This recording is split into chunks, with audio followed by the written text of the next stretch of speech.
look at me. Sungbalaja to my body. My problem is I too sabi o. Pop Marley for the pool party o. I got out, yeah, that bada. So you dey white meaning, you know see Uber o, yeah, gbọ́kada. Shop banker, you go shop gada. Ele Sungbalaja, Sungba. Carry your matter for head like Oshuka. VVS is on my neck, zero fuka. You dey Bugatti, give me sugar. Cause you know you carry, give me super. Ele Sunga. Oya ti mo bata, biti konga. You carry back a lot of kilo. I'ma check a phone no go dey ghost you. Ready to pay what 10 kilo. Kumatingaza.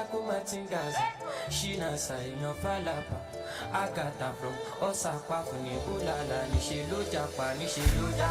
Omo aje bota kiri mi gapa. I no like the nonsense we a go bota. Bota. Nishe lo japa. Omo aje bota kiri mi gapa. I no like the nonsense we a go bota.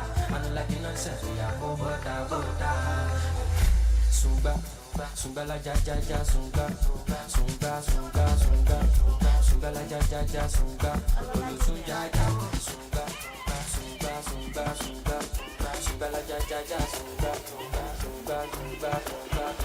pàdé ọ̀sìn lọ tó dìgbà tí bá ní kò gbọ́ kù lọ àlàyé mi sáré tẹ bọ́tì lọ gbogbo kọ́kọ́ ló máa fi jọ́gọ̀jọ́ ká lọ ṣe shopping lọ I know they send that they chop my life 100% we dey gbádùn lọ àwọn tí o fẹ́ wa kọ́ máa struggle lọ.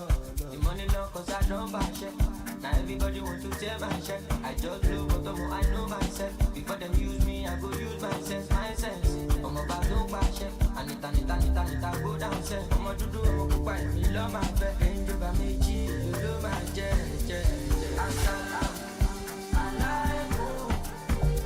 I get too many disciples. Mostaka, Oshidano. Oluwa shower me your blessings down.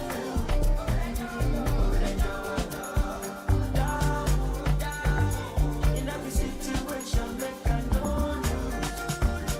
If you shall come on, alone. Check out body, me not inside you. If you got no brother, go shower my brother.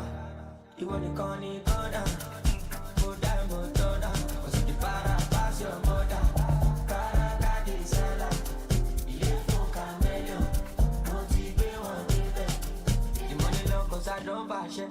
Now everybody want to tear my shirt. I just blow but I know myself. Before them use me, I go use my sense. I'm about to buy shit. Anita go down set. I'm on to do, I'm go buy me love my fat. Range over me cheese, you love my jet. Assalam, alaikum. I get too many disciples. Mostaka, Oshidano. Oluwa shower me your blessings down.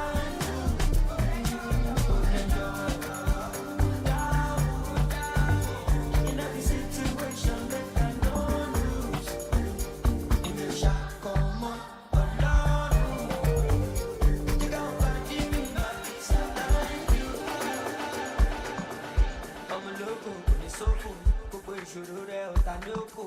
Ẹnu ẹ ò ní pẹ́ ò ní mọ́fò. Ọmọ yìí kò ọpọlọ ló fi ń gbé bò. Say you no like designer, àbí you no like to gapa. Ibigila gati gaga, you got to shop anything. Yes, we go right now. Palazzo, jiggy, gbọ́jà, kò rí reason. No sleeping, no running. Cloud waiting, kíákíá wọn yá mi.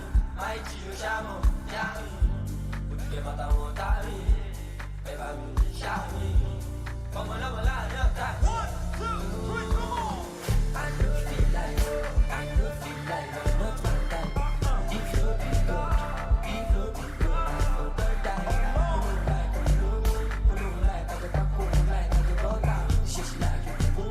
She's like a one with no Ghana. 2 girls on my middle. Which one I do love? I say, bad boy, I'm single. 20 girls I do love.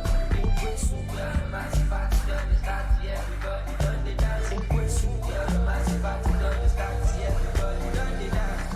Get the money, it's my hobby. Get the popping, at the para, really love it.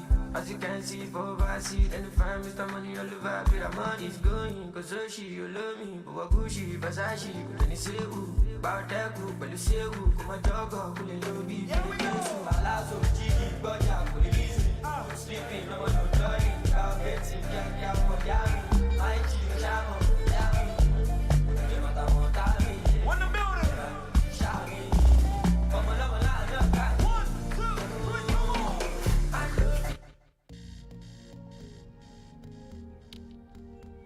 just wake up your child.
Okay, DJ, thank you. You can break down the music.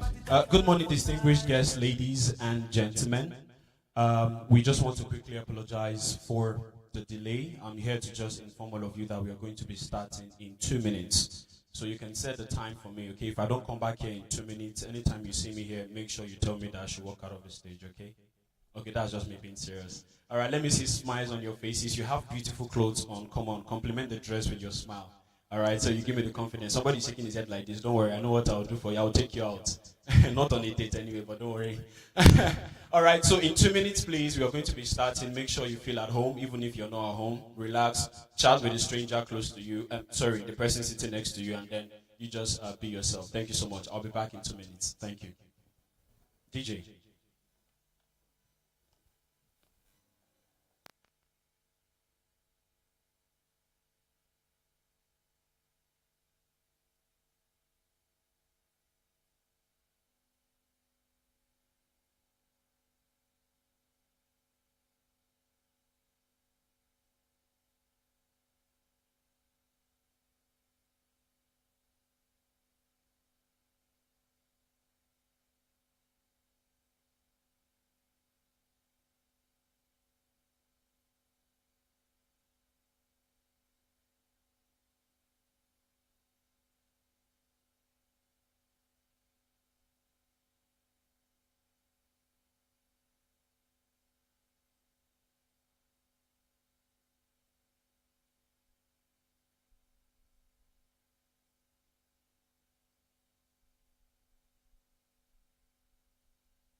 Okay.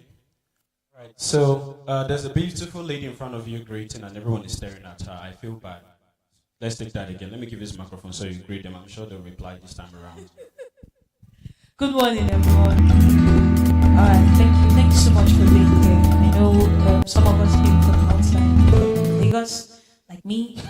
I know some other persons came from Abuja, some other persons came from different parts of Lagos. Okay, Good so morning, just sir. to Good to quickly you. break them, if you know you're coming from outside, just let me see you wave so that we can put our hands together. Oh, great. Great, great. Thank you so much for being here. What of those from within Lagos? The rest of us? Okay. Oh, nice. Those Thank in house. you. All right, put your hands together for yourselves as well. All right. Come on, do that. Come on, celebrate yourselves. It's not easy. The importance of this basically is we are talking about the first ever P2P conference put together by CBAN. And for some of us who are not yet introduced to the association CBAN, because it is an association, it simply stands for Stakeholders in Blockchain Technology Association of Nigeria. Now, for some of us that have been playing in the crypto space as far back as 2016, 2015, 2017, even benefited from. Okay. Thank you. Your beauty is causing this. It's not me. Okay, all right. So for some of us that have been in the space for as far back as 2016, 2017, 2018, around 2018, this organization was set up, or the association in itself was set up, out a whole lot more, all right, about this association. But right about now, we'd just like to welcome all of you, all right, to this event with the theme CeFi, which is centralized finance, decentralized finance, and TradFi, which is traditional finance. Is there need for convergence? All right, thank you. So my name is Carla, also known as Carla God. And my name is occasion. Okay. So I think I'll be calling, without further ado, we'll just start with the welcome address. And I'd like to say a very big welcome to Emeka AZK, the P2P Communications Lead. Put your hands together. I want to thank everyone for making out time to join P2P Conference 2022, whether remotely or on-site.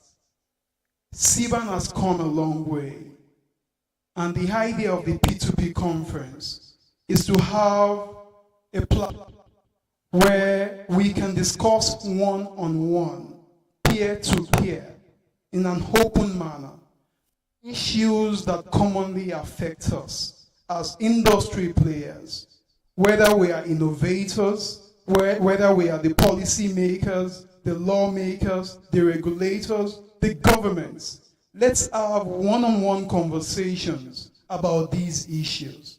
So, contrary to what some persons might believe, that the idea of P2P is to talk about peer-to-peer transactions, not at all. For SiBAN, P2P symbolizes and celebrates democratization of ideas, open access, decentralization, an ecosystem, a community, where we can all move together, through innovation, ensure that regulation does not stifle innovation, as well as maximize all of the opportunities that blockchain technology provides. Of course, there will be risks, but those risks need to be minimized as players in the industry.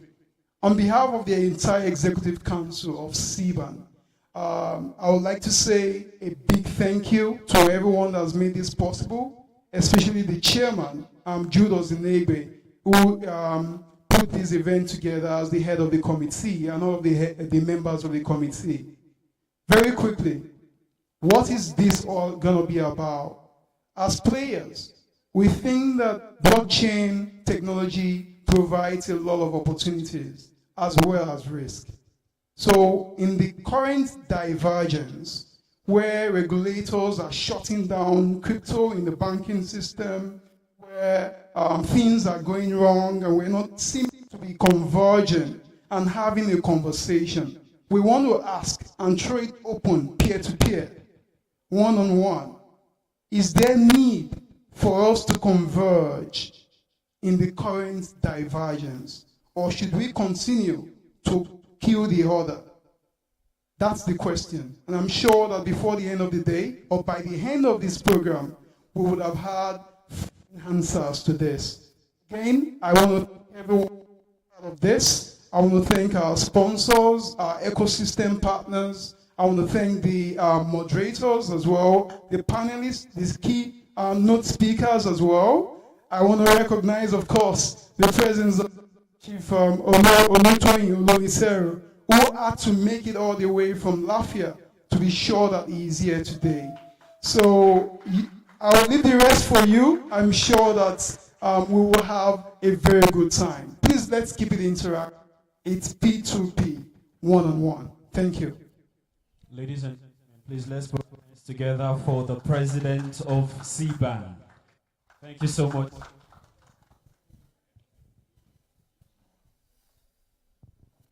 Okay, that was actually a warm welcoming speech by the president of SiBAN. When we mentioned president of SiBAN, I know most of us were expecting someone very, someone that occupies space. But don't worry, they are actually like us. As you can see me, so fit. He's my role model in that regard. One more time, please, ladies and gentlemen, let us put our hands together for ourselves. It is not easy that we are spending today, all right, here at this event. And just to continue from where he stopped, let me quickly give a big shout out to all our sponsors and ecosystems, all the projects, product founders that are represented here.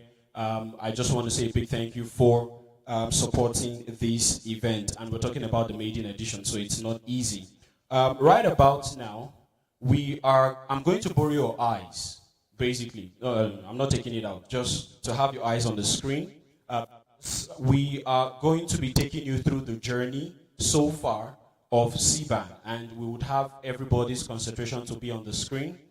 Lest I forget, let me also recognize the fact that we have a whole lot of people joining online as well. As much as we have you here, we also have people joining us online, and I want to say thank you for joining us, and I hope you do have, all right, a wonderful time at this event. Media team, are you ready for me?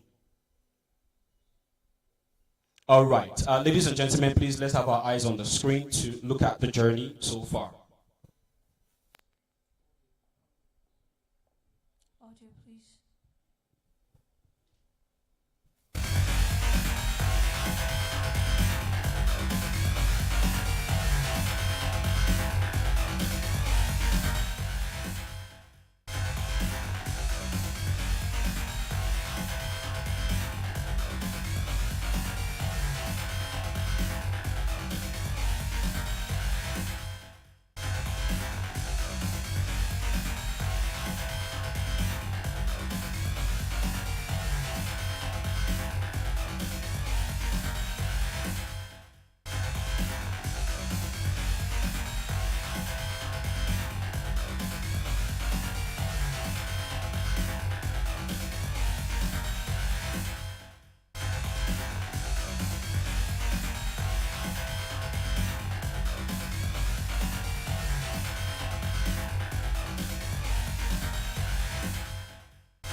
Today, what started with a small group has become the leading self-regulatory organization in Nigeria.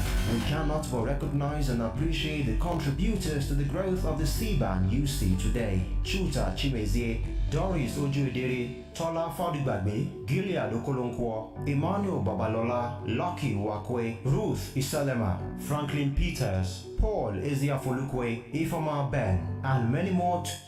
On 13 July 2018, some players in the blockchain space met at Crypto TV Plus Ikeja office to form the Nigeria Blockchain Association. Present at the meeting was Chris Ani, CEO of Crypto Hub, Munachi Ugueke, CEO of Crisat, Toju Kaka, EOS Africa Ambassador, Ejima Joseph, CEO of Starch, Tony Emeka, CEO of Crypto TV Plus, Samuel Joseph, and Rinze John Okafo, and others.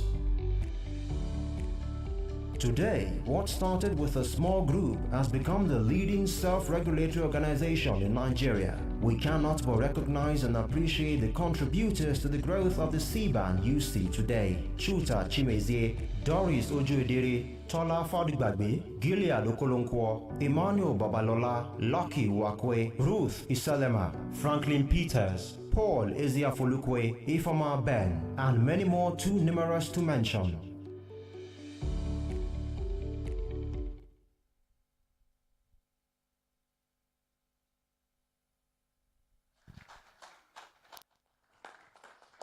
Come on, ladies and gentlemen, put your hands together for SiBAN.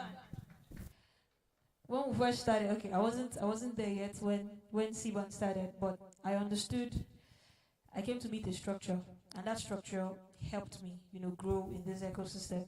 I came in just as, somebody who was just trading crypto and all. But today, I have, at least 2 blockchain companies and some other brands. And it's because of the kind of structure, that we have in SiBAN. When you think about it, community is important for blockchain education. It's important for any industry. I'll give you an example. Even the market women, they have a union, they have an association. The drivers, they do. And we see our political structure even go down to those communities. And SiBAN is the community for the blockchain space, especially in Nigeria. So that what you just saw was, I think probably they didn't have so much pictures, but if we tell you the story, I think your hands would be jammed together more. A lot of successes have come out of SiBAN. So just to give you some brief insight so you understand what we're applauding. Please put your hands together again for SiBAN. Thank you so much. All right. Okay, so next we'll be calling on our highly esteemed chief. All right, so I'd just like to read your profile, sir. Okay, so Chief Olutoyin Oloniteru. Sorry if I did not mention your name very well. All right, he's a member of the board of directors of International Center for Emerging Technology, that is ICET, Federal University of Technology, MENA, that's FUT MENA. Chief Oloniteru is the chief architect of the blockchain. Okay. Chief Oloniteru is the chief architect of the blockchain technology programs. He has an MSc in ICT policy and regulations. This is very important for our industry. LLM in information technology and telecommunications, law, and MSc in information security, and a cryptographer and mathematician. Please put your hands together. Chief Oloniteru is also the founder and chairman president of Crypto Economy Institute of Africa, that is CEI Africa, Digital Extra Blockchain Innovations Hub and Laboratory, DXBIH, and Spindler Cyber Law Center. Oloniteru is a crypto economist and mathematician, statistician, the field within the realm of stochastic mathematics and advanced probability theory. Please put your hands together. He is a member of Blockchain Industry Coordinating Committee of Nigeria, that's BICCON, the coordinating body in Nigeria's emerging blockchain industry. And here today, he'll be giving us the keynote address, the emergence of CeFi, DeFi, and TradFi, securing the future in the current divergence. Please put your hands together as we make welcome Chief Olutoyin Oloniteru, founder and chairman president, Crypto Economy Institute of Africa. Thanks.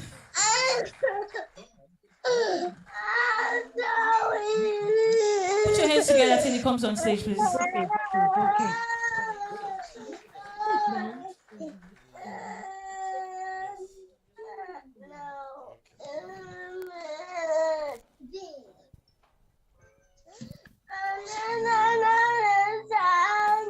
Thank you. Thank you.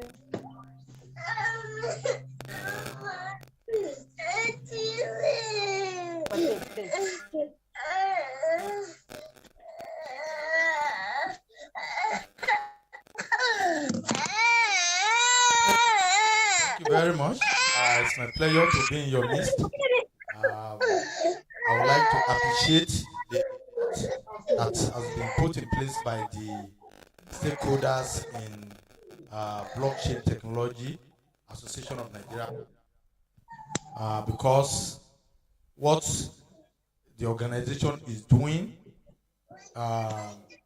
here in Nigeria is of high importance in terms of guaranteeing the future of Nigerians when it comes to financial prosperity, in terms of financial inclusion. And the theme of today's conference is of utmost importance. There is deliberate reasons why we have it as peer-to-peer, person-to-person conference. Because a number of times it is our duty to set the agenda for the country. Most of the time we keep on saying government has not done this, government has not done this, government have not done that. But we need to ask ourselves, how can government do things that they don't even know? As you can see when we were reading my profile, there's a reason why we have to set up the International Center for Emerging Technology at the Federal University of Technology in Minna. If we are to wait for the Nigerian Investment Commission, Federal Ministry of Education to do that, we're going to be here for 1,000 years without doing anything. In terms of curriculum designs, so many things that is going to be happening in the space, it is outside or at variance with the thinking of people that are our policymakers, our professors that have their educations in the 50s, in the 60s, in the 70s, when many of these technologies were not even in existence. Because the global internet itself, we know, is within the last 30 years, especially the advent of US President Bill Clinton and Al Gore that make the US defense project to be available for civilian use. And we begin to have the World Wide Web, we begin to have the emails and many applications and use cases that the internet brings about. If former President Clinton and Vice President Al Gore don't make that effort, the world will be behind for another 30,000 years. Talking on, which is the emergence of centralized finance, decentralized finance, and traditional finance, secure in the current divergence. Sorry, there's an error there. That's divergence. So, which I'm making before you to. So next page, which shows us the highlight that I'll be talking on. The next page. Thank you. So, introduction to peer-to-peer concept and practice, barter systems between many persons, yesterday, today, and in future, because we want to talk about the security of this thing. So that when we are discussing, we're not just going to be discussing on the basis of what we think will be or not to be. Before you begin to have the banking system, how we're human being,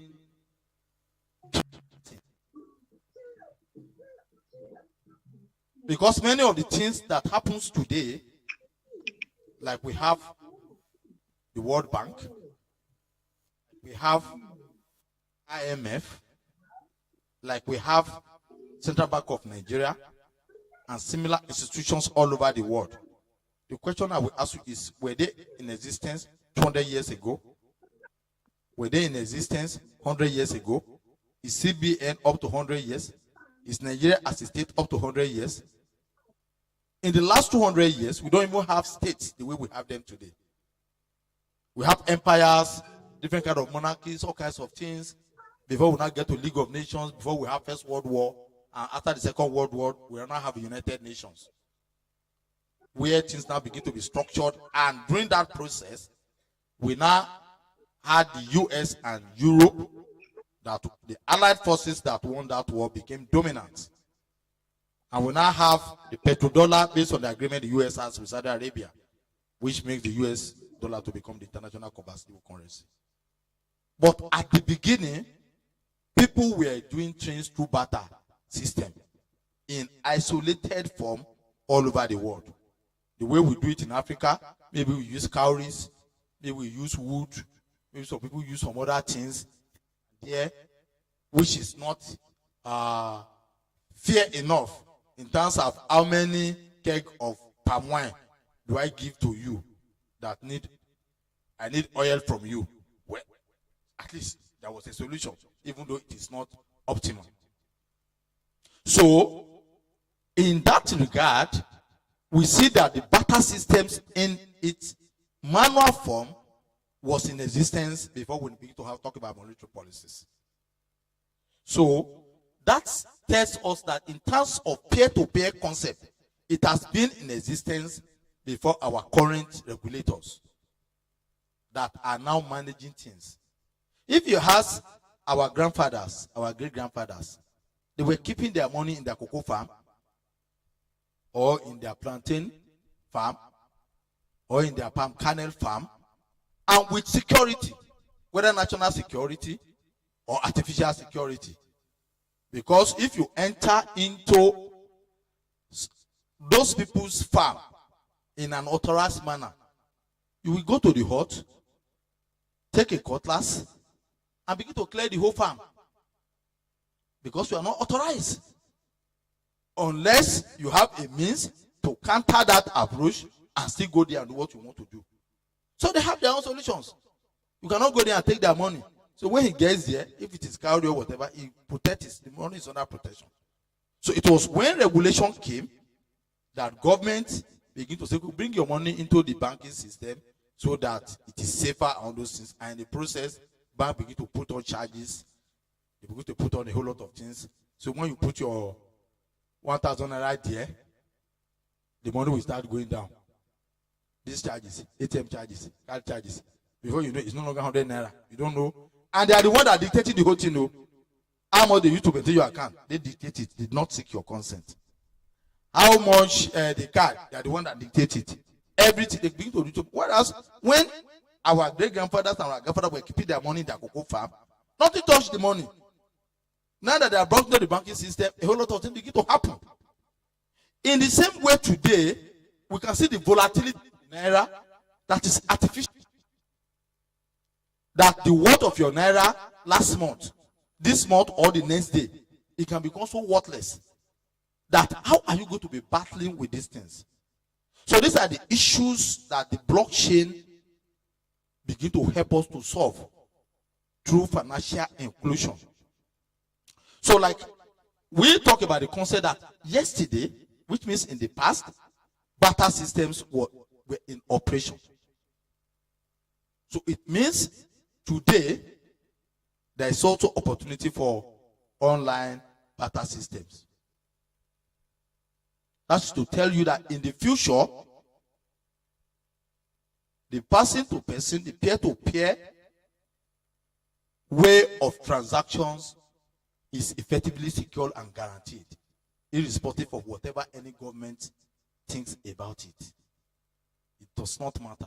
So that is where we start from that in terms of the preambles, the introduction to give us where we are coming from, where we are now, and where we are going to. Because even the Central Bank of Nigeria itself is spending a lot of effort to promote the e-naira.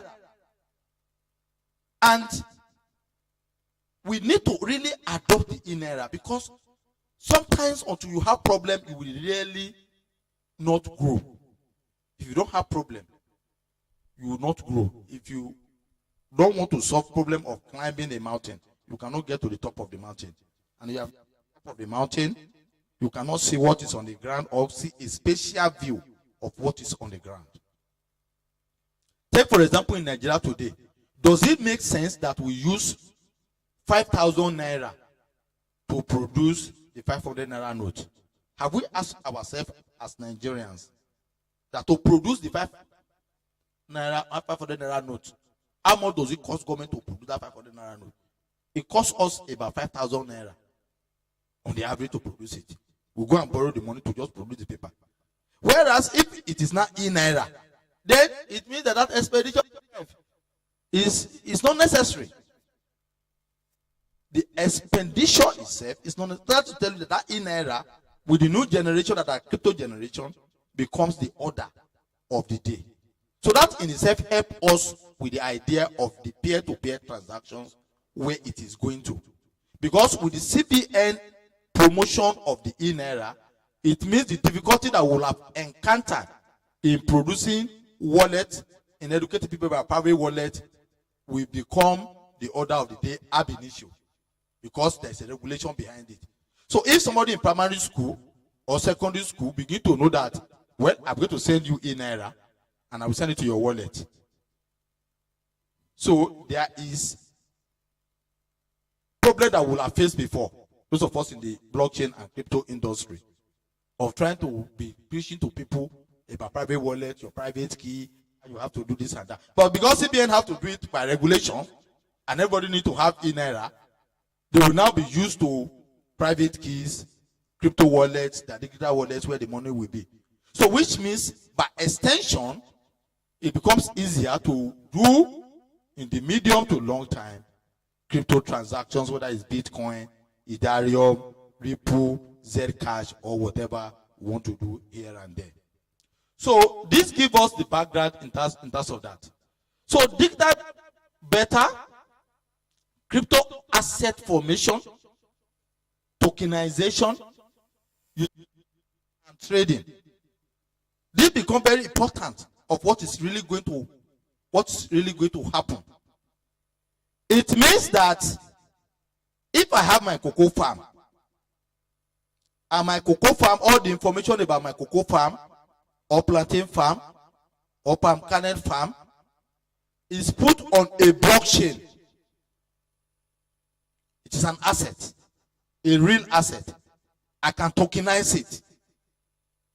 Once it is tokenized, that means I list it, different kind of parameters. This is where innovation comes in. And I put it on a blockchain. I can trade those assets. I can trade it that I want to borrow money from my friend here, Mr. Shuta, but I have my cocoa farm and it's on a blockchain, and I can sell it to him.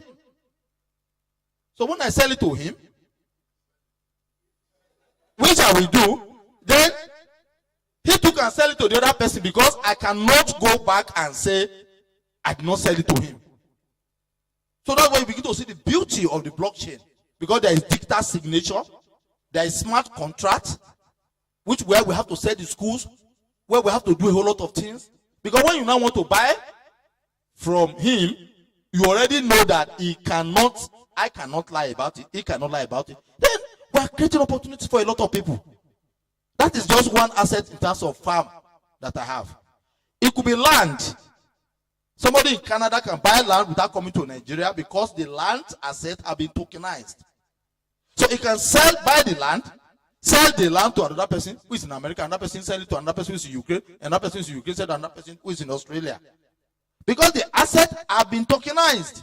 So you cannot see person to person, peer-to-peer transactions. Because the blockchain system, which is decentralized, which makes issues of transparency, issues of trust that we don't have in the traditional system.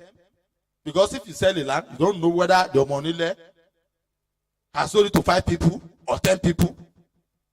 So we now see the reasons why a whole lot of things is happening in terms of destruction in this space. For example, our lawyers now need to know that they need to move from the humanities space to the technology space. Because the smart contract, who are the people who are going to do those coding? So it is not enough for somebody to say, I'm a lawyer, I'm a learned fellow, he cannot code. So who is going to be drafting those laws that I want to sell different kind of things to him? I just gave examples of 1 or 2. Almost all areas of human endeavors can be tokenized. Your copyright can be tokenized. So many things. So everybody has where to play in this space.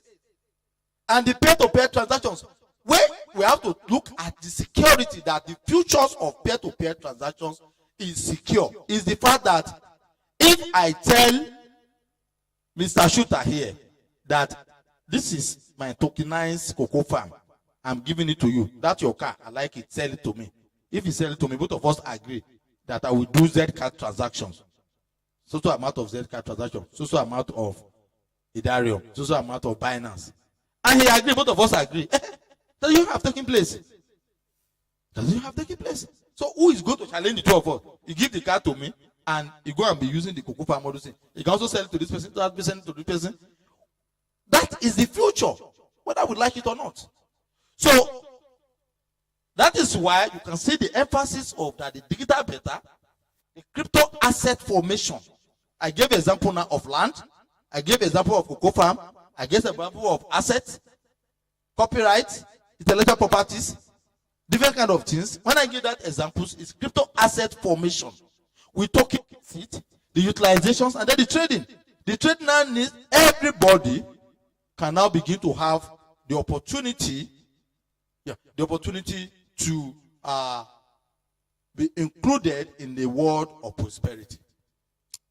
So traditional finance, I started by barter so that we can understand it, and digital barter, which I've given examples of what we can do now through these tokenizations.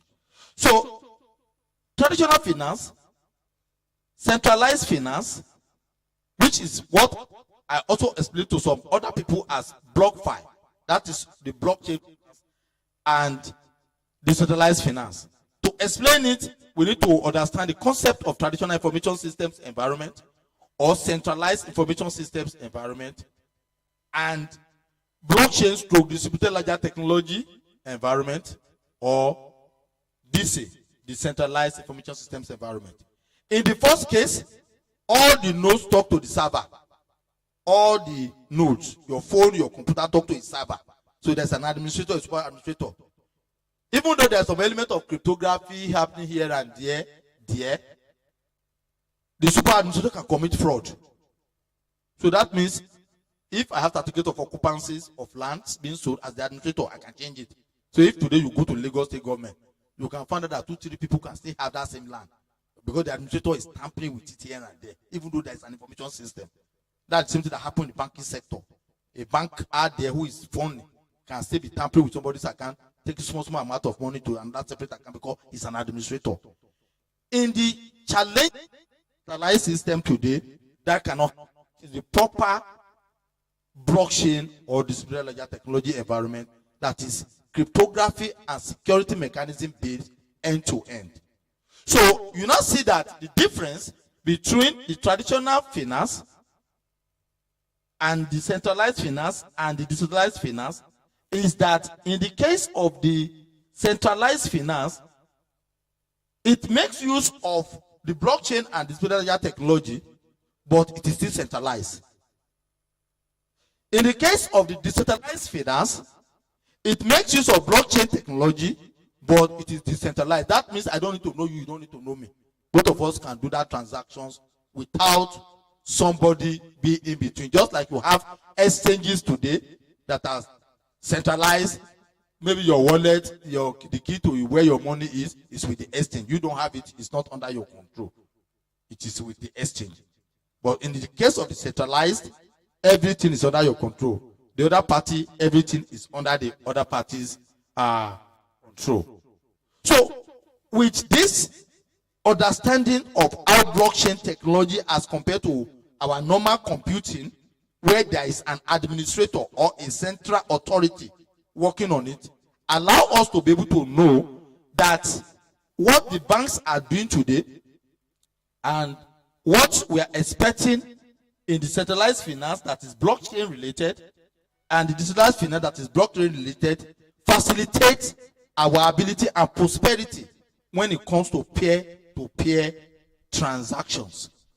So in terms of the analysis and appraisals and the projection, which is the summary that I want to give in this, to round up this keynote address, is that there is future opportunity for everybody to participate in this space, and it does not matter whether the regulator likes it or not. I'm sure that justice will be done to this by other speakers and panelists as they go ahead in this particular space. The details of the highlights of this, because this is a keynote address that I'm giving, will also be available to you online through the association. So please, thank you very much for your audience and the time that you have accorded me to be with you. It's my pleasure. Thank you so much, sir. Please put your hands together again for him. Thank you so much. So I understand that not everybody in of his generation is like this, but I'm pretty sure the profile, the education background, contributed to a lot to this knowledge. It's rare to find people who understand what the technology can be used for. Every time people just think it's just Bitcoin and trading and all, but it's a lot more. And I hope later we'll get to hear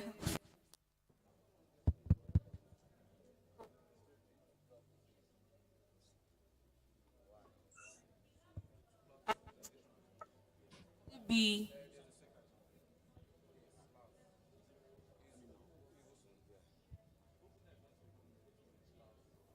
podium, and I think it's starting now. Is it?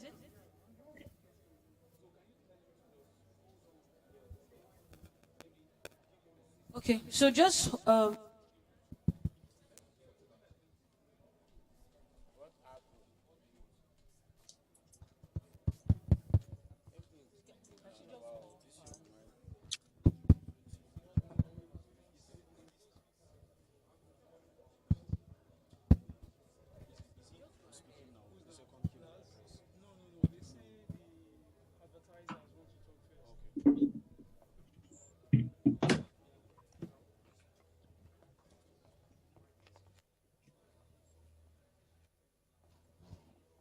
Okay.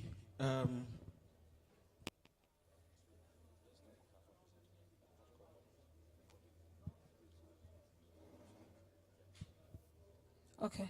All right. So in exchange for that, we'll be having platform presentation right now. And for the presentation, we have Boundless Play, Nexus Limited. That's the first person. I think that's presented by Mr. Franklin Peters.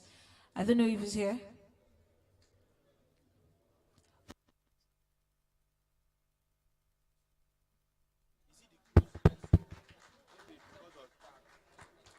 Good everyone. Good everyone. Apparently, I'm not Franklin Peters, but my name is Kingston Ariworekoma. I'm the Chief Marketing Officer for Boundless Nexus Limited. Nice to have everyone here. Can I have my slide, please? All right, so I'm about to tell you something very exciting. This is the maiden edition of SiBAN, P2P Conference, and we at Boundless Pay, we are very innovative with our ideas, right? We've been able to carve out a unique P2P system that secures your transaction. Probably before this period, we are very skeptical about who am I sending my money to and who is releasing my coin. Who is releasing my coin? Who is sending? I can remember the first time I did the P2P platform on one of the top exchanges. I can't pronounce the name right now. And I was so anxious if my coin was going to get back to me because I've sent my money first. And that was a little bit of concern until I familiarized myself with it. So what we've done with our app on Boundless Pay is that we've been able to adapt some very good innovative strategies behind it. Whilst I'm gisting you about it, I'm expecting that the media guys will come up with my slides so that I can explain this to you in pictorial form.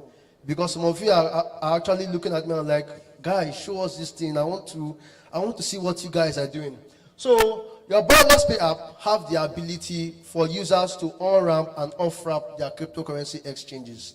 With the new added features we have, you have the ability to deposit Naira into your app, get any coin you want to purchase. When it's time for sale, you sell those coins and the money gets back into your account. All of this is done within the app. There is no need for someone doing that for you manually. We have all of that automated and is working functionally well. Your boundless pay app helps you as well to also pay utility bills. So I have a friend, my 2,000 naira airtime. I don't have to do the traditional P2P, right? Where I have to send someone my USDT for $5 and the person will have to send to me. All that is being taken care of. With the app, you can be able to send airtime straight to your friend. Your friend can do his subscription. Your boundless pay app affords you the luxury of also paying for your utility bills. So you have a cryptocurrency wallet that works just like your traditional bank. And for most of the times, the difference is that for most platforms, whereas you are doing your P2P, you're trying to look out for your urgent 2K and all that, with the help of one button, you can pay for all that. You also have the luxury for you to send Naira to someone's account. So I have a friend in Kaduna, right? My friend in Kaduna needs 10,000 Naira urgently to solve a particular need. All I have to do is, I turn on my Boundless Pay app, I go to Global Remittance Future, I get my friend's account detail, I post it there, then I release the coin that has the value of the 10K I'm sending. It gets straight to him on his account, and it gets it there. You have an auntie, your auntie stays in the US. Oh, my goodness. Thank you. So, at Boundless Nexus Limited, we are answering very key sensitive questions that most people are asking, right? We stay in the time where obviously we have one of the biggest innovation ever, right? We're talking about the blockchain. And the blockchain has made our lives easy. And for this, in Boundless Pay, we decided to add some pretty much innovative ideas into this. So why do we innovate at Boundless Nexus Limited? Many reasons why we innovate. I'll just talk about two. One, to make the blockchain ecosystem utility better. Secondly, to build on it. Right? Next slide, please. Next slide, please. So what are we innovating at Boundless Nexus Limited? Actually, we are innovating two key products. One, the Boundless Pay app, and the other, the Nexus project, right? I'm going to talk about them in a jiffy. Next slide, please. Yeah, so our vision at Boundless Nexus is the elimination of every barrier to crypto fiat transaction. So what we intend to do at Boundless Nexus Limited is to ensure that we eliminate every barrier of crypto to fiat transactions, making financial services accessible and support to financial inclusions of global users. So whereas we are trying to build that bridge, right, between cryptocurrency and fiat utilizations, we are also ensuring that global users all over the world has the ability to transform seamlessly. Next slide, please. Our mission, we aim to expose everyone, irrespective of status or background, to opportunities in the blockchain industry, enabling people and businesses to compete in a global, borderless, boundless ecosystem with ease. So what are we doing? Irrespective of your status, irrespective of your background, with the use of the Boundless Pay app, you have the ability to compete with the best minds globally, boundlessness within the Boundless Pay ecosystem. So Kingston, what are you talking about exactly? Next slide. Next slide, please. Oh, yes. This is it. Well, so what I'm talking about is Boundless Pay, right? So what is Boundless Pay? Boundless Pay is a secure application that turns your cell phone into a mobile bank. Its pre-installed digital wallets and debit card features allow users to store digital assets and use them to settle payments with merchants globally. So it means you have the ability, the luxury of using your cell phone, right, with the Boundless Pay app to perform transactions globally. Not just to perform transactions as well, to also to store digital assets in your phone. So one of the features that interests me the most in our app, and I'm speaking as someone, I'm from Rivers State. My mom is from Anambra. My mom being from Anambra means most of them do lots of transactions. If we have the Igbo brothers in the house, we understand. So we will do lots of container transactions. We have uncles who from Anambra want to send money to their counterparts in China in yen. With your Boundless Pay app, most of my uncles now buy Bitcoin, right? So they have this Bitcoin on their phone. they want to send to Mrs. Yen in yen, and they want her to release their container ASAP. They don't have to go through the bureaucracy of buying yen at the black market. They're looking for someone who is sending that. They have the luxury of, with their phone, their BTC, no matter the amount, they ask for Mrs. Yen's details in China. They add it to the global features, global remittance feature we have. They send it, and within 30 minutes, Mrs. Yen has received yen in her account with the original payment of Bitcoin. That is what we are solving. That is how the man in Anambra will be able to pay for his commodities in China with just using the Boundless Pay app. Yeah? Let's proceed, please. Next slide. Yeah. So what makes Boundless Pay unique? A lot of things makes us unique, but I'll just dwell on a particular sentence. We are demystifying remittance. Demystifying remittance, I mean, we are making remittance, the ability for you to pay for goods and services, very, very easy. Next slide, please. Next slide. So what are our customers saying? Next slide.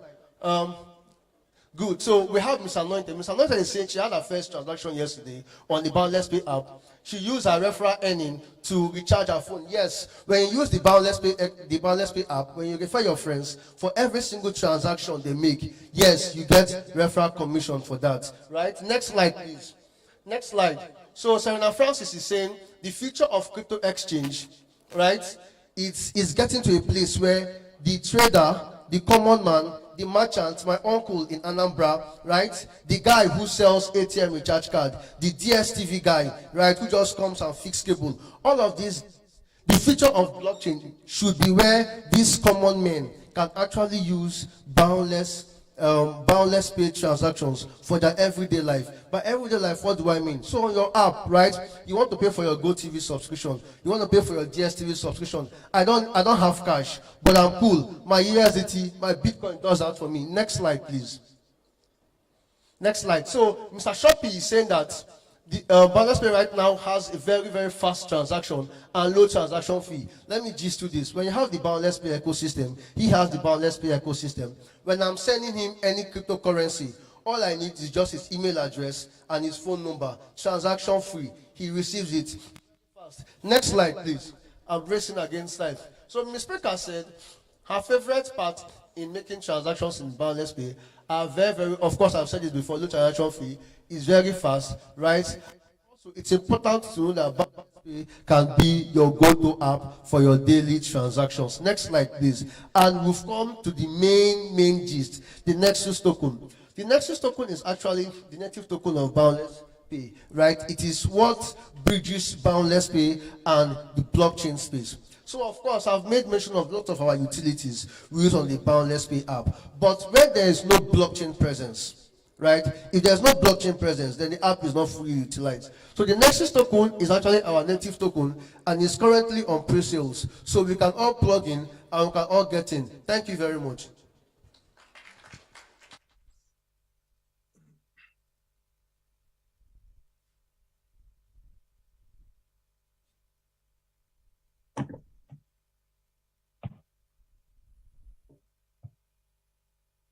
Okay, so quickly, we're going over to Lassie's session. He's up right now and he'll be speaking with us virtually. So please just pay attention. Act like he's here. Pay attention to what he's saying. Thank you so much.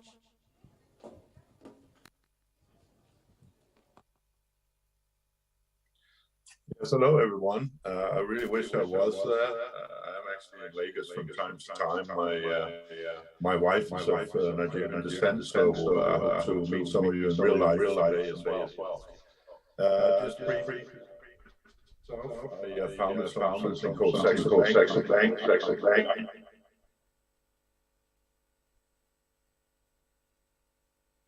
So I hope you can still hear me. Founded Saxon Bank back in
I'm sorry about that. Can you hear me now?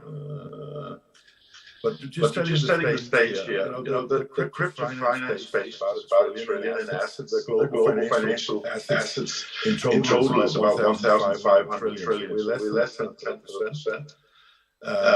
Turnover on crypto exchanges out of what much is watch trading is about 100 billion just in the FX traditional currencies. The turnover is about 7,000 billion a day, so also here about 1%.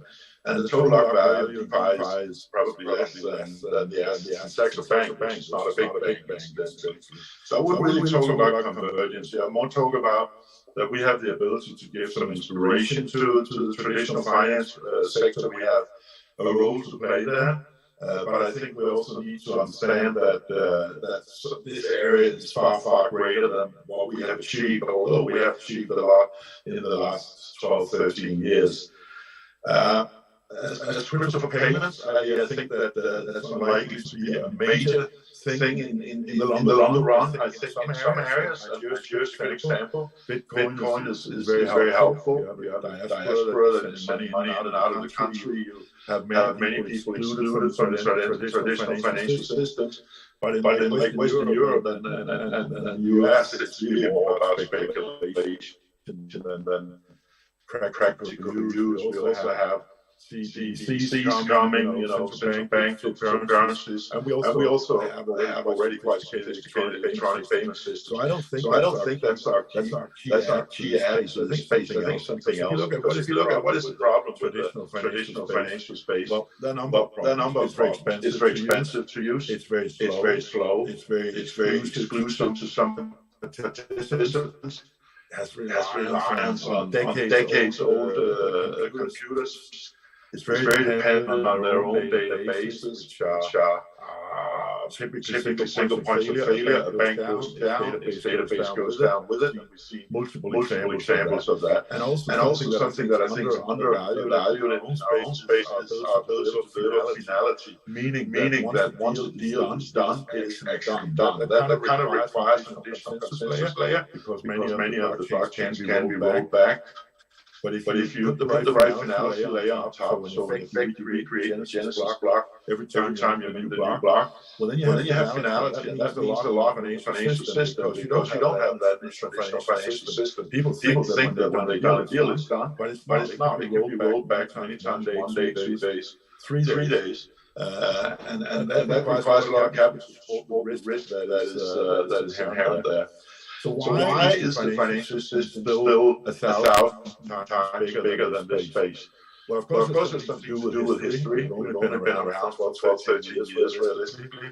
But also we have to recognize that probably the last 12 months has been a downward trend for activity in crypto finance. I think the more important thing is that we lack a firm regulatory environment. Still working on that in many countries. There's too much anonymity in the system. This is non-starter financial markets. And there's a trust in the old system. A trust that's not really justified, but we haven't managed to achieve yet. So I think we should remind ourselves what is it that blockchain really does, and what is it that it can contribute. Well, a blockchain basically secures data, and if it's correctly built, it secures data 100%. This also means that you can secure registration of data into ownership. So registration of ownership, you're 100% secure. The trust that you can have to the system of smart contract is very automated, meaning that if you do a deal with somebody and you put it into a smart contract, you know that deal is going to go through the way you intended it to do, and that's not the case in the financial system. Right long contracts, but at the end of the day, people can turn around and say, you know what, I'm not going to honor that contract. And it doesn't matter how many millions of dollars you spend on lawyers. So, and also the automatic execution that is inherent in smart contracts are all very valuable characteristics of a blockchain that are highly relevant for the financial system as a whole. So let's look at where we can help the financial system and where there are overlaps of conversion, I would rather call it inspiration and participation. But what's going on in the finance space today is that there's a lot of financial innovation happening. There's the finality aspect that I mentioned to you, that when a deal is done, it cannot be rolled back. Again, assuming your blockchain is built well. You can shoot IDs on the blockchain. You can have this automated trust when you agree to do something, it will actually happen, which reduces, of course, your need to do checks, background checks on your counterpart's ability to pay, willingness to pay, history of paying, because whereas you can renege on a contract, you cannot renege on a smart contract, which that's what it's told. People don't always, but algorithms do. Tokenization is an incredibly important area. We can actually, through tokenization, enable investments in many items that are very hard to invest in today or require very substantial funds, but the idea that you can fragment tokens across otherwise inaccessible assets, that means that you can open up entirely new doors for investors around the world. So this basically opens up, I think, some of the main opportunities for us to create that trust, to create registered ownership, to be sure who owns what, to be sure that it's not duplicated, to be sure that it's not sitting in a database with a single point of failure, and this access to new product and also inclusiveness to people that have difficult access to current financial systems. So while I have to stress that we are not very far in this process, I also would like to underline that I'm a true believer in the area, and I have just the benefit of the problem of having a foot deep in both camps since many years. So I also see some of the obvious problems that the old sector doesn't necessarily see, but also that many people in our industry doesn't fully understand what boxes a traditional finance service provider actually has to take. But I think this is about, you can call it conversion, you can call it us participating more, you can call it crypto being a part of the broader environment, and that is when we will see real institutional adoption, which, to be honest, we haven't really seen yet. Then the numbers involved would be completely different, and the industry would be much more important and stronger than it is today. But we have some of the right things in our toolbox, and we just need to get people to understand it, to help them deploy it. And then we need something very important that I hope people in this audience will appreciate. We actually do need to have clear regulations. It needs to be clear to certain traditional actors what can they do and what can they not do. We need to be open-minded towards being compliant to the general rules of society, because if we're not, this will not ever get mainstream adoption. There may be a little blockchain existing somewhere, but if you want mainstream adoption, you've got to play by mainstream rules. ID is critical. The anonymity that is available on nearly all chains today is an absolute non-starter for a financial institution. On the other hand, privacy is very different from anonymity. Is quite developed in the traditional industry, whereas not so well developed in our industry. So privacy, but with accountability through the ability to identify yourself, is very important. And incidentally, that's some of the things we're working with in the project where I'm the chairman of the Coordinating Foundation, a layer one blockchain that tries to address and tick these boxes that are necessary for mainstream adoption. I hope you heard most of what I said. I can't see you or hear you, but I wish you a very good conference. Thank you for listening. And as I said, I come to Vegas every now and again, nothing else for family reasons.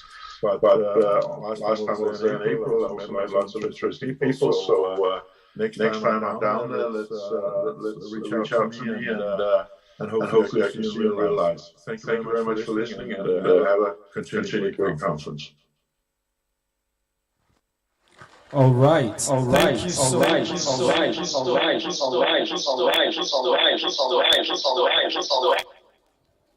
Okay. I just thought that I have become a DJ at this event and mixing stuff. Thank you so much for spending that quality time with us. I'm sure that so far we've learned so much from the beginning where Emeka come to the welcome address up until this point, where we've just heard from Lassie. Ladies and gentlemen, some interesting things have actually been happening behind the scenes, and this is the point where I just want you to look at the screen shortly. Whitebit are doing something interesting that you need to be aware of. So it's just going to flash on the screen. You see it, and then you don't see it anymore. So that's what's going to happen. But before that happens, there is someone so special to the blockchain ecosystem in Nigeria. I just want to take some few seconds to introduce so that we are all aware of who he is. He moves silently, but he does great things. When we talk about organizing blockchain events in Nigeria here and across other African countries, we call him the pioneers of events, of blockchain events in Nigeria, the pioneer rather. And I'm talking about none other than the founder of Blockchain Nigeria User Group. Ladies and gentlemen, please join me with a round of applause to welcome Mr. Chuta Chimezi. He's here with us. All right, thank you so much, sir, for coming. God bless you. God bless you. All right, so we're going to be having a special performance. But before this, please, media guys, put the graphic Whitebit raffle draw is happening, and I want everybody to be part of it. Just before they come up for their platform presentation, right? Just before this, we are going to be having a spoken word artist come up here to perform. Immediately I come down from the stage, but I just want you guys to see this. All right, so you have USDT there, 500, 250, and $100 worth of USDT up for grabs from Whitebit. All you need to do is scan that. Please take it off. Take it off. Yeah, God bless you. So now you understand what's going on. If I were you, at this point, your phone is not charged. Just quickly borrow your neighbor's battery if you're using Android. All right, ladies and gentlemen, with a round of applause, please join me to make welcome Exploit for his spoken word performance. Thank you for coming.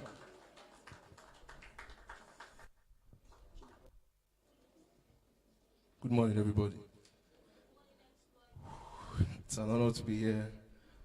Actually, let's not look as if we are bragging, but this is the first ever spoken word blockchain in the whole world, and it's coming from Nigeria. Please put your hands together.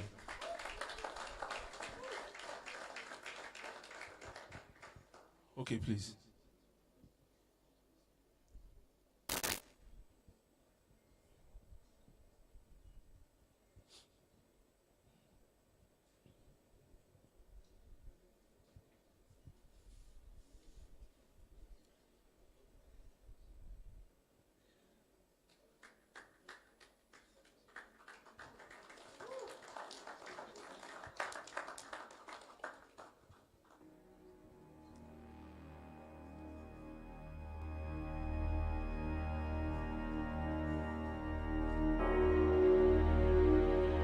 So I remember my secondary school days and her generation,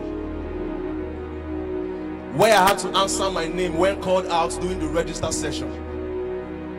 You see, this register had in it all my data and status of my admission, though perfectly written, lines neatly drawn with different colors of ink, but it had its limitation. But despite this, we were still being used. So now, the question is, what is blockchain? Blockchain is likened to the school register I talked about, but with improved orientation. It can be used to store up data and records of transactions. No wonder a being we do not know about, called Satoshi Nakamoto, took advantage of this innovation and planted a child named her Bitcoin. Even though this child is just 13 years of age, she brought about decentralization.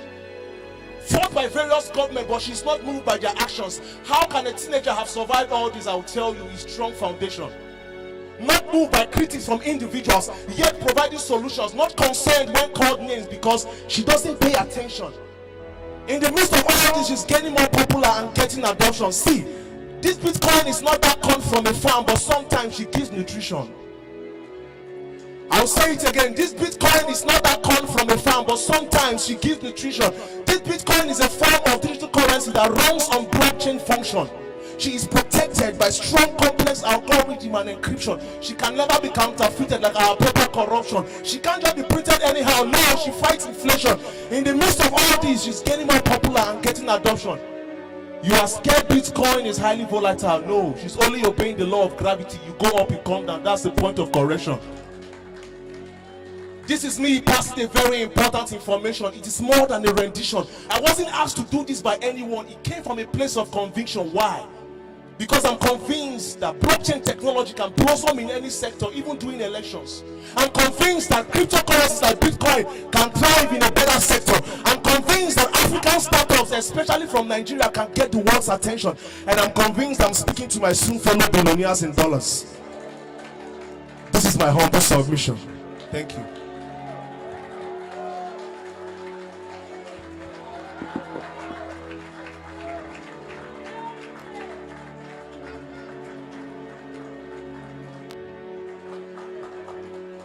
Okay.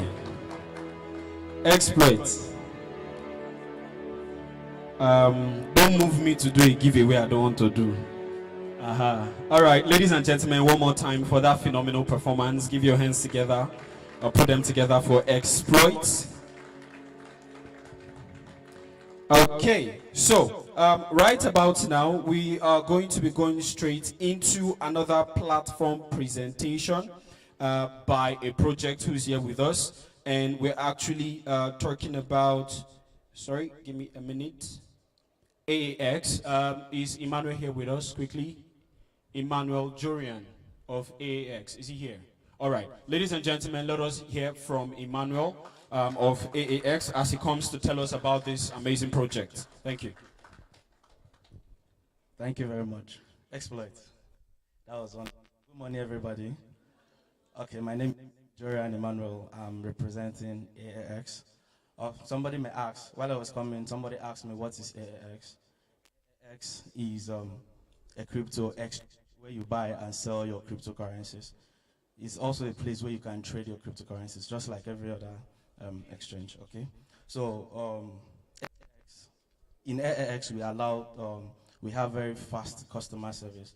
Over time, people are complaining about customer service in some exchanges or platforms, and I tell some the need of you doing business when you don't know how to give somebody good customer service. So if you have a challenge, AAX puts everything to make sure that it's being sorted out within split minutes. So also verification, our verification at AAX, you can use your NIN, that's the NIN, to do verification, and it does not take more than 24 hours. Anybody that has used the platform will tell you that. So you don't have to stay for long time for you to get your verification process. It's just 24 hours you can get.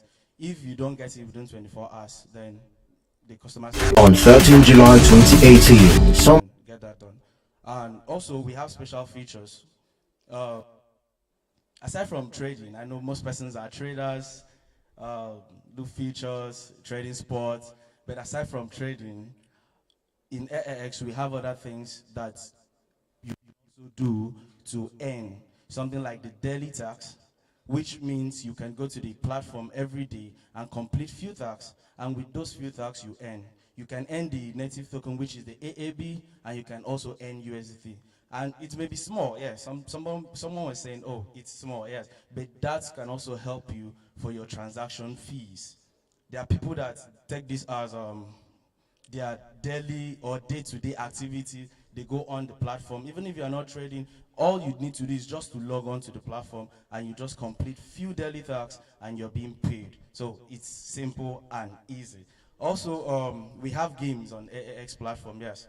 I'll be proud to tell you that this is the first platform that has a game, and we have games on AX platform which you can go to play game. We have a game like the Space Run. You can go there to play the game. You can, for those that like gaming, you can go there, put your dollars, and you can multiply your money, just like the Space Run. And also we have what we call battle. So for people that like binary option, the battle works like the binary option where you trade. You can go there to say, oh, Bitcoin is going to come down, you put your money, but if you don't know how to calculate it very well, you know what will happen. So, so yeah, that's the truth about it, but you have to be skilled for you to know how to use that particular one. You have to understand what is happening. Like Exploit said, volatility, so you can actually take advantage of the volatility and make good money from it. So also savings. This is one that is very, very important. AAX gives fearing APY. This is it. I have a friend that don't really like. Instead of it, your or your USDT, just like that, you just put it in savings, and I can tell you that the APY is very, very good, and with that, you can have something very, very good at the end of the day. You can decide to use the 7 days, the 30 days, and also the 60 days saving APY. And trust me, I don't think you'll get the kind of APY AAX gives any other place, at any other place. Thank you very much.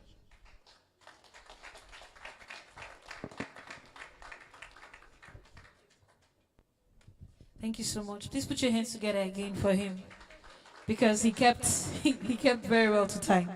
All right, so we have the next platform presentation, and it's from the company Mara. Please, if you're here, thank you so much. Put your hands together for him as he comes off stage.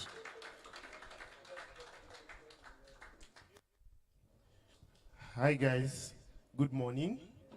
Good morning, everybody. All right, why are we so serious? Good morning.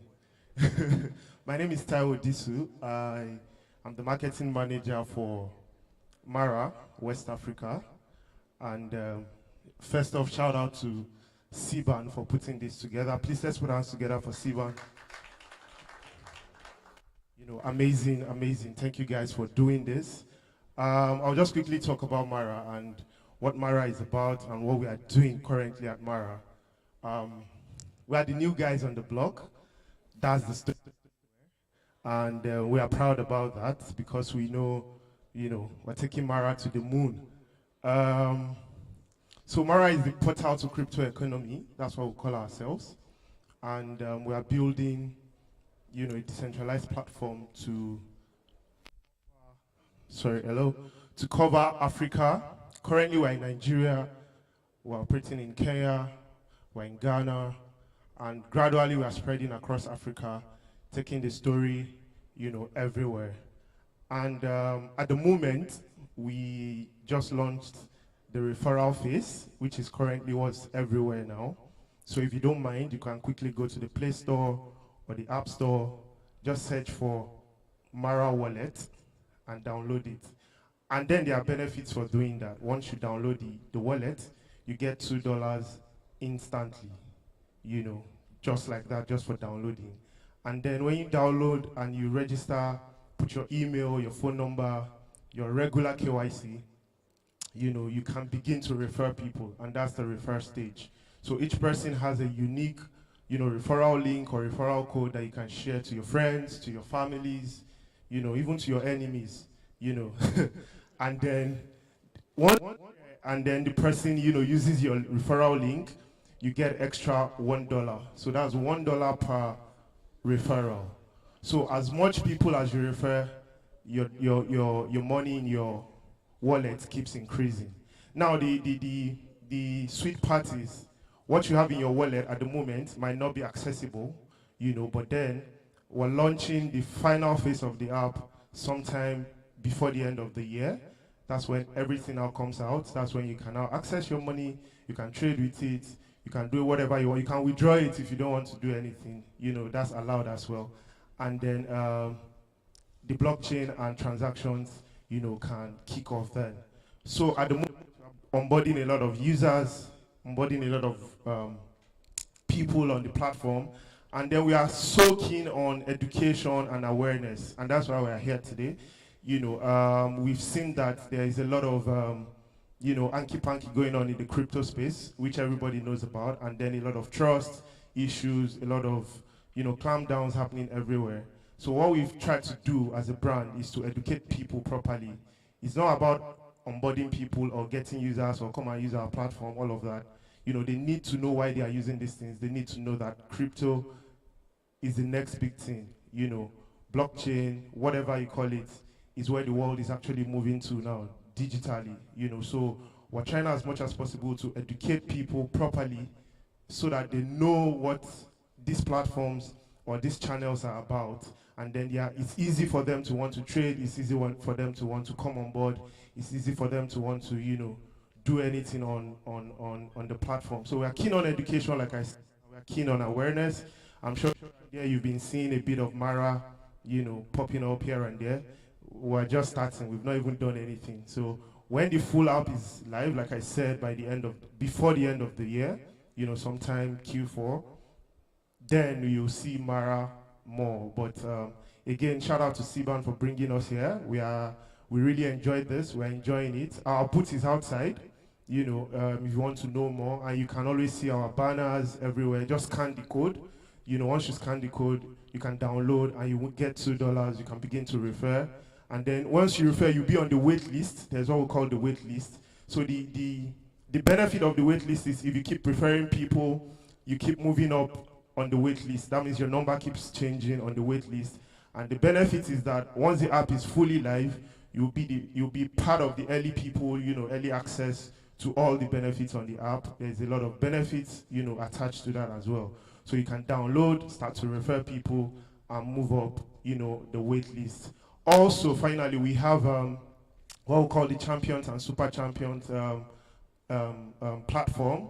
This is also, empowering people to bring in their networks. We know a lot of people here would have lots of network of people that, are under them or that they take care of. So the Champions and Super Champion Forum allows you to do this. When you sign up and you bring in a lot of champions or you bring in a lot of users, there are special benefits attached to that, And currently that is also going on across Nigeria. Every state we've done, Abuja, Enugu, name the states, we've been everywhere.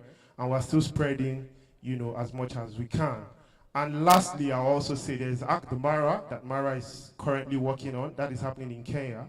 It's for developers, to actually showcase their talents and build something for the people of Ishara in Kenya. So you can also check our social media pages if you want to know more about that and how you can participate in that as well. So if you want to follow us, just search at the Maraverse on Instagram, Twitter, every platform. On Discord, Telegram, we have communities also that we are building, and we're educating people as well. So guys, thank you so much. It's been an amazing time here. And SiBAN, thank you. Thank you. Oh, nice. Gentleman. Thank you so much. All right, so without much ado, we're going to call the next presenters, platform presentation team. And we have White Beat. Please put your hands together for them as they come up stage.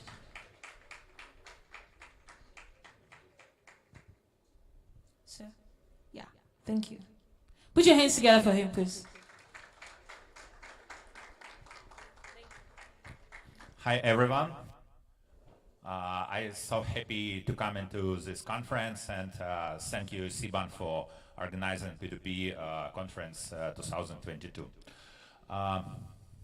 Okay, let's start from first slide.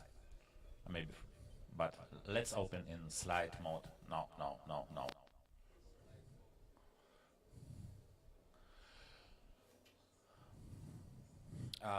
Okay. Not perfect because you not see some information on this mode. Okay, when I have my first blockchain speech in Nigeria 5 years ago, it's been just maybe around how for 100 people, and some of them have just entry level. I'm so happy to see you today because this whole bigger, and also all of you, it's really high level professional, and I'm so happy to see on this whole my friends with who we have a relationship years, yeah. Also, I'm happy to introduce you today Whitebeat. And we just come to African market, and you know then Nigeria it's a gate for all African market. Whitebit for today it's the largest European exchange, and when we come to a market, we not being startup and we already have a huge infrastructure. Could you next slide number 3? After no, you spoiling. Yes, and Whitebit have one of hugest team of blockchain developers. It's more than 180, but actually it's more than 200. And totally our team, it's more than 600 professionals. Around 500 of them, it's our developers. But most important, our blockchain developers, because our team being in top 5 worldwide, and actually maybe in top 3, and it's a reason why we can be so powerful and why we can give to market high quality solutions, high quality products. For today, Whitebit have so many other brands in-house who quite paid and other. We explain about it a little bit later. And also we have a so good amount of turnover. Our trading daily turnover around 2 billion. And also we care about security.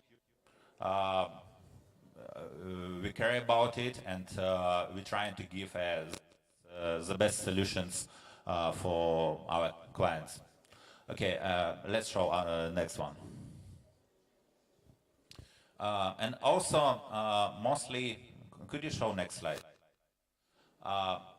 Mostly, when some platform come into crypto market, they trying to give their own token in first period.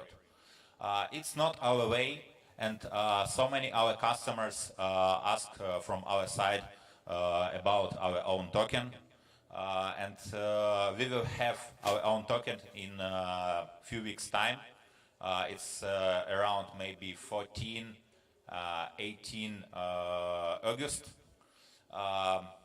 Why I can't say you a date, because also we have listing, we will have listing in Huobi, and I'm not sure how much time they need for implement our solutions. And also with our token, we come to this market with huge infrastructure. And amount of token what we give for market will be so small, firstly, because totally we have 400 millions, but this month we will give to market just a small part of it.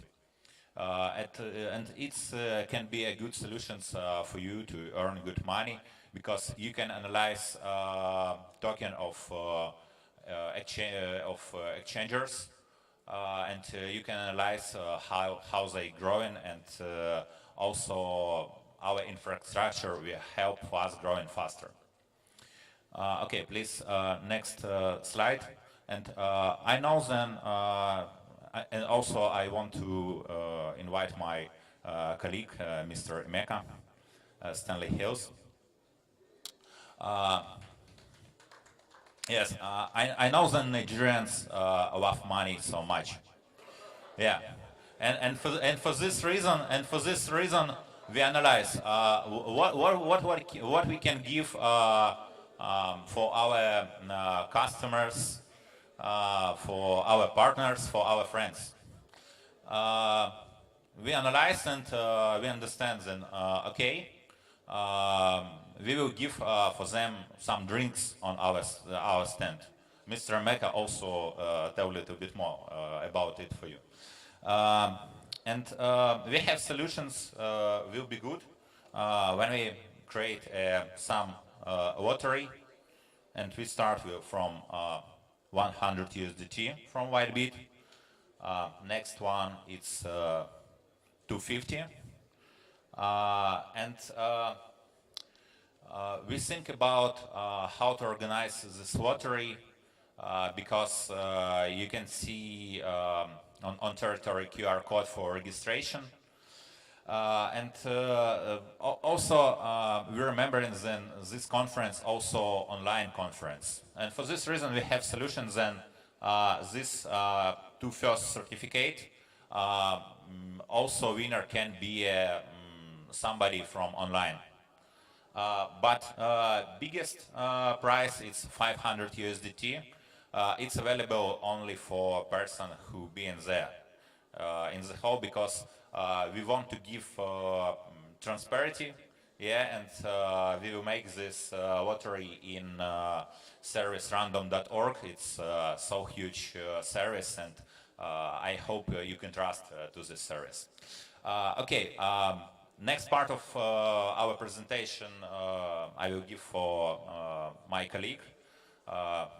Let's meet Mr. Emeka Stanley Hills. Thank you, Mr. Dimitri.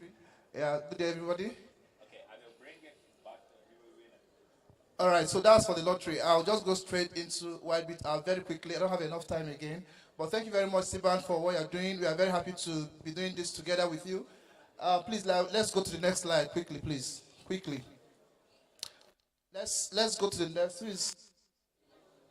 All right, so my name is Emeka Stanley Hills, the Nigeria Operations Specialist at Whitebit.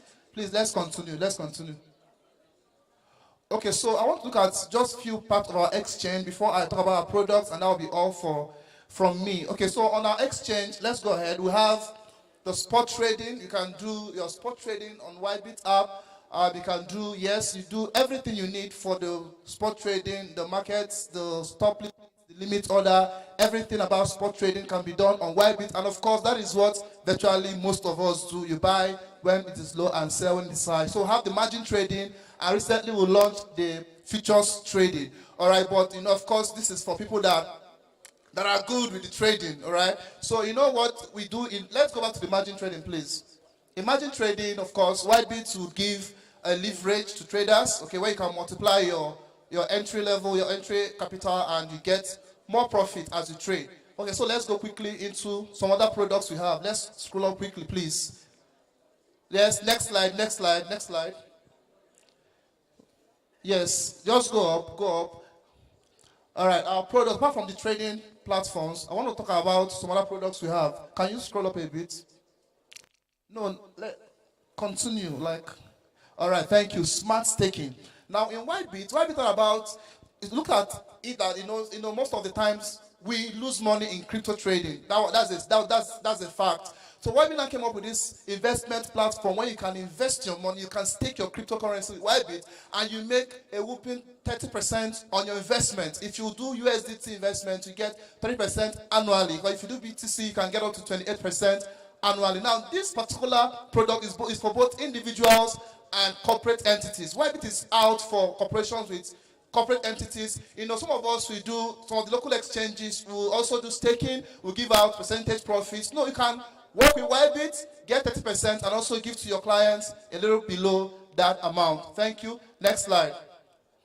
All right, so in Whitebit, you have Whitebit code where you can transfer instantly for free to other Whitebit subscribers. Okay, so want to remove the transaction charge, you do your transfers very quickly. You know, it might look small that on TRC20 wallet address, you just spend $1 to do your transfer. When you do like 100 transfers in a day, like you are into it, you know, that is $100, and it's actually a big amount of money. So if you do on Whitebit, you transfer your crypto very quickly. Just how you do it is just you come into the app, there you generate a code, a Whitebit code, all right? So you send it to the person you want to send the money to. Let's say you want to send $10,000, so just generate a code of 10,000 USDT worth of the code. So you send it to the person. The person just goes into his own wallet, you know, and just activates the code, and the 10,000 USDT drops immediately without wasting time in the person's main balance section of the wallet. Now, another good thing about it is that you can also have password. As you create the code, it's optional. You can create a password to also serve as a second-tier security for your crypto. Thank you. Can you go up? Now we have the white pay.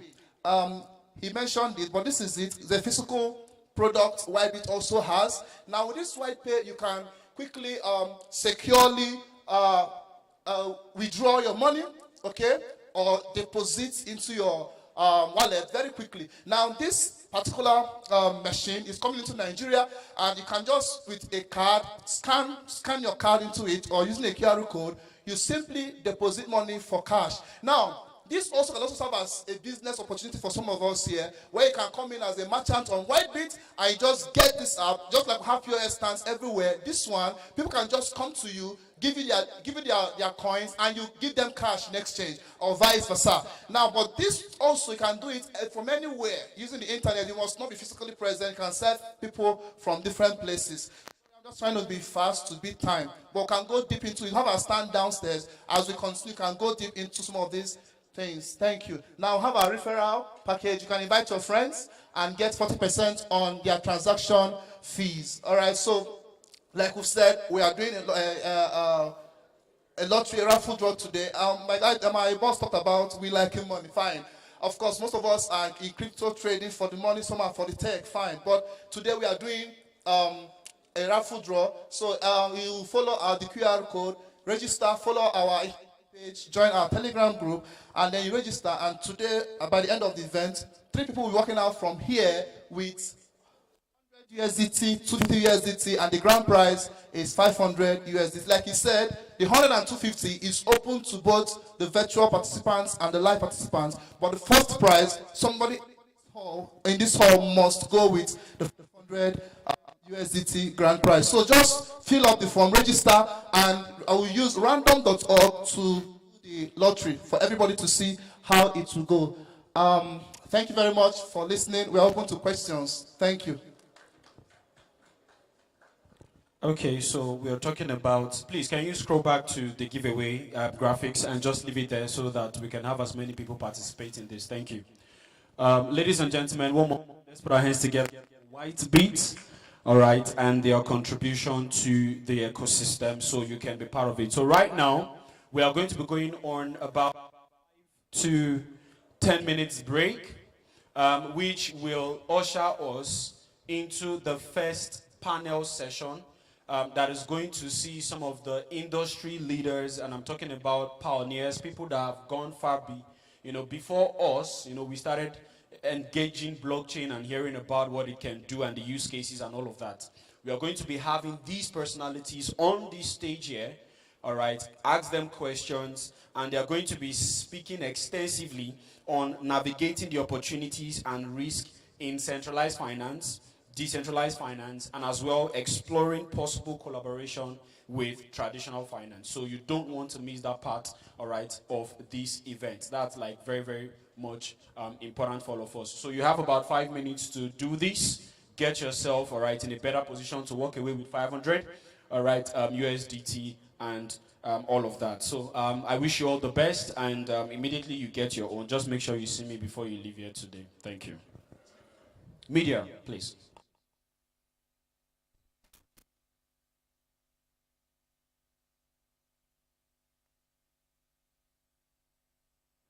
Okay, just to quickly mention, ushers, please, I need 5 chairs, all right, they set up for the panel session. Thank you.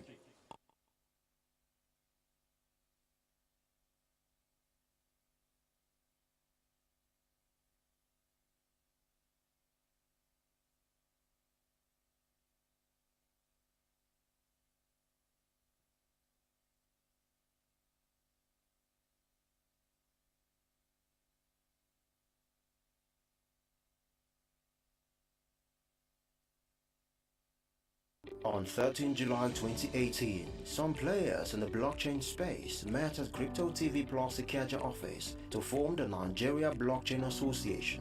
Present at the meeting was Chris Ani, CEO of CryptoHub, Munachi Ogueke, CEO of Criset, Toju Kaka, EOS Africa Ambassador, Ejima Joseph, CEO of Starch, Tony Emeka, CEO of Crypto TV Plus, Samuel Joseph, and Rinze John Okafo, and others. Today, what started with a small group has become the leading self-regulatory organization in Nigeria. We cannot but recognize and appreciate the contributors to the growth of the CBAN you see today. Chuta Chimezie, Doris Ojuedere, Tola Fadigbagbe, Gilead Okolonkwo, Emmanuel Babalola. On 13 July 2018, some players in the blockchain space met at Crypto TV Plus Ikeja office to form the Nigeria Blockchain Association. Present at the meeting was Chris Ani, CEO of Crypto Hub, Munachi Ogueke, CEO of Criset, Toju Kaka, EOS Africa Ambassador, Ejima Joseph, CEO of Starch, Tony Emeka, CEO of Crypto TV Plus, Samuel Joseph, and Rinze John Okafo, and others. Today, what started with a small group has become the leading self-regulatory organization in Nigeria. We cannot but recognize and appreciate the contributors to the growth of the CBAN you see today. Chuta Chimezie, Doris Ojuedere, Tola Fadigbagbe, Gilead Okolonkwo, Emmanuel Babalola, Lucky Wakwe, Ruth Isalema, Franklin Peters, Paul Eziafolukwe, Ifama Ben, and many more too numerous to mention.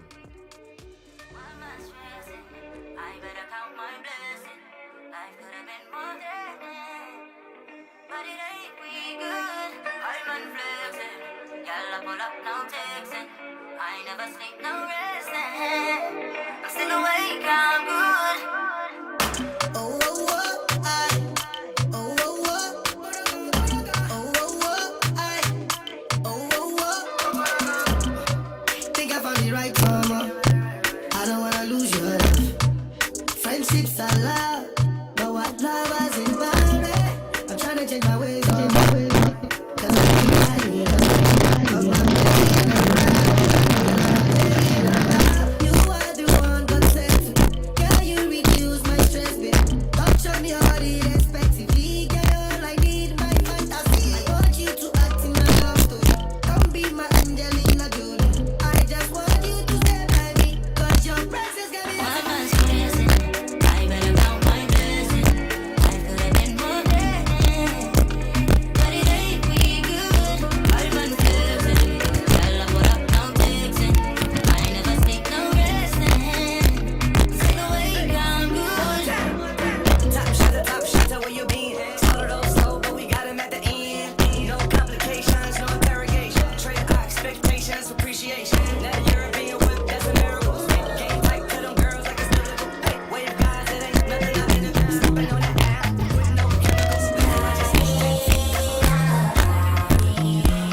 Say now you're one and I'm loving the things you make me do now.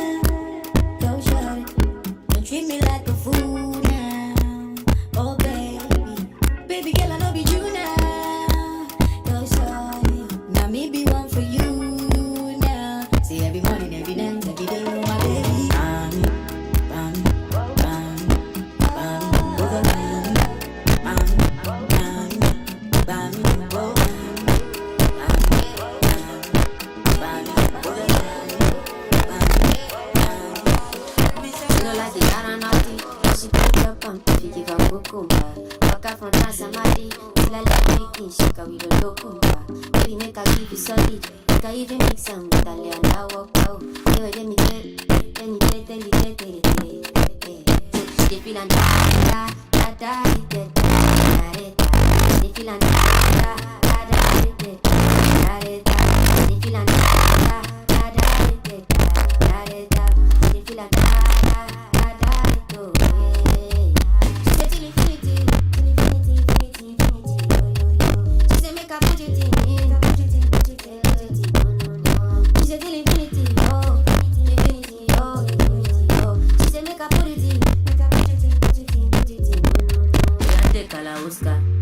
cover me like babushka.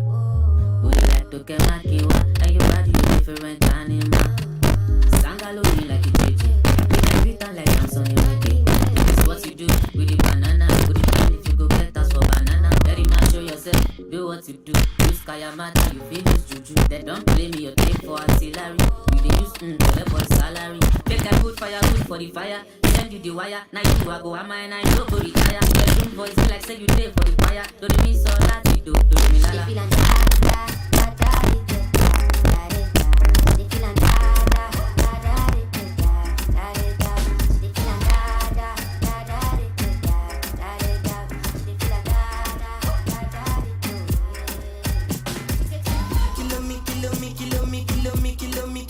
Kilometers. I don't come kilometers. I don't walk that many kilometers. Learn from the teachers. I don't take for the game, she no pitas. I decide bad mind from a distance. But this sweet happy, I love my pitas. Oh, Doguni Misha, show you the confirm for your speaker. This time I call trap, sleep for my sisters. Show we they blow your mind, Afghanistan. Kilometers. I don't come kilometers. I don't walk that many kilometers. Learn from the teacher. I don't take for the game, she no pitas. I decide bad mind from a distance. Love this sweet happy, I love my pitas. When you come, make I give you digits. But the last time somebody did it like this. No more ice on my bumper clap. Everybody has to know me like Chris. Thank you, DJ. Kilometers. All right. On 13 July 2018. Yeah, on 13th July, we now know what happened. Thank you. You can stop it. I was about to greet everybody good morning. It's so interesting how we are still in the morning. Like it's just 11:51 and we've done so much. Like so much has, man, it's amazing. This is the first time. No, that clap, you clap. Wait first. I want to announce something interesting. Out of all the crypto or blockchain events that I've anchored as an MC, this is, let me not say the first time. This is, let's say the third, but in terms of, in this kind of setting, this is the first event SiBAN is organizing, and we have an overflow. It seems people that are doing wedding, maybe they are guests, they are just branching to come and know, as in they want to be part of it. Like, it's so interesting that we have people downstairs. And I've been asked to tell you, if you come inside, you don't find space, and the person sitting there does not want to lap you, it's fine. We have made a space for you downstairs, just close to the exhibition, right? Just go there and enjoy yourself. You are still part of this event. Ladies and gentlemen, please, let's put our hands together for what SiBAN has just done. And everybody that's coming, thank you so much for coming. Thank you so much. This is amazing. Like, it's mind-blowing. Now, Exploit came to whisper into my ears. Immediately, he stepped down. To support his work, all of you that were here shouting, I know your faces. Exploit. I'll go and point them one after the other. To support his work, he has an NFT, all right, of his work that is currently available on his Twitter. It's pinned, right, on your Twitter page. So please check him out. Crypto Exploit. The exploit is spelled Xploit. Crypto Exploit on Twitter. You'll find the pinned post. Click on it. Support this man so that he can support me. All right, let's put our hands together again one more time for exploits. I should spell it again. So crypto, then Xploit. Yes, just go there. You will see the work. Click on it. I'm sure you'll find enough information about it, and just click on the support button, and God will support you. Okay, so we're moving straight into the panel session. As I mentioned earlier, this panel session is going to see. Just give me a minute. Is going to see us discuss about navigating the opportunities and risks that are involved with centralized finance, decentralized finance, as well as exploring possible collaboration with TradFi. Now, the series of individuals I'm going to be bringing up, mind you, these people are, I call them crypto giants, like they are fathers in this industry, and I can't wait, for what they have to share with all of us. The first person who is going to be sitting in this panel session is none other than one who is popularly known as Crypto Preacher. He is the founder of the prestigious Crypto Preacher Blockchain Academy. Now, through the academy, he has groomed, mentored, and nurtured over 5,000 young people, empowering them to financial freedom using the blockchain technology and cryptocurrency. He's an astute businessman and a core professional. He is also the founder and the co-owner of Think Crypto Washington, D.C. Now, as one of the most thought leaders in blockchain technology and the crypto ecosystem in Africa, he is the crypto market analyst for Channels Television. For some of us that have been watching Channels Television, especially the market segment or market analysis segment, you must have seen him feature in that segment. And he also wears the hat of a researcher at Savvy DeFi, blockchain technical writer, consultant, and educator. And I've had the privilege of having a one-on-one interview with him during my days as a broadcast journalist with Crypto TV Plus. Ladies and gentlemen, with a round of applause, please join me to make welcome Ofi Rume to the panel session.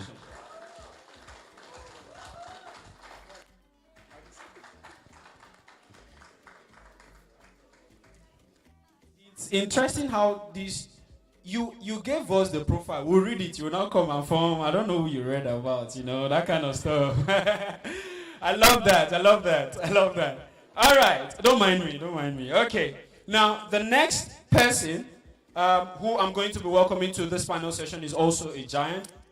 Introduce him to all.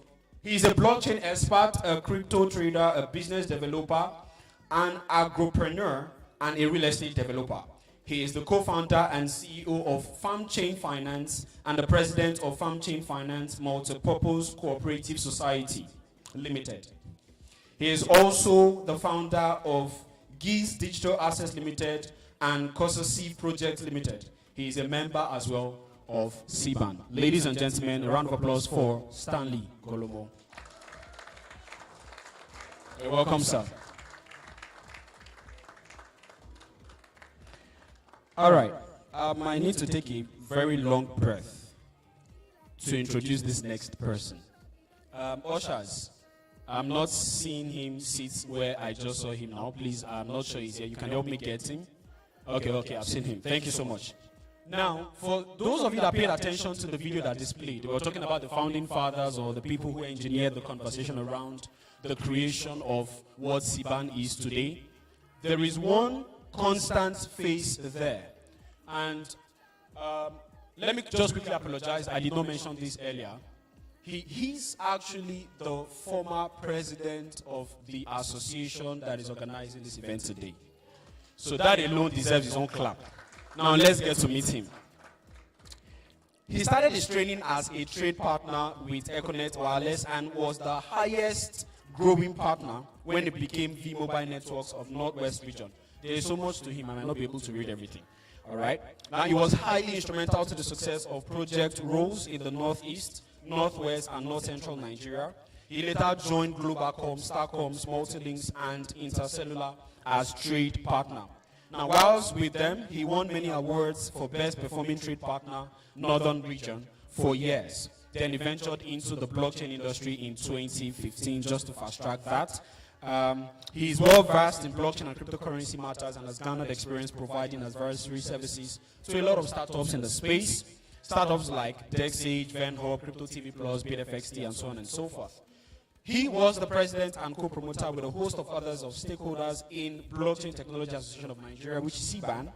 And he oversaw a large group of talent and startups who were working assiduously to transform blockchain investments, largest blockchain solutions, and the highest blockchain adoption using different means possible. To conclude, he is currently a senior business development manager and with BitGet, rather Africa, and is an advisor to projects such as PIAM, Red Swan, He is also a versatile speaker who impacts at a very opportune moment. Ladies and gentlemen, please with a round of applause, join me to make welcome Mr. Paul Easy Afulukwe.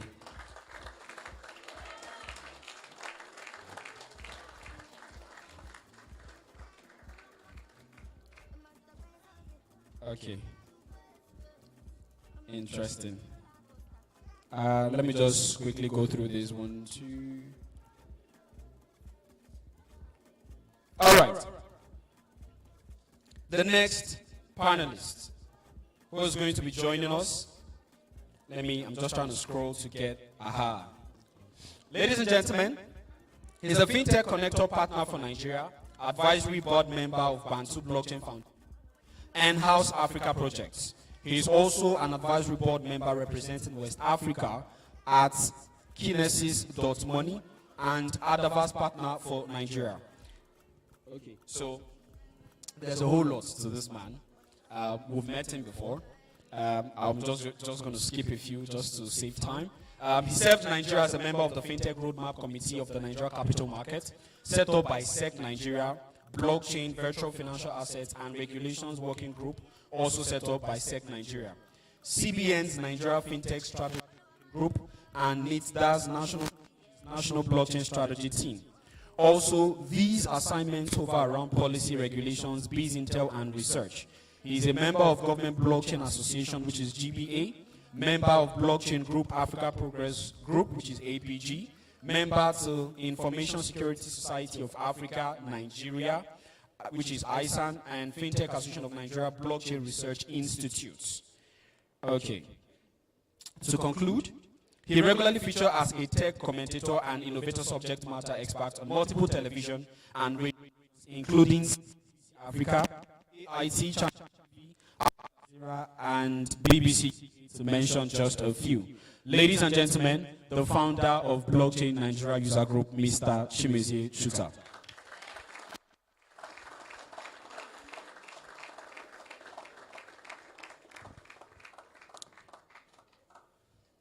All right.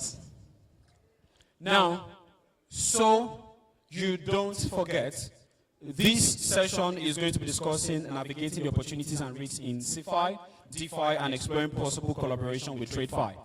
And the moderator, who is going to be moderating this session, is none other than the phenomenal and an amazing lady, Chioma Onyekelu. She's actually a CCI and A&D Forex. She works with CCI and A&D Forex.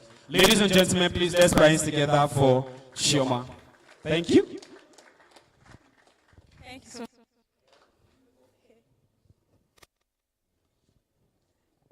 All right. Good morning. We're still in the morning. Oh, it's noon. So good day, everyone. I'm so excited to be here and privileged to be moderating this panel. Okay. So I'm Chioma Onyekelu. I'm a certified cryptocurrency investigator. That's the meaning of the CCI he was trying to call. And I work at A&D Forensics. So today's theme is on P2P. Now, what's P2P? We're talking, please, this is a relaxed session. And I would like this session to be very interactive, okay? So at a point, I will be trying to get some of our opinions. So you could probably raise your hand or you put down your arms just to make sure that everybody is carried along. So we're good to go, right?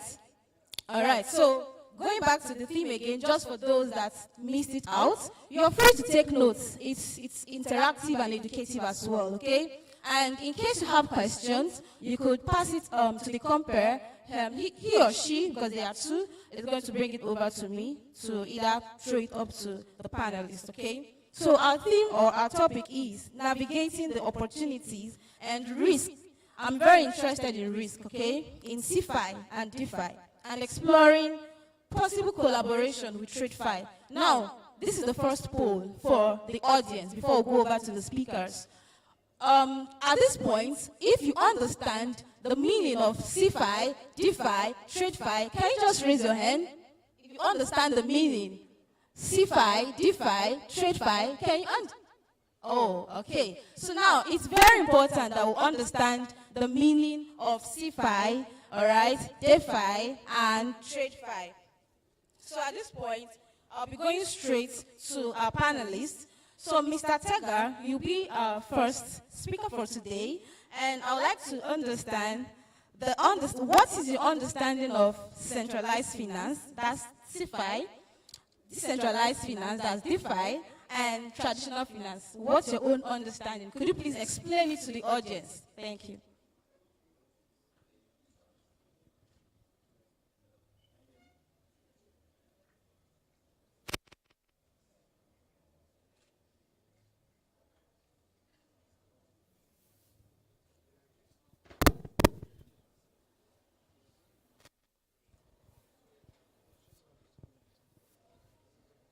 Okay. For the question, Stanley Golomo is my name, not Tega. When we the word CeFi, DeFi, TradFi, you always see the last two letters phi standing for finance. So the TradFi is traditional finance, CeFi is centralized finance, and DeFi is decentralized.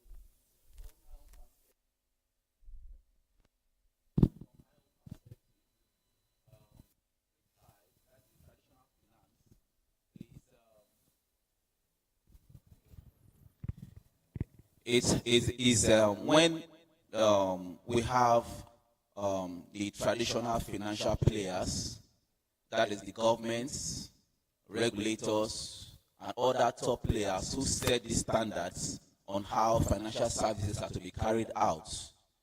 And they set regulations, like we have the SEC in Nigeria, we have the CBN and other top regulators who ensure that there is a limited risk in carrying out financial services between individuals. And that is what the traditional financing is all about.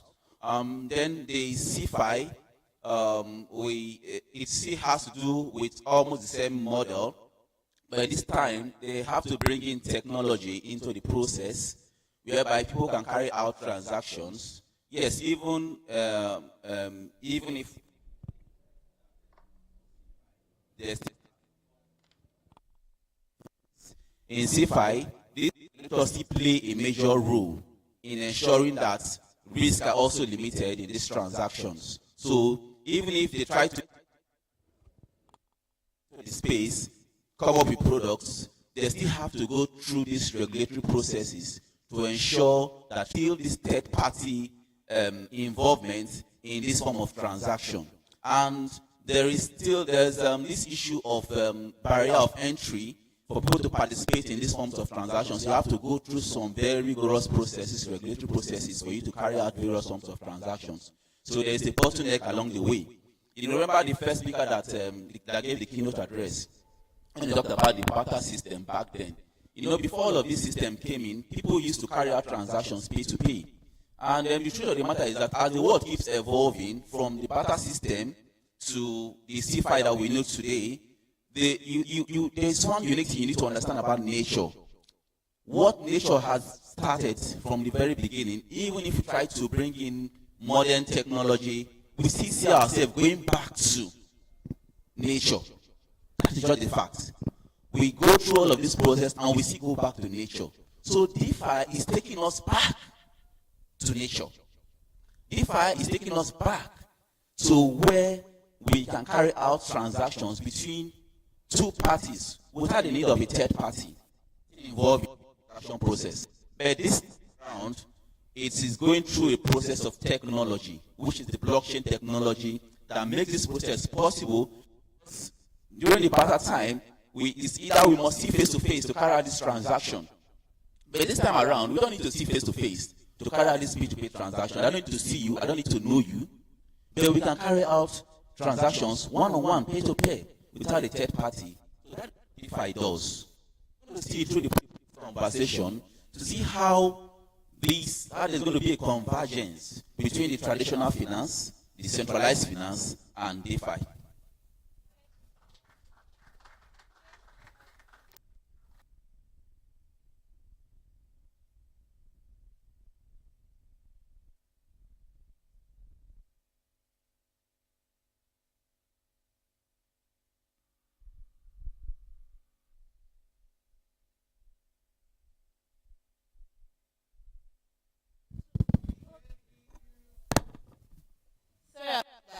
Okay, so we've learned about CeFi, about DeFi.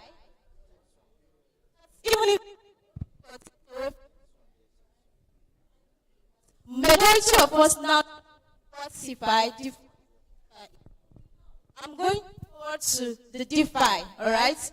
We tend to prefer the DeFi because we believe there's no middleman. And this middleman tends to be the regulators, right? Good. So now we're going to go into that. And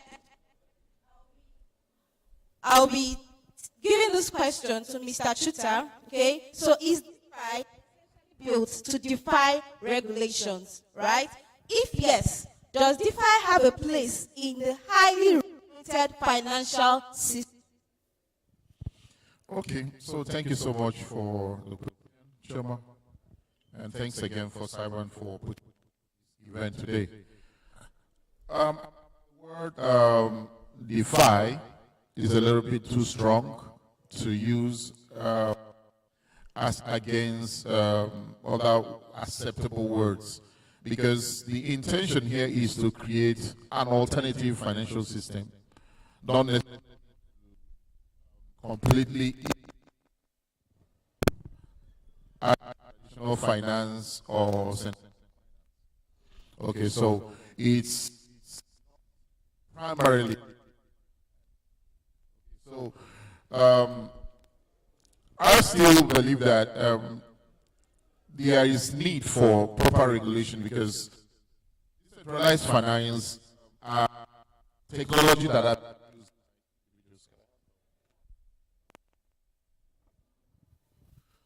yeah, so decentralized technology used by individuals, and the way individuals apply technology needs to be regulated, because it's not everyone that uses technology uses them for honest intents, and that's where regulation comes in.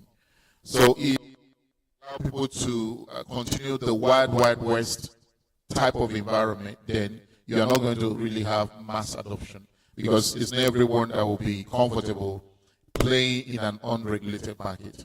So definitely regulation will play a key role when the goal is mass adoption.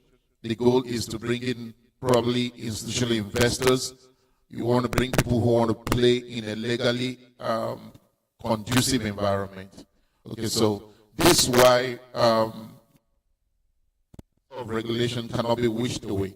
Even though we know that there's a lot of people who believe that it shouldn't be regulated, but believe in something, but it's another thing for what you actually be the general perception.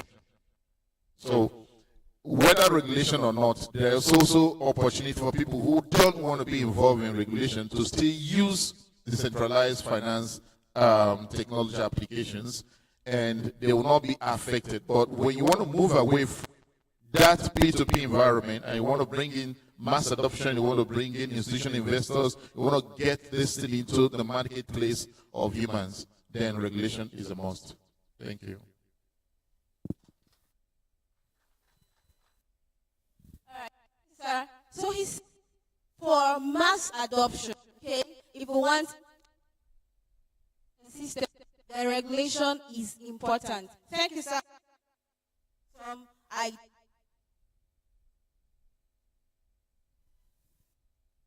Most of us are already familiar with CeFi, centralized finance. We've got to use it. Most of us have accounts in centralized exchanges, right? Okay, so now we're going to go to someone that is very vast when it comes to centralized finance to tell us about the opportunities, okay? Now, Mr. We'd like you to enlighten us on the opportunities and DeFi provide that could change the way financial services are provided to consumers. So we'd like you to talk from experience with the BitGet platform. Thank you. Thank you. Thank you, Chioma. Can you hear me? Okay. I think I just need to add this before I continue. DeFi is just, you know, a lot of people, when you mention DeFi, because of the way it sounds, it sounds very strange. It's just the same thing. It's decentralized finance, finance between two parties without a party, without a bank, without the insurance company, without your carbon pay, OPay, and so on. Without them, everything you do with them, you do with another person without allocating capital, first of all, to a central party, without sharing profit with a central party. You just sit back and you do stuff with somebody, and something minimal goes to the platform that provides that function for you. So that's actually what DeFi is. So there are lots of opportunities, like what we've been seeing, with DeFi, for example. Recently, in the past 5-6 years, a lot of young people accessed capital without going to a bank, without going to the stock market, without going through big third parties that will have to do IPOs, set up a lot of bank papers, this paper here. You could just start a project you could start a project, maybe a real estate project on the blockchain, and right there and then you access a launchpad, which is also a third-party platform, but it is in a way, it is the stranglehold that centralized finance third-party platforms provide is reduced drastically. We saw the days of ICO. You could just come up with a project and immediately raise $5 million, $20 million. You hardly see that in centralized finance, even in African countries especially. It is difficult to raise $20 million overnight.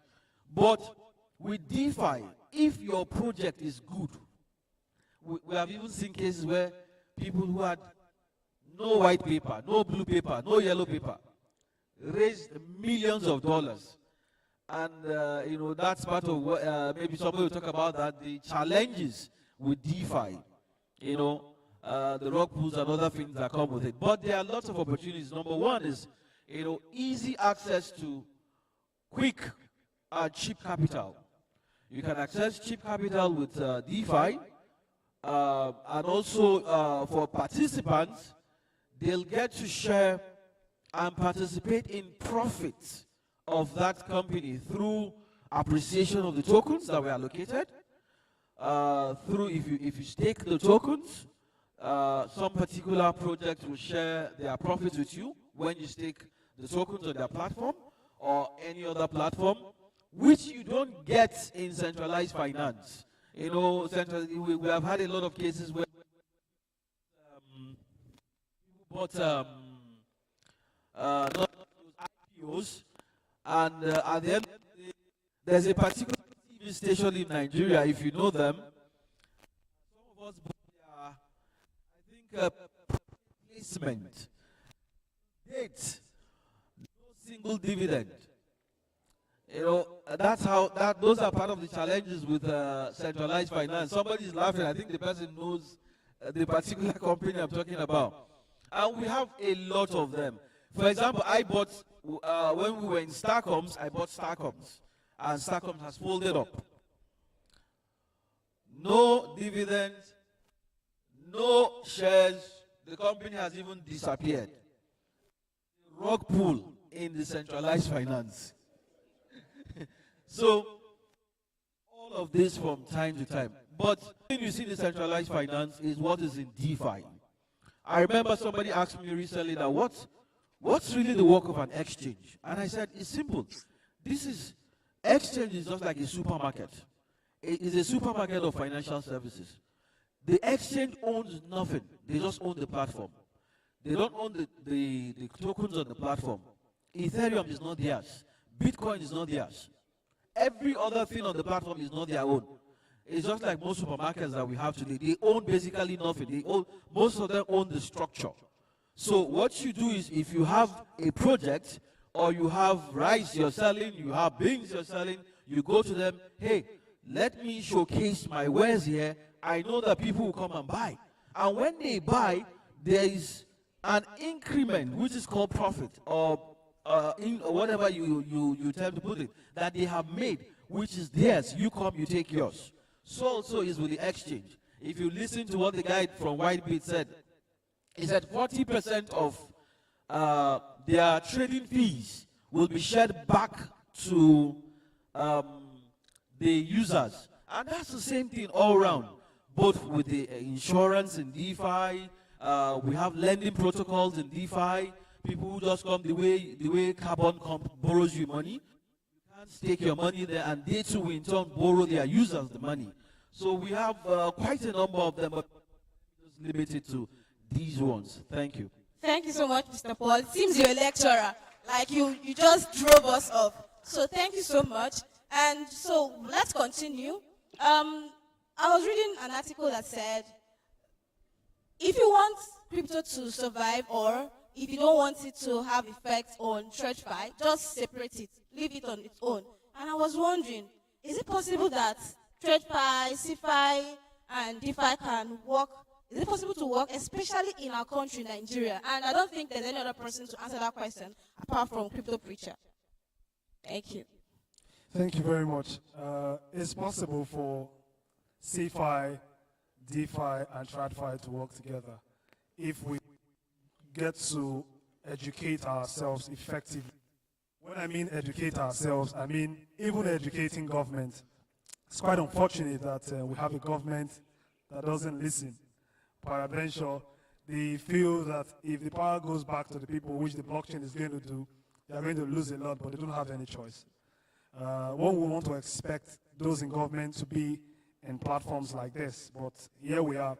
It is going to work, but let's have education. When I mean education, in more saner times, for example, like Singapore, Switzerland, and the Netherlands as well, they've been able to successfully allow people to come up with products around the blockchain, right, to solve the challenges. But what they were able to do, trying to put regulation around the possibility of using the system for money laundering and terrorism financing. That is a big deal, right? But strangulation. But what we are doing in Nigeria by government. Government is actually in a way trying to strangulate this technology, and they can't do it successfully. Someone can be in their house. A lot of, even the way people do transactions these days has actually changed. Even working ethics these days, or working methods these days have actually changed. People are at their home now doing remote jobs for DeFi companies here and there. But this as a result of education. At some point earlier this year, the Biden administration actually set up a committee with an executive order to be able to understand how this thing works. And they are still researching.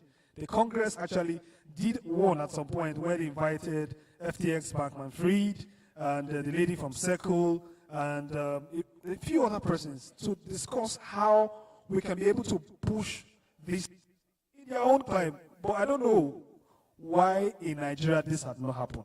This is because education. So you and I have a responsibility to begin to educate the individuals, because Nigeria has a whole lot of potentials. Human capacity, massive. In these 250 million people, about 70% is young people. So sometimes when you think of Japa, you have to reconsider it in some sort, because there's money here. You can, if you go to the international airport today, you will see a lot of people trying to leave. A lot of white people are coming. If there's nothing here, this Oyibo man not good here. So education. Thank you very much. Thank you so much, Crypto Preacher. All right, so actually we still have more panelists that will join us online. But just before these people leave, I would like to still go back to Mr. Stanley. All right. So while concluding, please, can you try to balance this equation? It's becoming too difficult. CeFi, DeFi, TradFi can actually collaborate. Just summarize it, sir. Thank you. Just like the other speakers have already said, I believe in collaboration. I believe these three can work together. You see, I believe the space will grow to the point whereby innovators in the DeFi space, developers, we see how to come up with products that will integrate both the CeFi, the DeFi, and the TradFi together. And I believe a lot of projects are looking into that direction. Yes, we know that DeFi is definitely disrupting the TradFi space. But we cannot neglect that aspect completely. That's why even if you are going into the DeFi space, you are a developer in the space, you need to have a basic, not just a basic, you need to have an advanced understanding of how the traditional financing works. So this whole process needs to go together. DeFi definitely will displace that, but there must be a convergence of these three aspects. Thank you so much. Okay, so the next person we are going to hear from, his final words from Mr. Chuta. Mr. Chuta, industry leader, okay, you've had the opportunity to contribute to regulation, to policy. Do you think the regulators, do you think they will embrace the emergence of CeFi and DeFi platforms in this country's financial system? Okay, so forward-looking countries typically would want to find a way to integrate DeFi into their systems. But the question is Nigeria a forward-looking country, or is it a forward-thinking country? You guys judge. And so far, the feelers from the regulators, from the industry, doesn't show that there's any intention of decentralized finance world. Definitely, where systems will definitely exist together. And of course, because African countries, because when you talk about Nigeria, it mirrors Africanness in the way we do. So because a lot of us in Africa, we have these opaque systems that we revert, displace them, continuously limit the extent to which we can apply blockchain technology that brings some of these options. The people at central bank are bulge and allow you to eat into the areas where they control.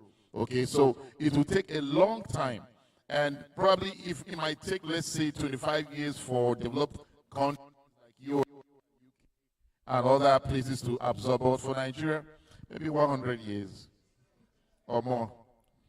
All right, so that's my personal opinion. Thank you so much. Thank you so much. So at this point, we would like to thank our distinguished speakers. They've actually enlightened us, because we still have our online speakers that are actually waiting for us. So at this point, we would like to thank them and have the online presenters. We have Mr. Kerry Annan, Mr. Eric Annan. Can he show up? All right, so are you ready, Mr. Eric Annan? Okay, so for Mr. Eric, we understand that the word of finance is synonymous to trading, okay? Whenever you say finance, what comes to your mind is trading, okay? How do you buy and sell? So the CeFi and DeFi seem to be enablers to achieve this trade integration without so much infrastructures. You see that we don't have buildings. People that play in the blockchain space, most of them are virtual players, right? So how has trading impacted economic integration for centuries? Mr. Eric. Thank you so much, and thank you for the opportunity. And I want to say thank you to the first panel. They are all senior members space, and thanks to SiBAN for this very important conference. I think Africa is doing it right. Yeah. So looking at trade from the medieval era, the first keynote speaker actually made a very strong case for how Africa evolved from the days of Stone Age to the agrarian period to the Industrial Revolution era. If you go back to history, you realize Europeans, as we know today, was not because they have political integration. Their strength was trade integration and economic bond. Africa structured we are going to be the biggest center of population in the next 30 years. 5% of it will be young people.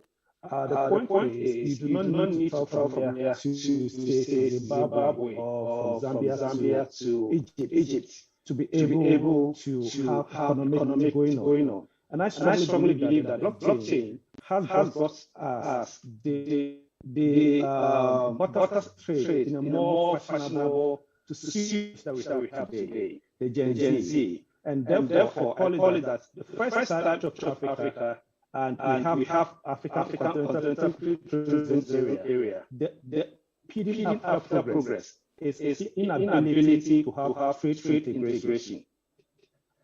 From the days of Adam to today, the only thing that puts people, and I think blockchain is enabling that. I'll give an example. I was in Nigeria for 6 years before I moved out of the country.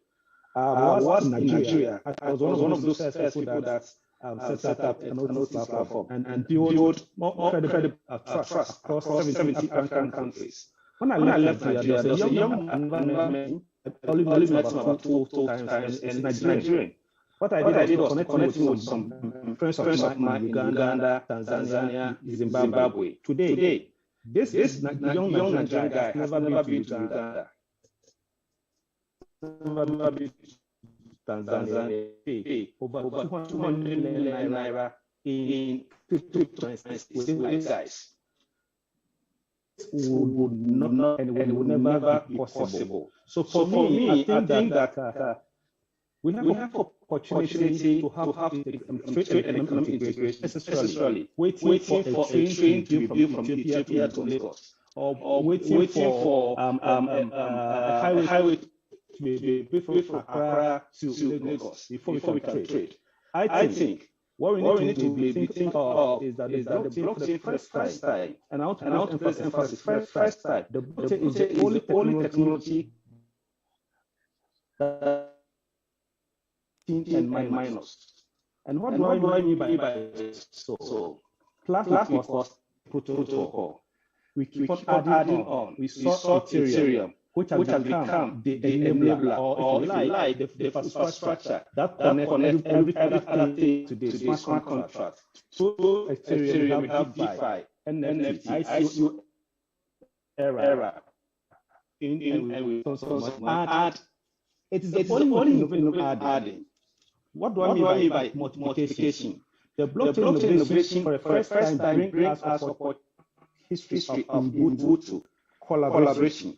The blockchain has a space for people who are egocentric, who have compromised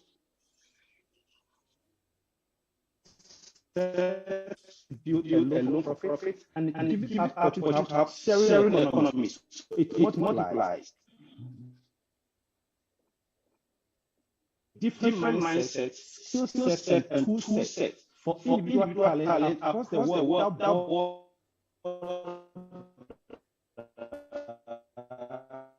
Especially in Africa, able to become blockchain startup, a business analyst, developers, and everything. So it brings division, and for the first time we see that in blockchain. For the trusting, I think the blockchain does not have space for people who are liars, who don't have trust, people who are egocentric, and greedy. If you are selfish, they also remove you. Community allow us to foster unity, bring trust. We can trust the code and do business together. So in summary, we have a real opportunity as for the first time to look into economic and trade integration, using all the protocols that it brings self-sovereignty, self-authority, and self-responsibility, self-trust. Above all, that's my opening remarks. Thank you. Trust, and that's my opening remarks. Thank you. Thank you so much, Mr. Eric. Thank you for joining us, and thank you for your contribution. And from what he said, he mentioned that blockchain technology has made so much.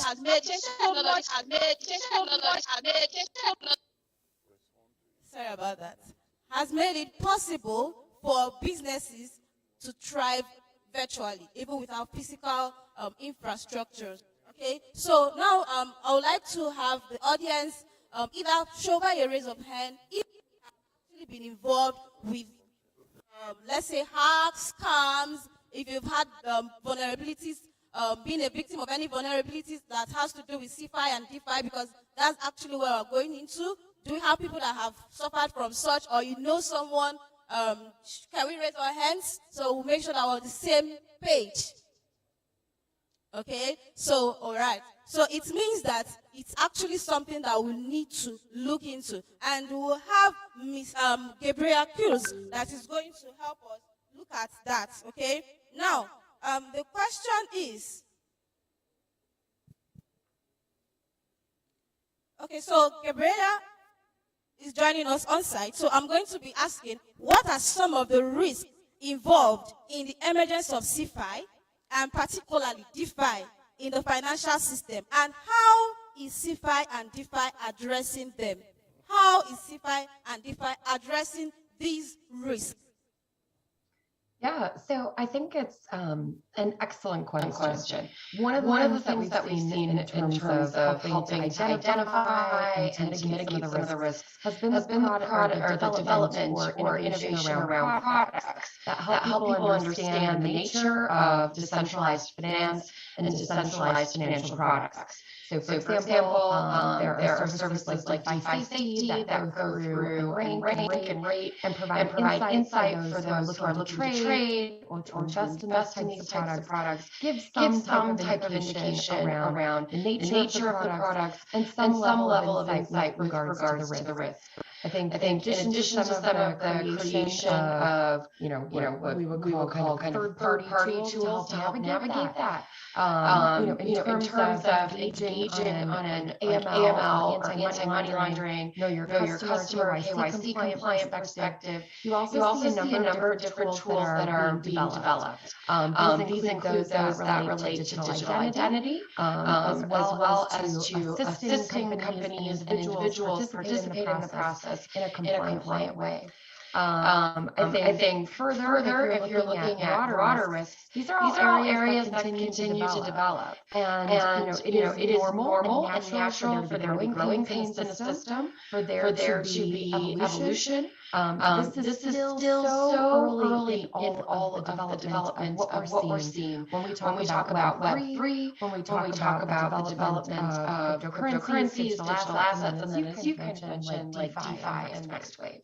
I think what you're going to find is that we encourage everyone to read white papers, to understand the products that they're going to be purchasing, and to also make sure that they're putting out a lot of what we talk about as hype, and really looking at like the underlying substance of their participation.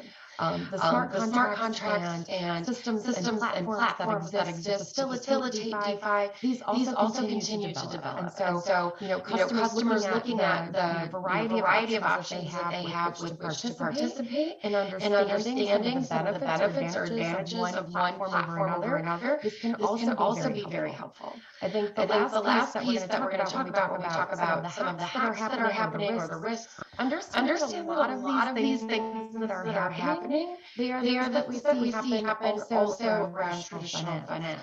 So it's not necessarily the blockchain that's getting hacked. It's the wallet or we see phishing scams or other types of romance scams or someone asking for your seed words or how to get into your account. So I think just as you have to be vigilant when you participate in a centralized financial system around keeping your passwords to yourself, keeping your seed words to yourself resonates over when it comes to decentralized finance. Making sure that the platforms and wallets that you're choosing are of high quality and are able to withstand and have a certain alignment with cybersecurity standards and so on and so forth. And then I think just being mindful of what you're investing in. So when we talk about what are the risks, those are some of the common areas that we are seeing people have challenges. And so I think that would be some of my first instances around how to mitigate the risks. I think the last piece that a lot of the speakers have spoken about, and I agree with, is those countries that develop legal and regulatory frameworks that are enabling. They're the countries that are going to be able to keep domestic industry development at home. They're going to be the countries that keep jobs at home. And they're going to be the people that are able to receive the benefits of that. And so I think when we talk about CeFi, DeFi, TradFi, these aren't competing aspects, but there are opportunities for us to develop that DeFi ecosystem and for that development to come to Nigeria and to come to Nigerian companies and Nigerian people. But only if there's cooperation between the public sector and government and the private sector. And that starts with legal and regulatory frameworks that support innovation and also support consumer protection. Thank you. Thank you so much. And just to borrow from what she said, it is very important that you are security conscious when you are dealing with the blockchain and cryptocurrency. It's very painful that after laboring to get these funds, to get your startups, and before you know it, everything just goes down because there was a hack or a vulnerability. So it's very, very important, okay? All right, so just before we allow Mr. Eric to leave, and I think that will be the final words from him, there's something very interesting about him, and it will benefit the founders here or the startups here, okay? So Mr. Eric, this is for you. Currently, you are a co-founder of AYA, that's AYA, which is a Web3-based talent platform. Very interesting. But then something happened. You were a leading member of Kubitex, all right, a pioneering Pan-African blockchain project, but that there were some risks you faced that probably led to the collapse of that project. Could you mind just advising us in just 1 minute, okay? The founders amongst us would love to hear what you learned from that experience. Thank you. Thank you so much. So as an entrepreneur, your biggest tool is failure to succeed. So I'll say that that was a very, very harrowing experience. A Ghanaian, the only Ghanaian in the project who I trusted and then building, and unfortunately we couldn't scale that as a very founder, you have to trust people. You fail. Don't feel flat, and I'm taking responsibility. Take responsibility, and then was a sensation. It gave people the courage to start, and I'm very proud that I was part of the pioneers who pioneered in Africa. We had 17 countries present, and today my colleagues have different projects I'm very, very excited about. The history will be told, and our name will never be taken off the history of what we have done in the continent. All say that start with your people and put in place structures that will not get you original idea. Yeah, but trust people, of course, you need to trust people to work with them, have an open mind, have growth mindset, have progressive mindset, and be collaborative, be selfless, be vulnerable when you don't know ask questions. And I operate with the first principle thinking, which work with why. So yes, we feel for myself and other colleagues. I say challenge that made us fail. It's what many founders like faces as good people, the right mindset, the right skill set, and the right tool set, and have ability to. So we are solving that problem for global startup today. And we are launching by next week. We so far connected talent to four countries: US, Canada, UK. From Africa, I'm doing amazing stuff. We believe that global market, because there's talent in Africa, we need to make them available so that they can able to put Africa on the map. And team, I wish you all a great event. Thank you. Thank you so much. All right. So it's been an awesome session, very interactive, educative, and personally, I learned a lot. And I believe you did, okay? CeFi, DeFi, TradFi must all have a place to come together. And remember, be security conscious when you're building your project, okay? So it's been an awesome moment, and I want to especially appreciate our speakers for coming up to enlighten us. So this is officially the end of this panel session, but before we end, we would like to take pictures with the speakers. So much, everyone.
All right.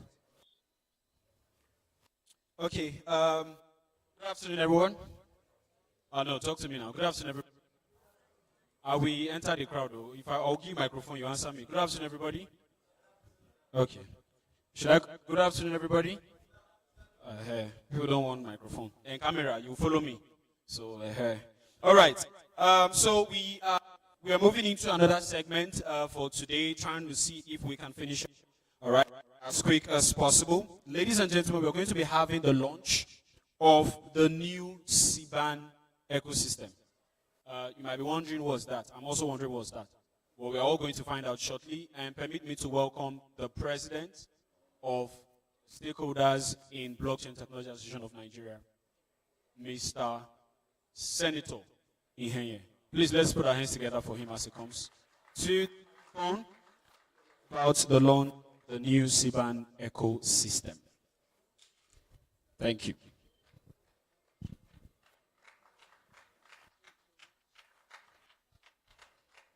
Thank you very much. Thank you.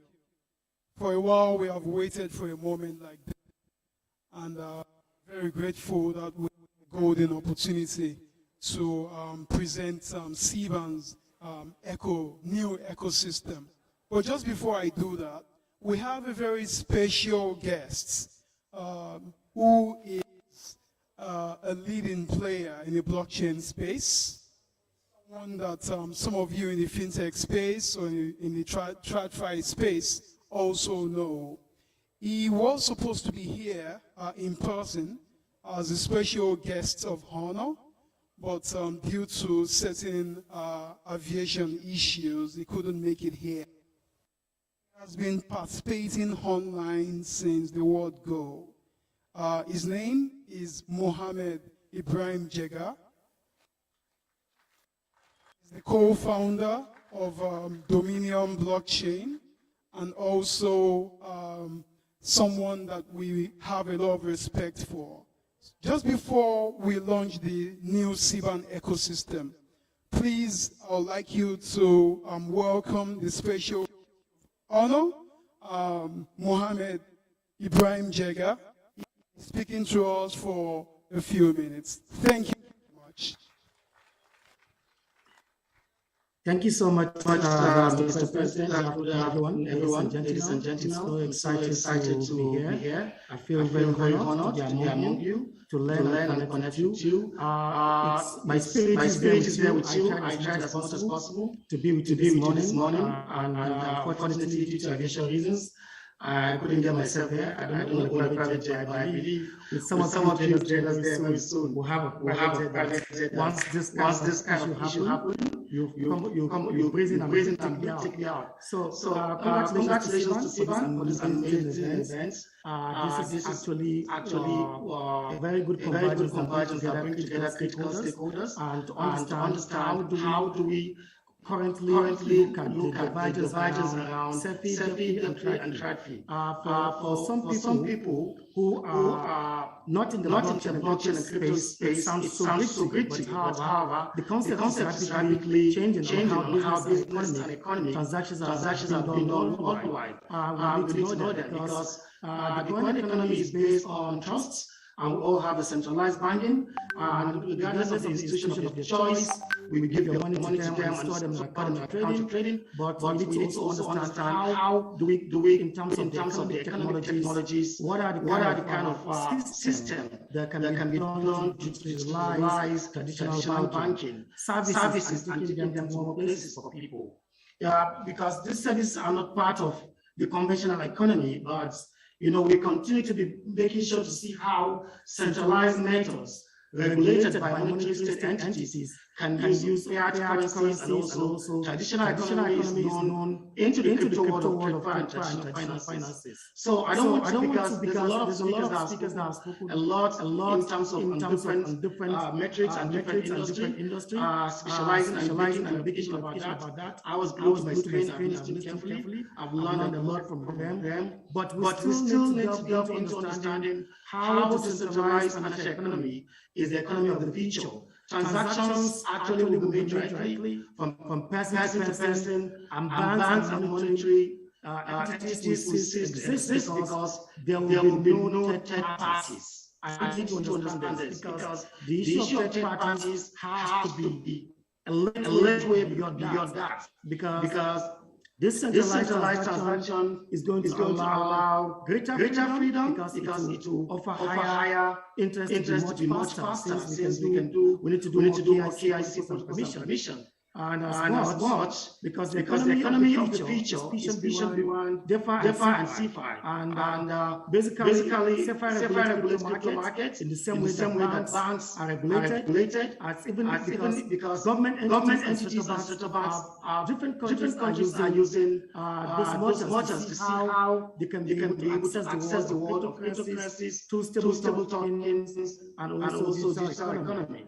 Digital coins. So we need to also look at how best we will be able to like CeFi, how do we regulate in such more same way our banks are although we know the strict part of the system because the executive and the regulatory entity have to be enforcing the specific guidelines to look at it. But the future of the economy is not so simple as we think because the right question to be asked is that where the federal government is looking to regulate preferable, centralized, and controlled blockchain technology.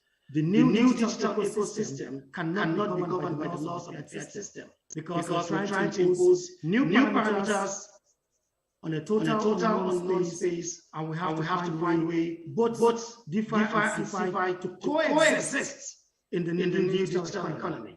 I want to congratulate you all for making the time to be here. And also I want to congratulate all speakers for creating time out of no time today to share their deep insights to the participants. And we look forward to more engagement of this conversation and see how we collaborate to make our country the digital economy of our dreams. Thank you all.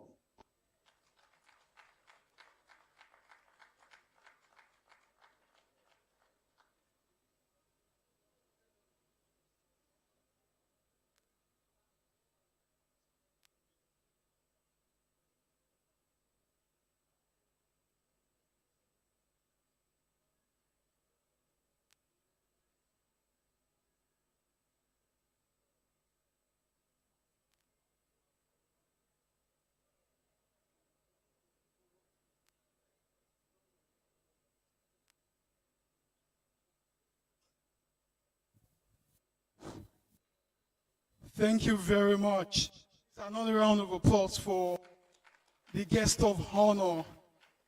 Thank you so much, Mr. Jega, for finding out time to be with us.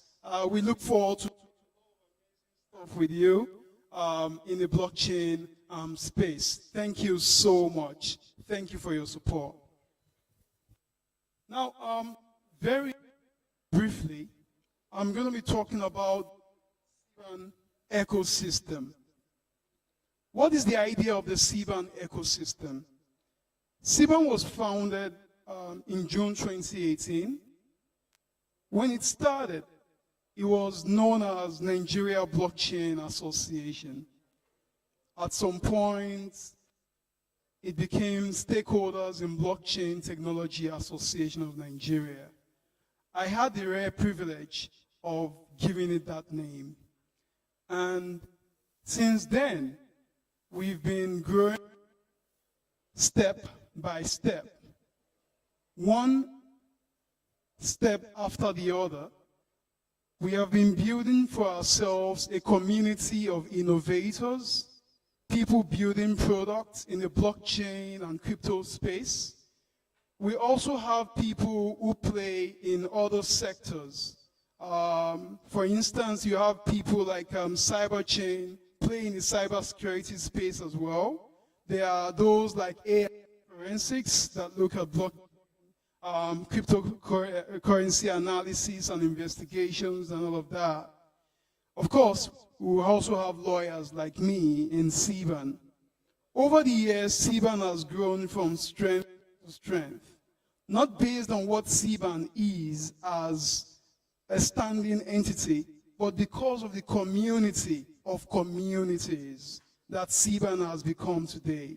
Within the SiBAN association, you find a number of communities. We have corporate members.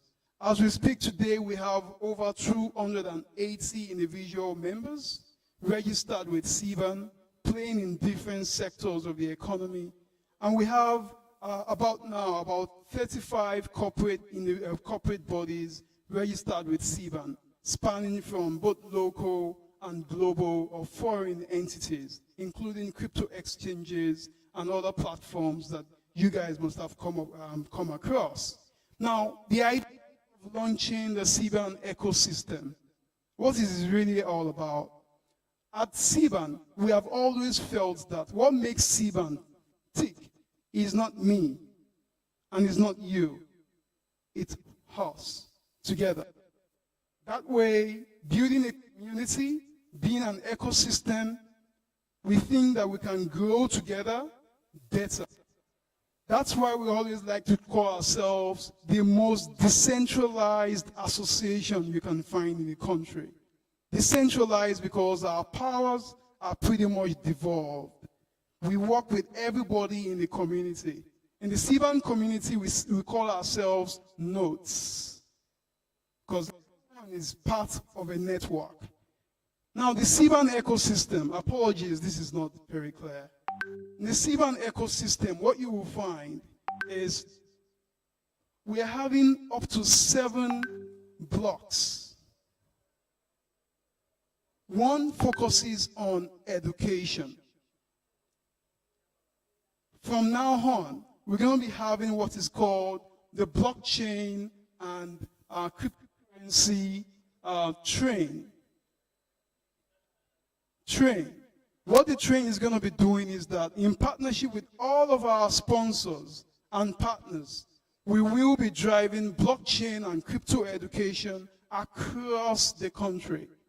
So if you're in Ibadan, you're in Ife, you're in Inewi, you're in Aba, you're in Sokoto, wherever you are, we'll be working with partners and our collaborators to drive blockchain and cryptocurrency education across the country, city by city.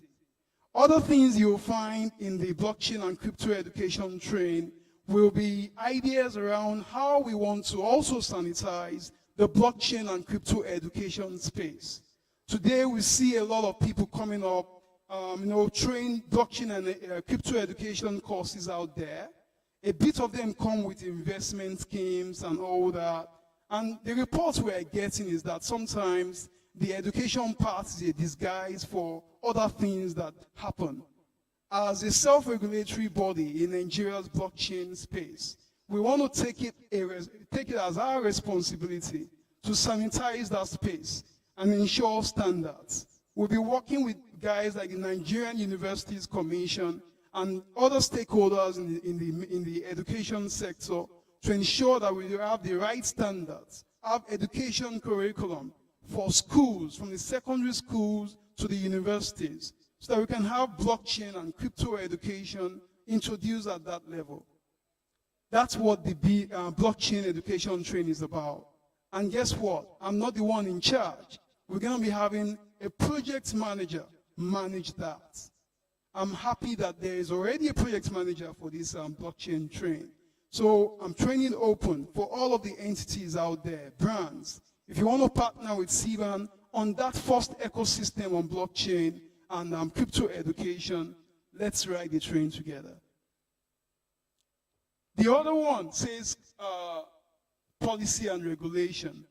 Now, if there's anything that SiBAN is known for uniquely, it is that we are the only blockchain association that talks about or drives policy in a way that it is almost primarily what we do. So when we talk about advocacy around policy, regulations, SiBAN sits at that place. Now, what we want to do with this new block in the ecosystem, it's called Blockchain and Crypto Policy Forum, BACAF. At BACAF, we'll be working with individuals like you and entities to drive policy in a more strategic manner. We're going to be having on the round table the National Assembly, for instance, which we already started a conversation with. Some months ago, in March precisely, 3 senators were in Lagos for, not my senator, 3 senators were in Lagos for a courtesy visit to the fintech and blockchain space. And I had the privilege to welcome them. One of the things they talked about was the need for blockchain and crypto space to engage lawmakers better. That's one thing that one of the senators said. You guys in the blockchain space are not carrying us along. This is why when the central bank was before us, at the time the central bank restricted crypto in the banking system, we just took it for granted that the central bank must know exactly what it is saying. If you guys were engaging, it would have been a different engagement. Therefore, SiBAN wants to take it as a responsibility to henceforth work very strategically to ensure that we are having lawmakers and policymakers on the round table. This is not about fighting. This is not about criticizing government and regulators. This will be about being more strategic and ensuring that we promote policies and regulations that do not stifle innovation. If you're interested in pushing policy and regulations in Nigeria that will not stifle innovations that you push, please identify with BACAF. That's exactly what that block will be about. Here we talk about charity. Now, I don't know about you, but personally I've seen, when someone asked Governor Emefiele about what the blockchain or crypto space really is all about, he said it's money from thin air. Now, you wouldn't blame Governor Emefiele for saying that, because sometimes the culture and orientation of some of the users or players in the blockchain or crypto space appear to make it look or seem that indeed it's money from thin air. We need to be more responsible. We need to play in this space in a manner that helps us to, stimulate trust in our industry. Our industry must not be seen as a money printing industry. It must not be seen as an industry where you turn 1 million to 3 million overnight. Our industry is an industry that is built on values, strong values, and those are the things we need to drive. Through our charity initiative, what we want to do is to ensure that we drive what is called corporate social responsibility. So if you are Whitebit, one of our sponsors today, you can step forward and say, SiBAN, what have you got in your calendar this year for charity?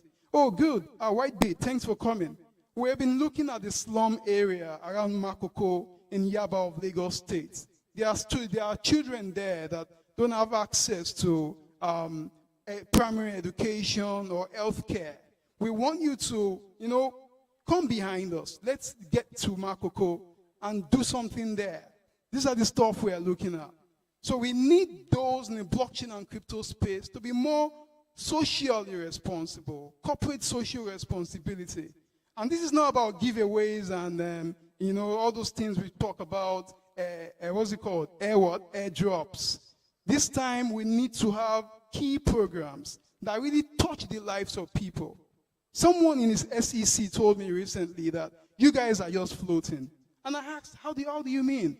He said, well, your industry behaves as if they are not part of the country. I said, why do you think so? Look at you now. Everyone is struggling, but your industry, you guys are always having parties and throwing monies around. We've seen your celebrations everywhere. So we think that your industry is not part of the Nigerian economy. And then someone took it further by saying that it is our industry that is even killing the Naira. Has anyone heard that? So we need to be more socially responsible. The charity block of SiBAN provides an opportunity for us to change that orientation and project an industry that is relevant, that is caring, an industry that listens. We have to show ourselves or project ourselves as citizens that care. Whenever I engage the CBN, they think that we don't care about the Naira. They think that we don't care about a stronger Nigerian economy. It is the opposite. But we need to demonstrate that. If you want to partner with SiBAN on that, our charity forum is open for that. It's called Blockchain Empowerment and Charity Beacon.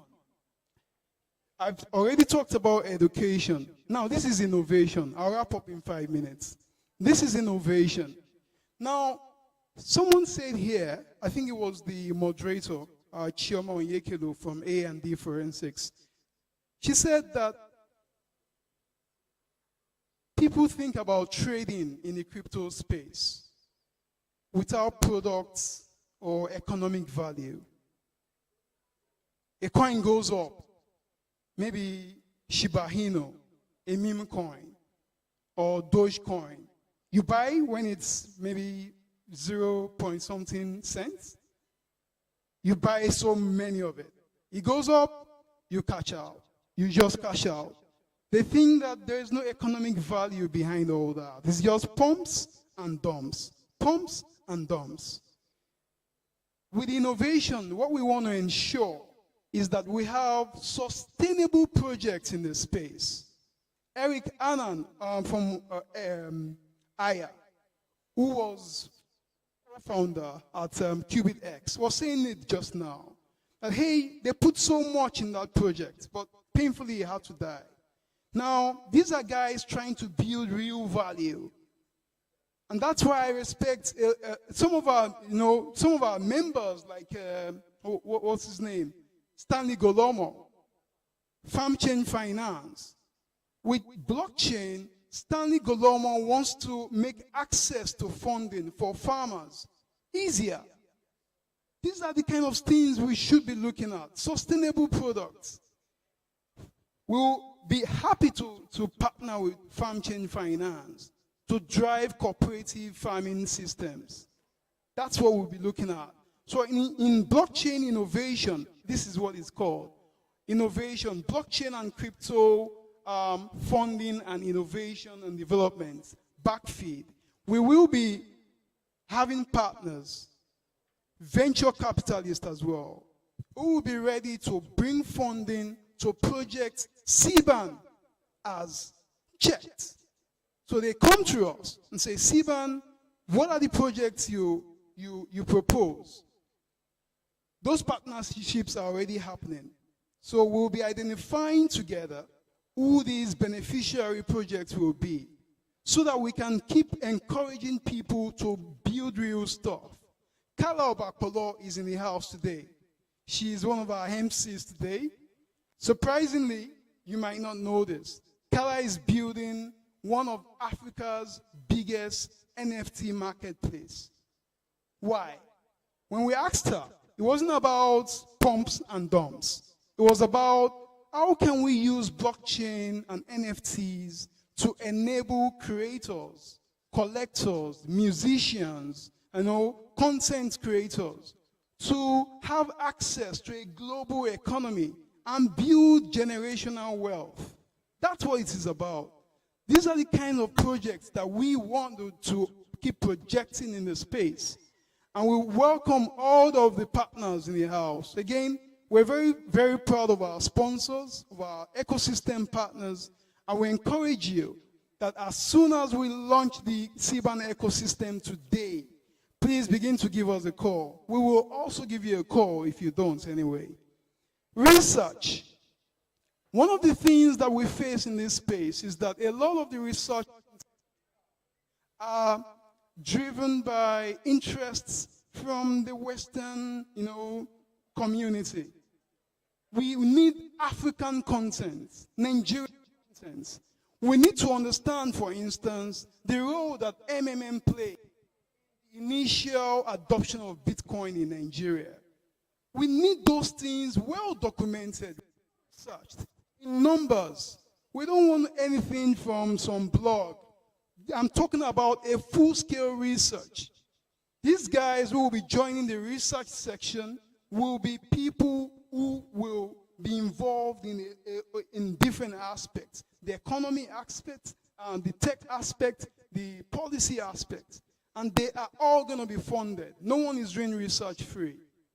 So we partner with one of our sponsors, for instance, say Boundless Pay. Hey, we would like to do research in the impact of cryptocurrencies on the value of the Naira in Nigeria.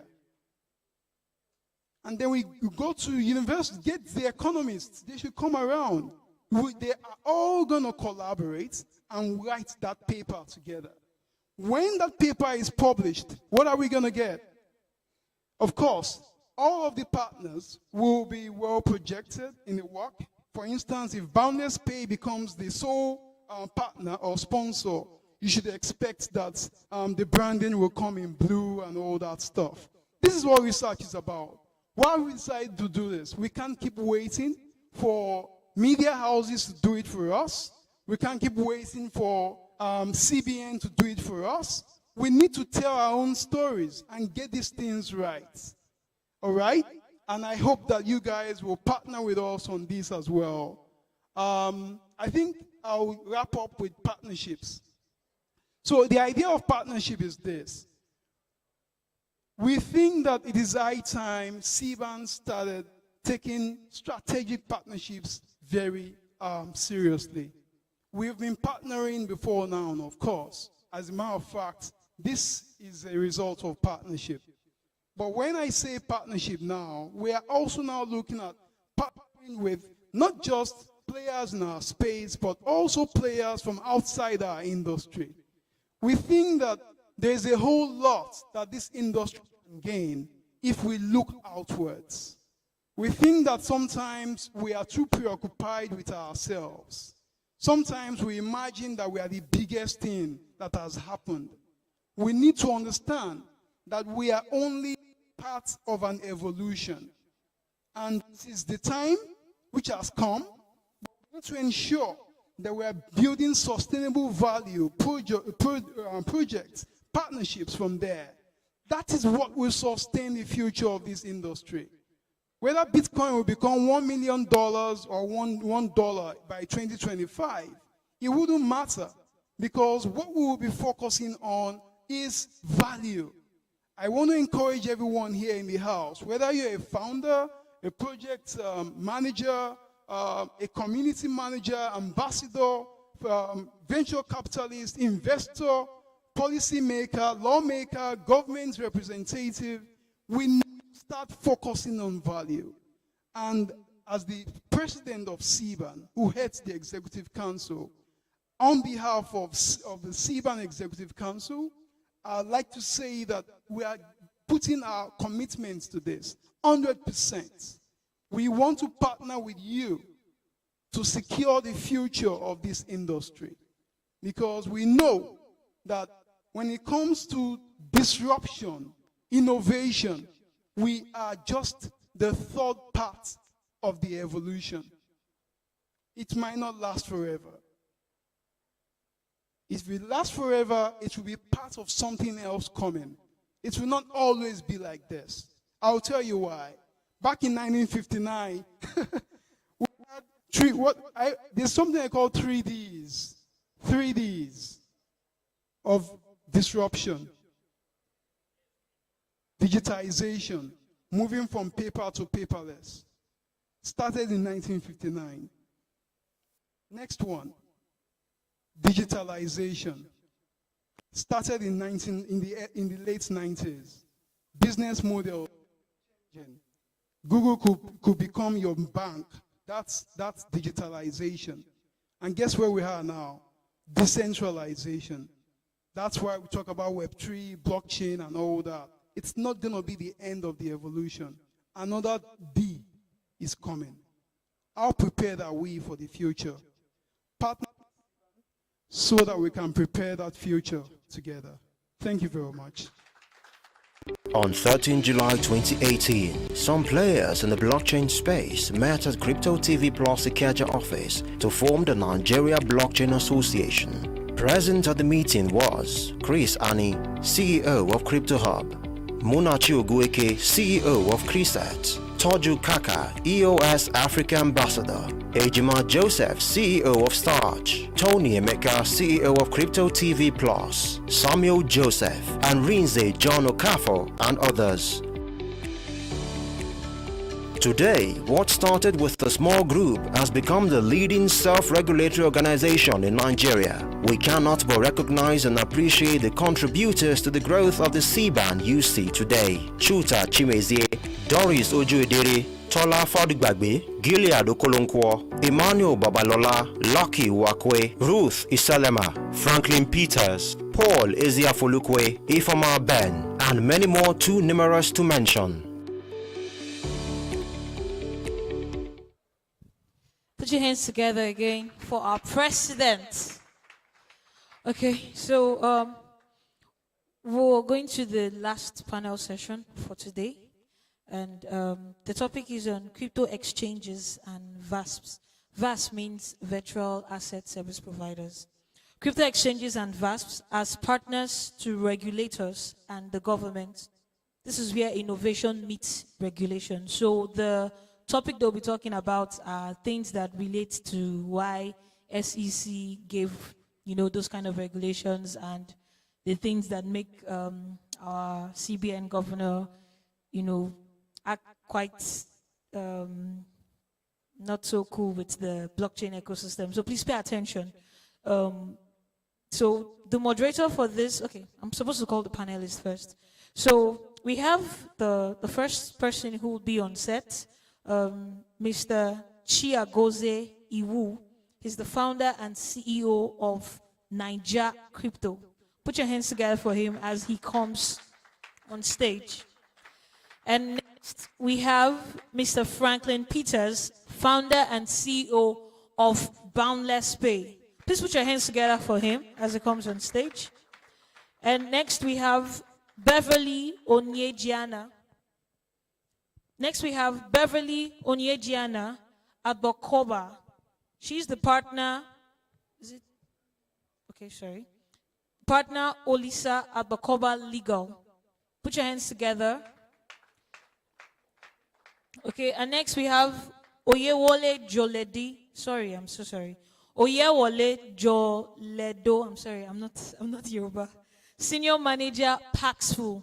Please put your hands together. And then we have Ruth Iselama, founder and CEO Beat Mama. Please put your hands together for her as she comes on stage. And next we have Prince Wafuru, partner, the lawsuit. Okay? And then finally we have Shehu Daniel, founder and CEO, Trade Father. All right. And then the moderator for this session is Stephen Azubike, partner in Fusion Lawyers. I think he should be here. Please put your hands together. Oh, yeah. Put your hands together for him as he comes on stage. Thank you so much.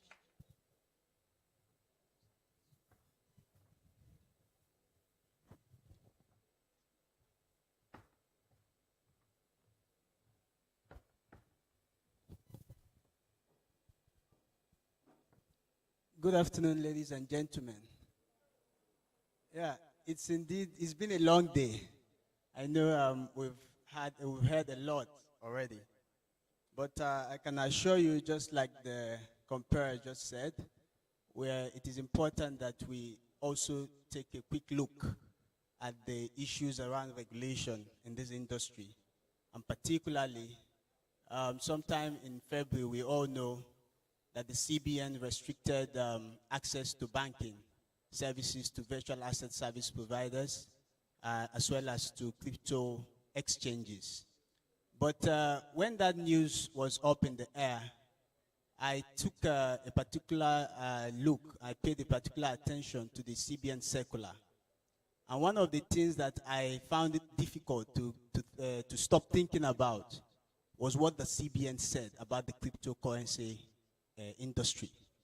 The CBN said that cryptocurrency is used to describe the activities of traders in an electronic dark world. That was a very strong statement. I've been unable to stop thinking about it.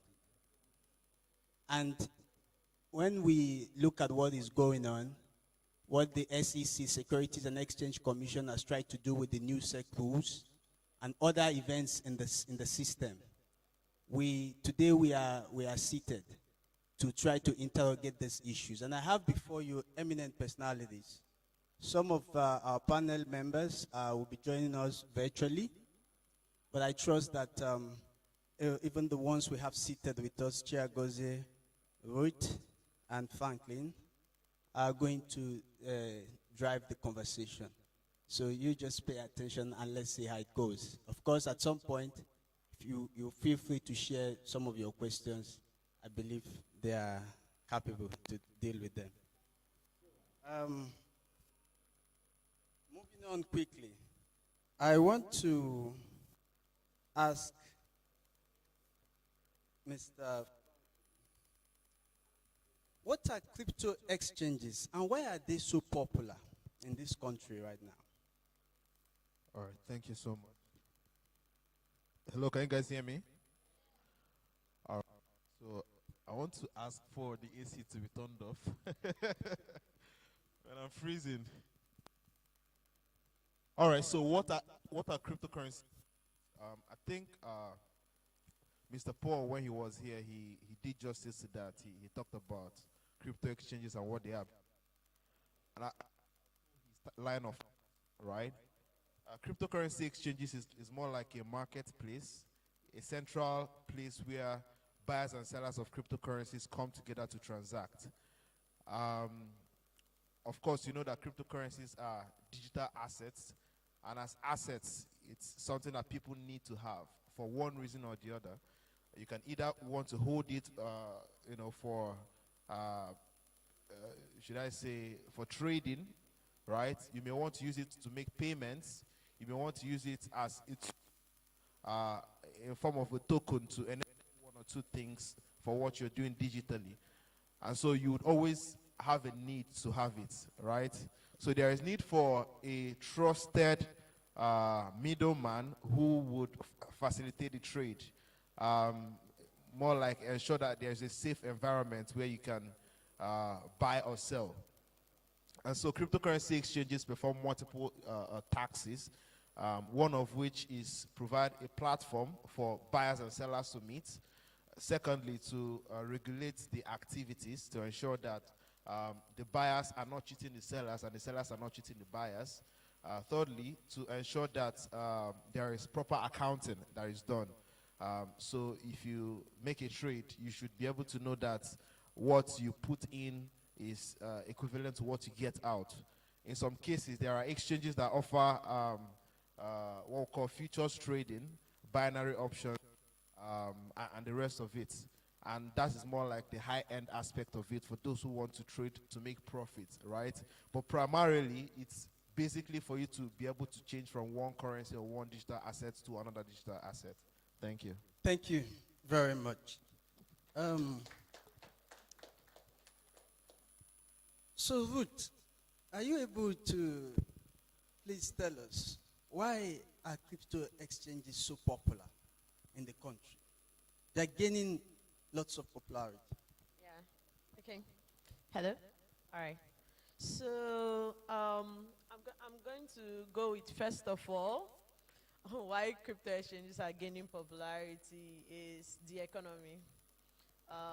We have a very high unemployment rate, and also with our dollar exchange rates fluctuating so frequently, like Franklin said, people get to go to those exchanges to buy and sell or convert to USDT. So it's like a substitute to the US dollar, basically. So, and we are import dependent. We're not export dependent. So that's why you can see crypto exchanges becoming very popular. All right. Thank you. Thank you so much for that clear answer. Okay. Incidentally, while the CBN believes that crypto traders are operators in an electronic dark world, because there has been several allusions to the fact that crypto is used for illicit activities and other fraudulent activities by some criminal elements. It will interest you to note that about 1% of global transactions on cryptocurrency has been traced to illicit dealings.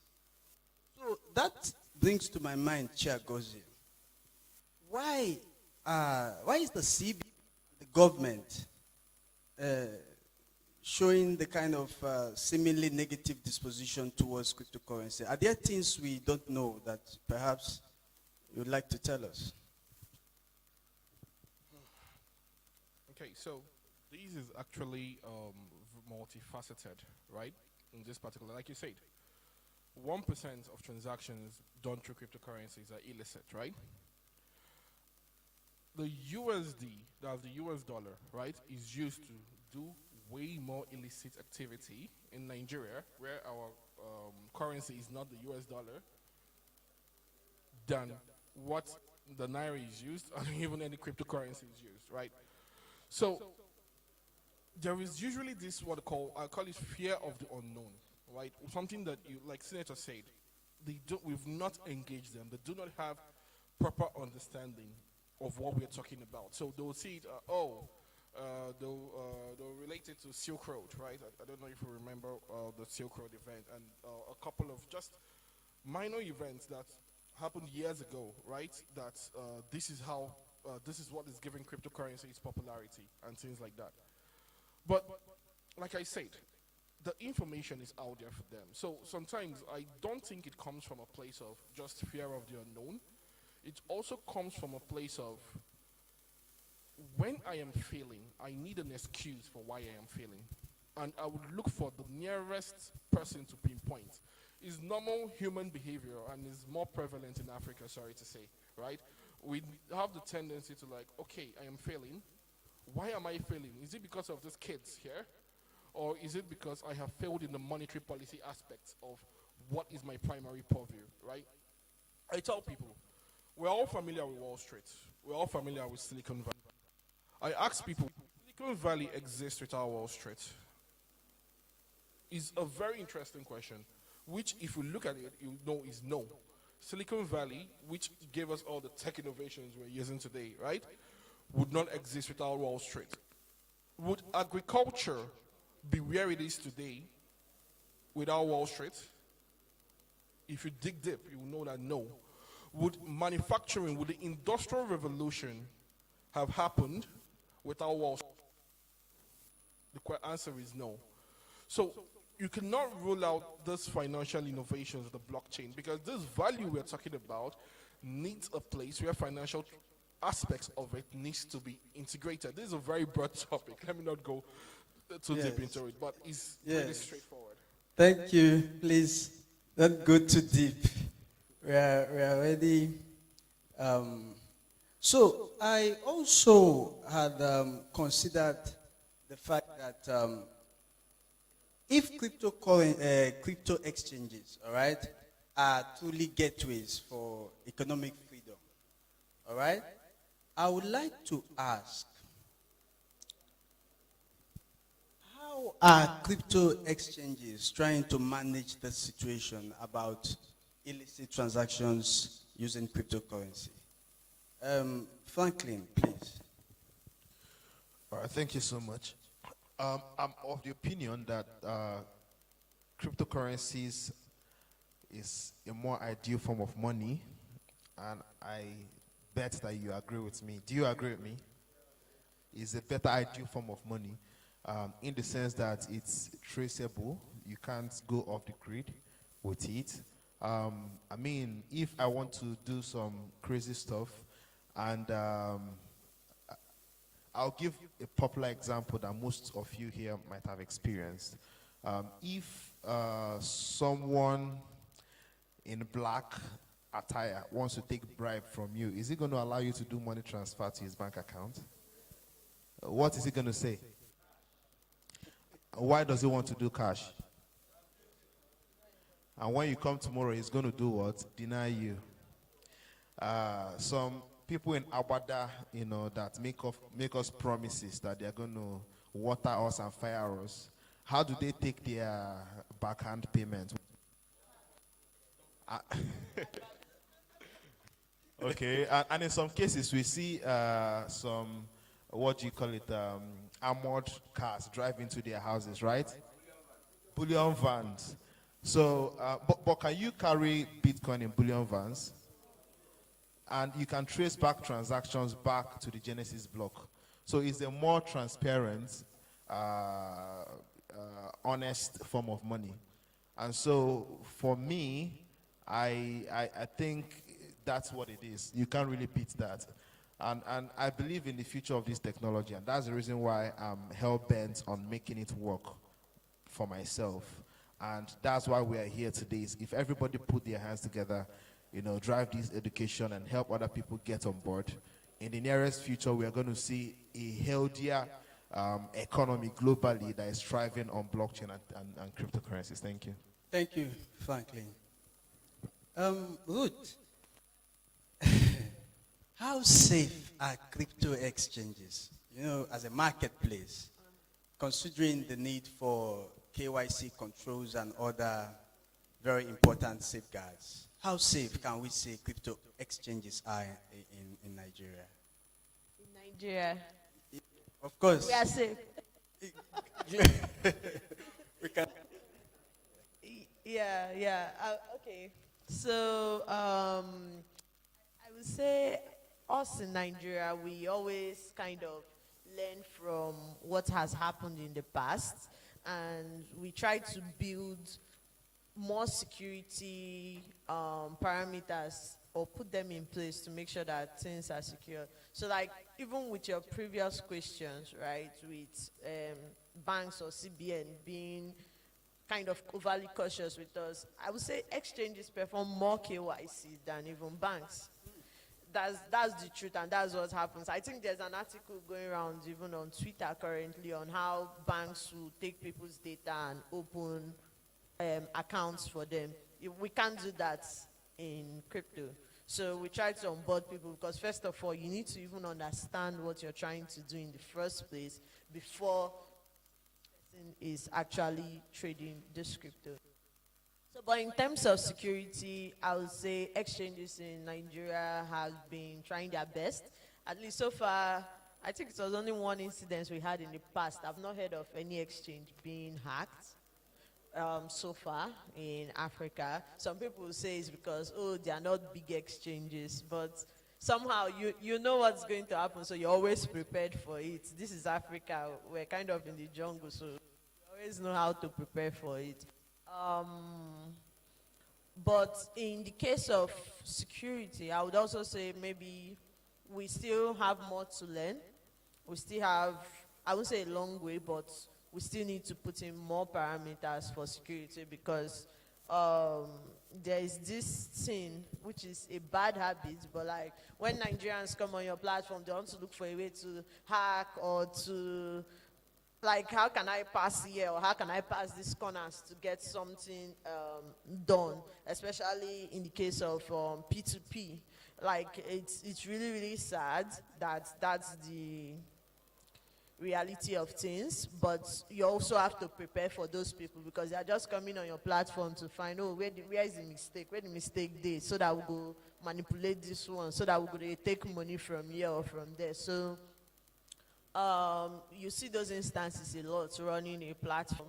I would say there's one that came to our platform, but we said we were happy because they were even giving us money, and we too were laughing, looking at what they were doing. When they finished, they saw that nothing could work, and they found their way. So we're really, really trying hard. I know everybody's trying hard, and we'll continue to try to make it better. Well, thank you very much. But before I leave you, all right, you did mention that crypto exchanges seem to be even doing better KYC than the traditional banks. Yeah. And of course, I know that in order to continue to encourage consumer protection, investor safety and confidence and compliance issues, would like to know, how can crypto exchanges collaborate with the government in order to achieve this objective? Yeah, at the end of the day, we're trying our best, right? It's not like trying at all. We're trying our best to make sure that we collaborate with the government. We say, hey, look, don't be afraid of this thing. This is how it is. You can learn from this. So I think I would say from the early days, they were still learning. But clearly right now, I don't see what the excuse is, because these conferences, we hold it. Mr. Chimeze holds this conference every year. There is P2P, there is CBAN, and like there are a whole lot of other resources or materials for them to learn. And I even know that, I think the CBN was part of the delegation that went to, there's this country that launched their CDC coin.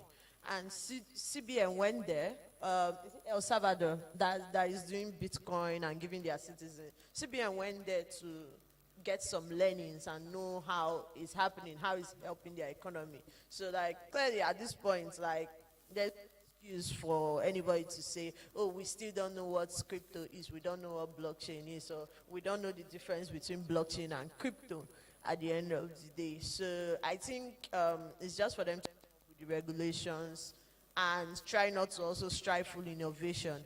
I do hope it's coming soon. I also saw in news that the next bill will cater for digital finance, fintech, etc. So let's just watch and see what happens. Thank you very much. Chair Gozi, we mentioned something about the new SEC rules that the Security and Exchange Commission had introduced in order to, as a form of regulatory framework or regulatory regime to deal with the virtual asset service providers and other, like the digital custodians and the digital asset offering platforms and the likes. I would like to ask, how has the crypto industry embraced this new development?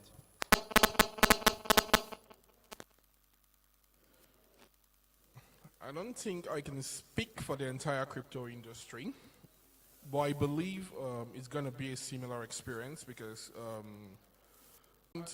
the general reception is two things, right? First of all, we thank the SEC for even being one of the pioneer organizations to actually want to work with the crypto space. That's no joke, right? Because if you check, the SEC has actually made an attempt to work with the crypto space as far back as 2019. I don't know, other people might even go further than that. But from what I'm aware of, as far back as 2019, while other organizations have been regulating without interacting with the crypto space, right? But on second thought, analyzing the people that was brought up, right, you see a skew towards traditional financial implications being on what is supposed to be mostly startups and innovations. What, let's say the company with the biggest valuation in the crypto space, I don't know, as I said, I don't want to speak for everybody. Let's say $50 billion, right? The biggest valuation. So you see that the try to stifle is designed to stifle particular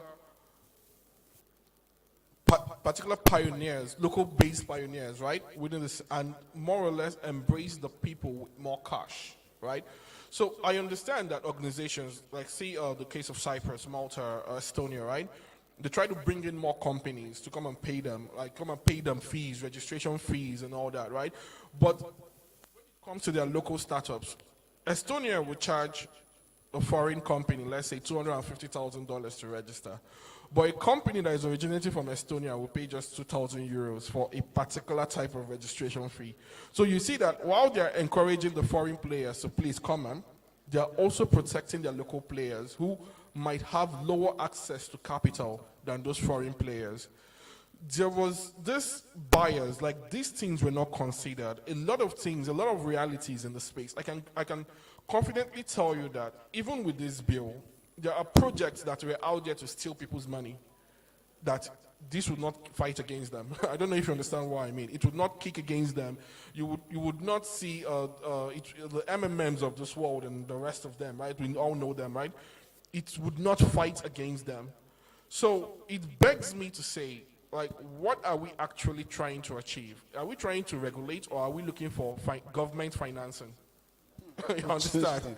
So it's a double-edged sword. While I kind of like, let me say, hail them, they did well by considering it, and they actually engaged with the industry, even though a lot of the final documents showed that they didn't take actually what the industry said.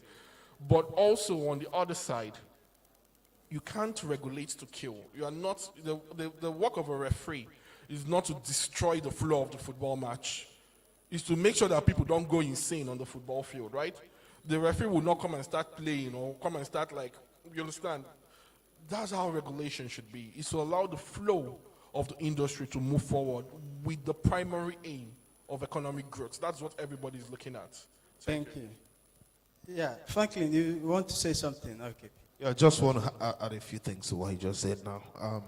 The regulation, unlike how so many people see it, is good for every industry, right? I understand that blockchain and cryptocurrency ecosystem has this belief that they shouldn't be regulated and they should just be on their own, but there is no growth without checkmates. If an innovation is not properly checkmated, usually it causes havoc. It rather moves from being an innovation that should be for the good of the people to becoming a harmful stuff. Take a look at what's happening in America today. You know, they allow people to own guns, right? And those guns are for protection. They're supposed to use it to protect themselves. But today you see and you hear people shooting people going crazy, walking into schools and worship places and shooting people anyhow, right? You know, day before yesterday, I watched a video of two cousins arguing, and one of them picked up a gun and shot the other one. And it's because something that's supposed to be for good, not being properly handled or regulated. And so regulation comes in to make sure that nobody goes crazy. So in the blockchain industry in Nigeria, I see this small industry that people tend to neglect become like a cornerstone for our economy in the future. And I'm saying it because I've seen it. It's going to happen by the grace of God. So what I am looking forward to is for the government to find a way to work with the industry really more closely than they have worked with them before now. And everything will be all right. Thank you. Thank you very much. We have some of our panelists on joining us virtually. I know Prince He's a lawyer, a partner with lawsuits, is there listening to the conversation. I would like him to speak to these CBN current posture regarding the crypto industry. Is there any hope that perhaps there would be a better approach? Okay, in the sense that, for instance, we do on a global that is looking at the monitoring of money laundering, the financing of terrorism. We know them as Financial Action Task Force. They had recommended that the Nigeria should adopt some serious AML, anti-money laundering, and CFT of financial terrorism procedures, and also looking at the new SEC rules. So we are all putting our eyes on the CBN. So Prince, is there any hope that the CBN would change its posture?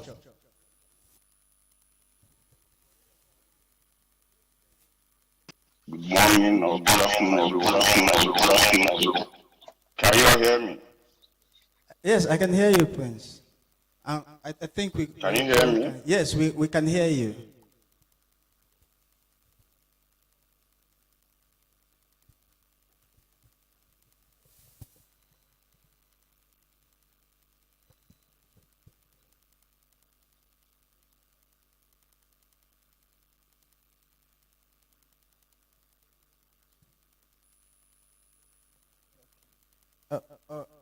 We can hear Prince. Shehu Daniel, can you hear us? If you can, please. We'd like to hear from you. Can you hear me now? Yes, please. Yes, I can hear you. I can hear Prince. I can hear you. Can you? Okay, you can go ahead.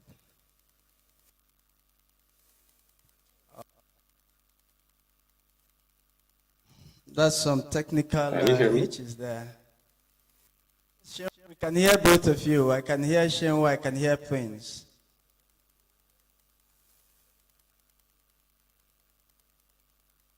Oh. Okay. Frank, you want to speak to that? Any hope that the CBN will change its posture?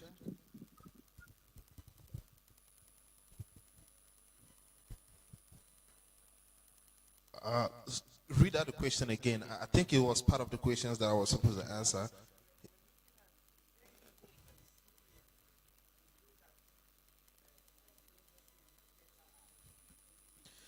Yeah, I think it revolves around everything we've talked about so far. Unfortunately, the current government of the day in Nigeria is not one that is keen to paying attention to local startups and what is happening internally. It's unfortunate that their focus is elsewhere. I've been privileged to be a delegate for Nigeria in a couple of international fundraising forums in the UAE, and it was sad what I saw. Like, I was so embarrassed. I came in as a Nigerian delegate. We had a couple of governors in Nigeria in that panel, and then it was leave at some point. I didn't even want to identify myself as a Nigerian because of the posture they had and how they presented Nigeria as though we were like some backward country that is all about farming and agriculture. And I've also been privileged to sit in a panel for Zimbabwe. I've also represented Nigeria in one other country, in Kigali. Kigali is Kenya. And I saw how they presented their own country. It was young people my age that were there representing their country, talking about the technology that we are building internally. And by the time they were done, if I had funds there, I would have stood up and invested in their country. Do you understand? So unfortunately, the problem is that the government of the day do not care. They don't pay attention to what is happening internally, and hopefully the next government would be able to take advantage of what we have. Thank you. Thank you, Frank. Of course, we are very hopeful, especially with the passage of the Nigerian startup bill, NSB, by the National Assembly, awaiting the accent of the president. We are hopeful that things will be better. Any final words, Ruth? All right, so final words.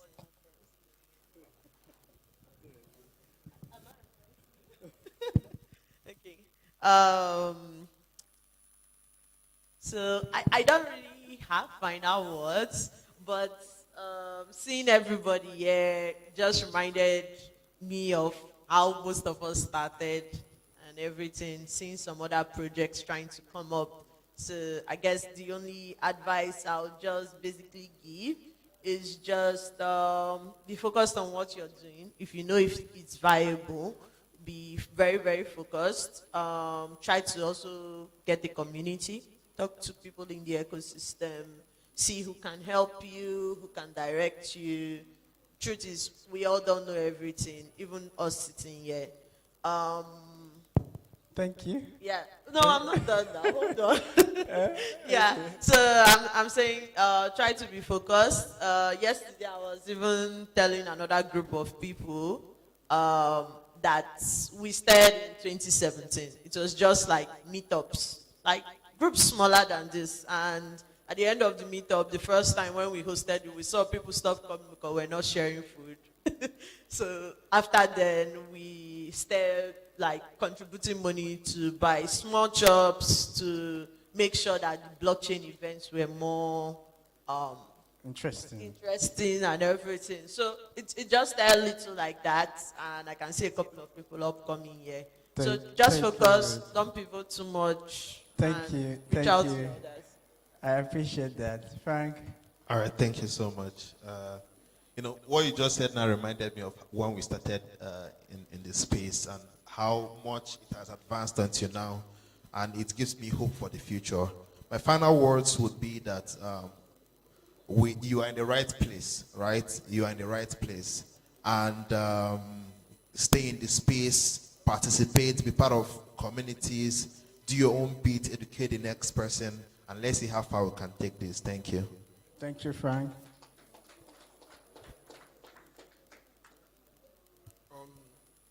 Like Ruth said, back in 2017, I wasn't part of this ecosystem, at least in the Nigerian space. I remember when I first tried to do like sort of like a meetup for Niger crypto. The numbers were very, very low, right? And we're kind of leveraging on what they have done, right? Yeah. And we still need people to leverage on what is being done. So like Senator said, I think the focus going forward should be more of value, right? One criticism that I've always had, right? So as much as we can criticize the government regulatory framework and every other thing, we have to criticize ourselves too. That's how we grow, right? So one criticism I've always had is that there is this focus, right, on speculation, on projects that encourage speculation, rather than projects that are actually driving economic value, right? We need to move away from that. It's a global problem, not a Nigerian problem. I can tell you there are space.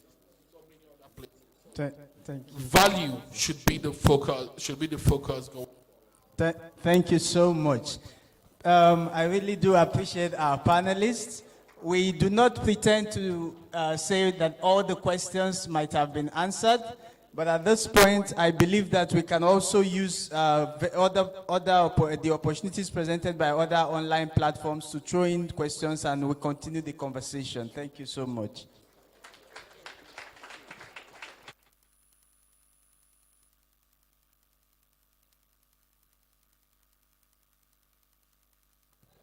All right, the president of CBAN and the chairman of the planning committee, Jude, please, for pictures.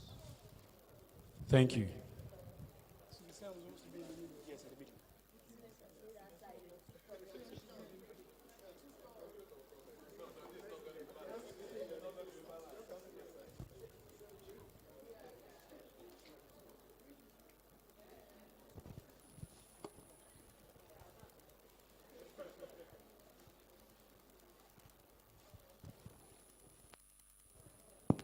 Ladies and gentlemen, these are the OGs. One more time, please. Let's put our hands together for all of them.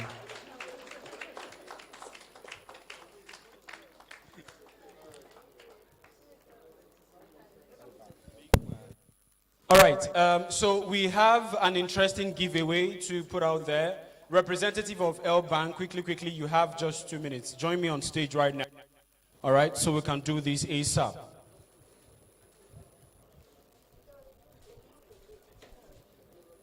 If you participated in the giveaway from Whitebit, stick around. We have some interesting news for you. Quickly, thank you. All right, thank you, everybody. Thank you, SiBAN. Thank you for this great opportunity. So I'll just go to it quickly, just so I will not take much of our time. If you want to find out more about L Bank, basic introduction, L Bank is a global digital asset exchange where you can trade your cryptocurrencies, your NFTs, your derivatives, your spots and futures and all of that. But if you want to find out more about us, we have a booth downstairs. You can just come there and we'll tell you more about it. We have amazing stuff to talk about, so you can visit us. But for the giveaways, On 13 July 2018, some players in the blockchain. Okay, thank you for that. For the giveaways, you can just join us. When you come down, we're going to be selecting some persons. I think the 5th, 10th, 15th, 20th persons, and just like that, five persons each. We're going to be giving you some USDT. So you just have to download our app, create an account with us, and then you get USDT. So if you're among these persons, the 5th person, 10th person, 15th persons, we want to take about, let's say, 20 to 30 persons to give out USDT. So you can join us downstairs. Thank you very much. Okay, let's put our hands together for L Bank. All right. So this is no joke, right? If you straight up, just as we're stepping out, all right, you can have that added to your wallet. And just in addition to that, there's also another type of giveaway, but this time around, you're not getting it for free. We have selling downstairs. For some of us that are hungry, all right, we have a stand for snacks. You can just go there, exchange your Naira for snacks, and then, all right, yeah, that's pretty much it. All right, ladies and gentlemen, right about now, we are going straight into award presentation, after which you're going to be having a closing remark. And it's been interesting hosting you wonderful people. And to cheerlead this, I'm going to welcome the chairman of this conference, P2P Conference 2022, in the person of Jude Ozinigbe. Please let's put our hands together for Mr. Jude. Also an OG in the space.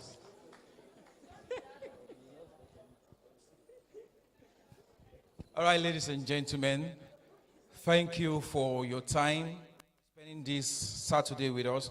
You guys are the real MVPs. You know, when you cook jollof rice for a party and nobody comes to eat your food, you feel very bad.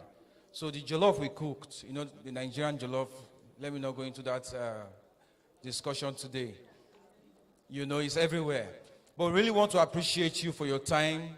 Many people came from outside Lagos for this event. Thank you. We appreciate each and every one of you for the success you've seen today. It wasn't done by one person. So lots of brains have gone into the planning and what you're seeing today. So we appreciate all our volunteers, the protocol, everybody, technical team. We appreciate each and every one of you.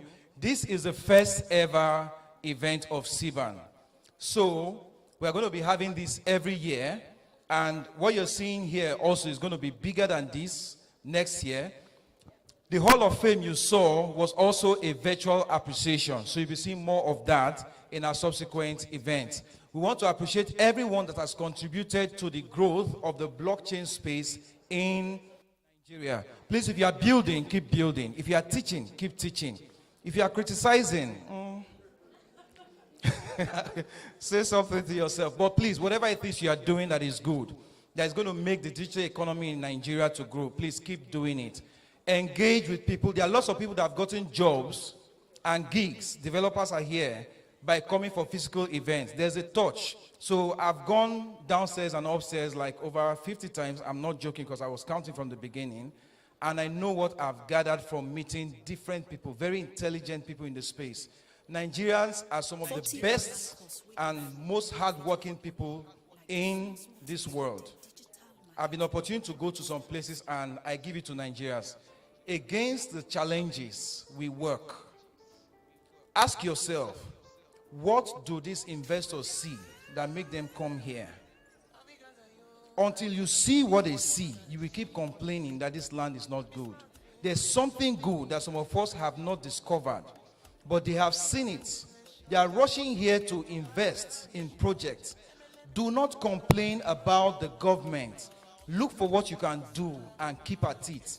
If your government does not recognize you, somebody somewhere will come for you. So the time you want to use to complain, use it to build something.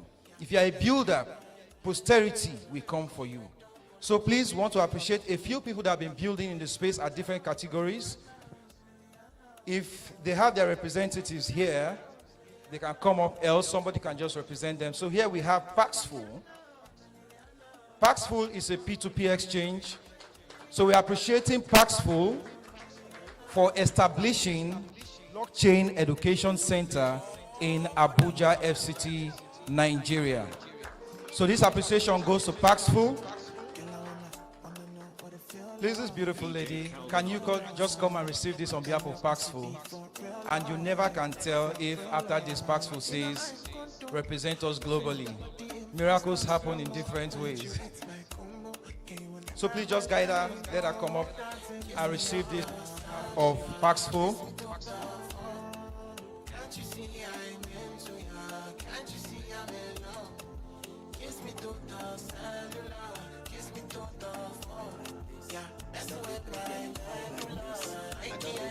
Thank you. So the next recipient is Channels Television. We are appreciating Channels Television for blockchain awareness and blockchain education through its daily morning business morning program. So if you watch Business Morning on a daily basis, you hear Channels Television talking about blockchain and blockchain education. And this is very good that we have somebody in-house that is a national crypto analyst on Channels Television, a member of SiBAN, and one of the strongest minds and brains behind the success of what you are seeing today, person of Crypto Preacher. Please, a round of applause for Crypto Preacher. In case you have not repented or given your life to the crypto gospel, go to him, he will show you the way. So let the president please do this presentation. His original name is Ofi Rume, in case you want to meet him. He's very handsome on the metaverse. He's trying to bribe me. Thank you.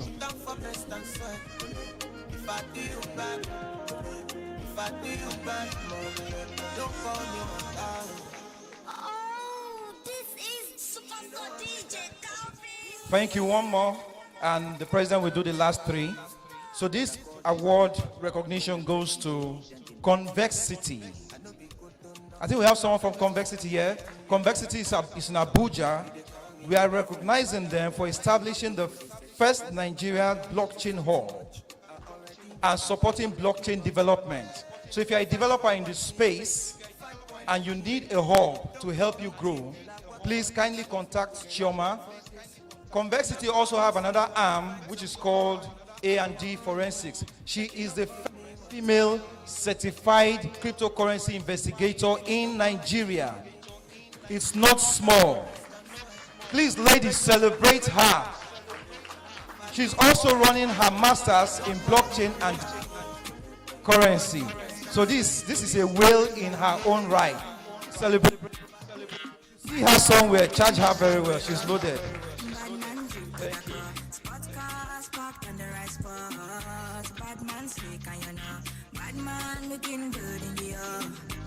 Thank you very much. If you have issues with cryptocurrency investigations, you've been scammed, whatever, please go to them, A&D. They are licensed in Nigeria. They are the only trainers on cryptocurrency investigation. They train Nigerian police, EFCC. There are many names we cannot bring out here. Please go to them and they will help you out. If you also want to go through training to become a certified cryptocurrency investigator, go to them. If you're a builder in the space, you're a developer, and you need a hub to help you hone your skills, go to them. Thank you.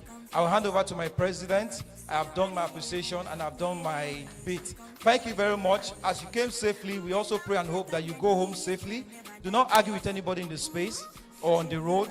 We that are in the tech space, our brains are always full. We are looking for the next opportunity or the next project to work on. So as you are going out, after all of this, visit the booths, engage with people, interact with people, collect phone numbers. Look for people on LinkedIn here. So as you speak with them, connect with them. What us here is leveraging on relationships. And relationship will take you into a door that your knowledge may not take you into. I leave you with this. Keep building and keep trusting that we'll make it here. We die here. Anyway, we'll not die. God bless you.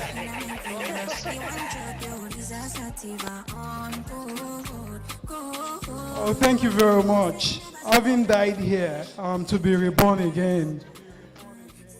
Here, I am very, very happy to announce this very special award to this person, this individual, this builder, this supporter, this unifier in the blockchain and crypto space. He's a leader, he's a visionary, and he's a father to many of us in the blockchain community. Recognition award presented to Paul Eziafulukwe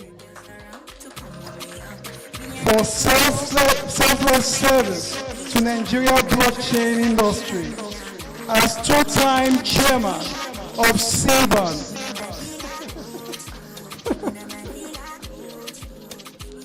For his selfless service to the Nigeria blockchain industry as a two-time chairman of the Stakeholders in Blockchain Technology Association of Nigeria. Thank you so much. Thank you. Another round of applause for Mr. Paul. There was a time in this space when we needed a leader, a unifier. Mr. Paul showed up, and SiBAN has never looked back ever since. I was very privileged to serve as his two-time secretary before I stepped into his very, very big shoes. Thank you again, Mr. Paul.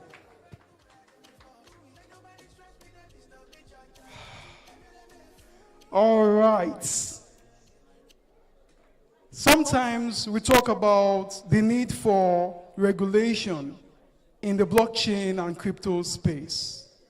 Most times we are critical about the lack of response or seeming lack of response we get from regulators in the space. But since 2017, a particular entity in the space recognized that crypto will play a critical role or vital role in Nigeria's capital sector.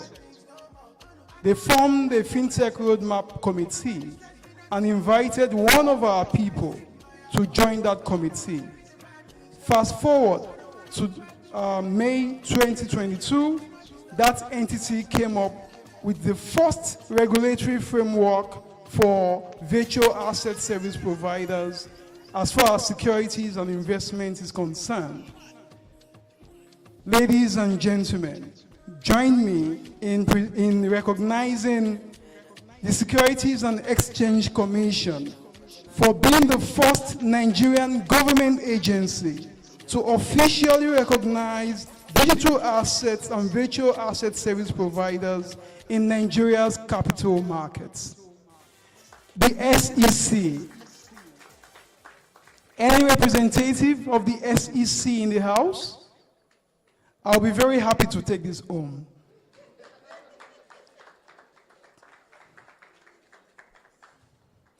All right. I'm sure protocol will take care of the details. It's indeed an honor to be able to present such award to Nigeria's capital markets regulator. The last but not the least, a recognition award to one of the leading pioneers in Nigeria's blockchain and crypto space. As a matter of fact, in Africa's blockchain and crypto space. There was a time in this industry when media was zero on crypto and blockchain. You'd find no platform, including newspapers or blogs, to put anything crypto or blockchain. But one visionary saw this and started a media agency in Africa that focuses on projecting blockchain and crypto innovations. Ladies and gentlemen, it is an honor for me to present this award to Crypto TV Plus for being the pioneer media agency in the Africa blockchain and crypto community.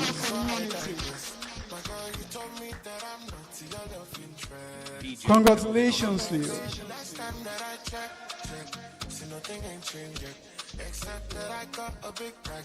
Crypto TV Plus is that media agency that pioneered blockchain and cryptocurrency news and content. And because they pioneered that sector, today we are happy to see other media companies come up to make that, to create a healthy competition in that space. And because healthy competition is going on out there, we now see a lot of excellence in what they drive, and we hope that this will continue to get better and better. Again, a round of applause for Crypto TV Plus. Thank you very much. It's been a great honor presenting these awards. I will now hand over and hope that my award comes to my seat.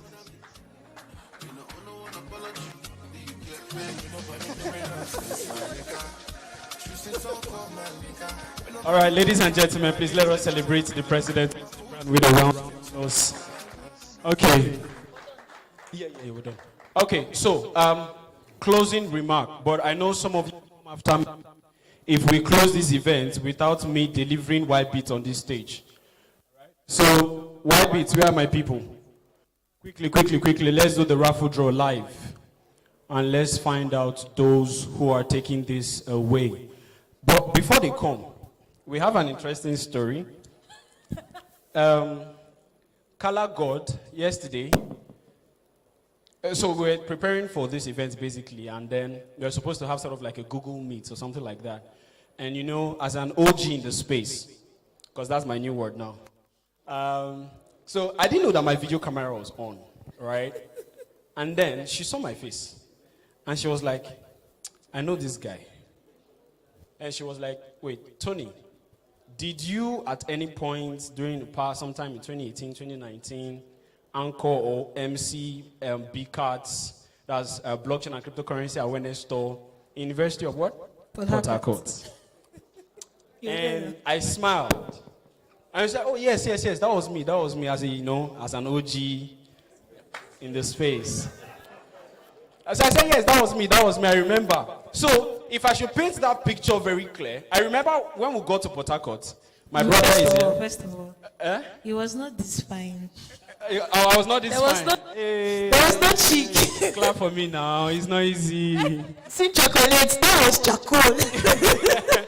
We were still It was black. Yeah. All right, so we got to Port Harcourt. I remember there was a comedian on that stage. I remember there was this lady. MC Aquarius. I got there and I was told, so you're going to be working with a female co-host. I was like, okay, it's fine. Is YB here? Great. So let me allow you to tell the other part of the story. How was it? Okay. The way I got to know I was going to be the MC, that's the I was going to be MC here. They just called me, MC. Then in school and all. And I came the very next day. Talking. Uncle basically just work for me that day. Today, on that day, I was talking and everything. And it was the exact same thing this period. I just got a call, Lagos, MC stuff and all, and here we are. And here we are. Ladies and gentlemen, have we not tried? Since 2018. Not up since then. We've not, no, don't tell them down. Don't tell them down. This guy seems to be it's not that fine. I will show you for the picture. All right. So quickly, we are going to have 2 activities, and they are all quiz giveaways, so that you guys can just get some things for yourself. Quickly, we have a play-to-learn company here who's going to be playing sort of like a blockchain game with us right now. Where are they? Please come up. Quickly. We don't have any time. Immediately after. Put your hands together, please. Yep. Play-to-learn company. We are going to have YBit, and then we'll get the results of the raffle draw. Thank you. So come and tell us what you have for us. Play to learn. I thought it was play to earn. I'm in the mood to earn. Aha. All right. Good afternoon, everyone. So, to the newbies, before you can become OG, just like the OGs you saw on the stage, you will need to learn before you earn, and that is why we're bringing to you play to learn game. So, I am David Oili. I am the co-founder for Play to Learn Game. Play to Learn is the first ever physical blockchain games you ever find in the Web3 space. Yeah, so my co-founders are actually here with me. And then what we are doing with these games is we are trying to help with the onboarding of Web2 folks into the Web3 space. We want to onboard them to make them understand what we are doing with the blockchain and the crypto space easily. And these are actually physical games. And yes, we have this here with us. Yeah, so this is a box. It has a 3-1 game. Like there are like 3 various games inside this. We have the blockchain abbreviation card games, the quiz game, and the charade game. So, and of course, all thanks to CeBAN, Senator Ian. This is the first time we're actually having these games available live. Like, we have to make sure these games come into the CeBAN event because you guys are actually special people, you get. And today, we're going to play this game just 1 minute so you can understand what we're trying to do. And of course, this is the first ever physical blockchain games, but we're going digital too. It's on our roadmap where you can just connect your wallet to apps and you play these games. And of course, you can be earning too. So we are open to, partnership, collaborations, and all of that too in the future. In what we're trying to do. Yes. So please, this is what we're going to do. Please, any newbie in the house, please, are you a newbie? If you're a newbie, you're just new to the crypto space. Please come up. So please, one more person from this angle. Please come up. Just. So please, newbie, please. Okay, so we actually have a merch to give out. Yeah, so we have a merch to give out, our merch. Yeah, so we have, so now what you're going to do is, please, okay, we're already having more than 2 newbies here. I'll do this. So you're from this place, right? All right, please come from here. Where do you come from? Okay, so just, okay, 3 of you come. Please, please, can we have you? Yeah, come. Yeah, you're crypto OG now. Oh, yeah, come. My guy, please, boss, please, just the honor. Thank you. Okay, you're inviting me as an OG. Please, we need the crypto OGs now because you guys will have to help the newbies win this thing. Crypto preacher. Where is he? Let's come up, please. Please. All right, so sorry. So please, in these games, what's special about these games is that this is first of its kind. And of course, we'll be planning crypto games and events hangouts where you just come and chill, play games. If you still meet the love of your life through these games. This is the Web3 space, come on. You will just come, chill, play games, drink, listen to music and all the rest. This is what our brand is trying to do here too. You get? So we don't want you guys to make it feel like it is over. We are doing in the Web3 space. We want you to come in and chill and know you can actually learn while enjoying fun, while having fun. So yeah, we're going to split this. We need 2 more crypto OGs now. Okay, wait. Prudence, please come. Hold on. Okay, so okay, if you want, are you talking about OG? Yeah, OGs. Yeah. Now, for those of you, I'm talking 2016, 2017. If you started with going to meetups to learn about different projects, the likes of EOS at that time, you'll be conversant with the person I'm about to bring on stage. He's not just an OG.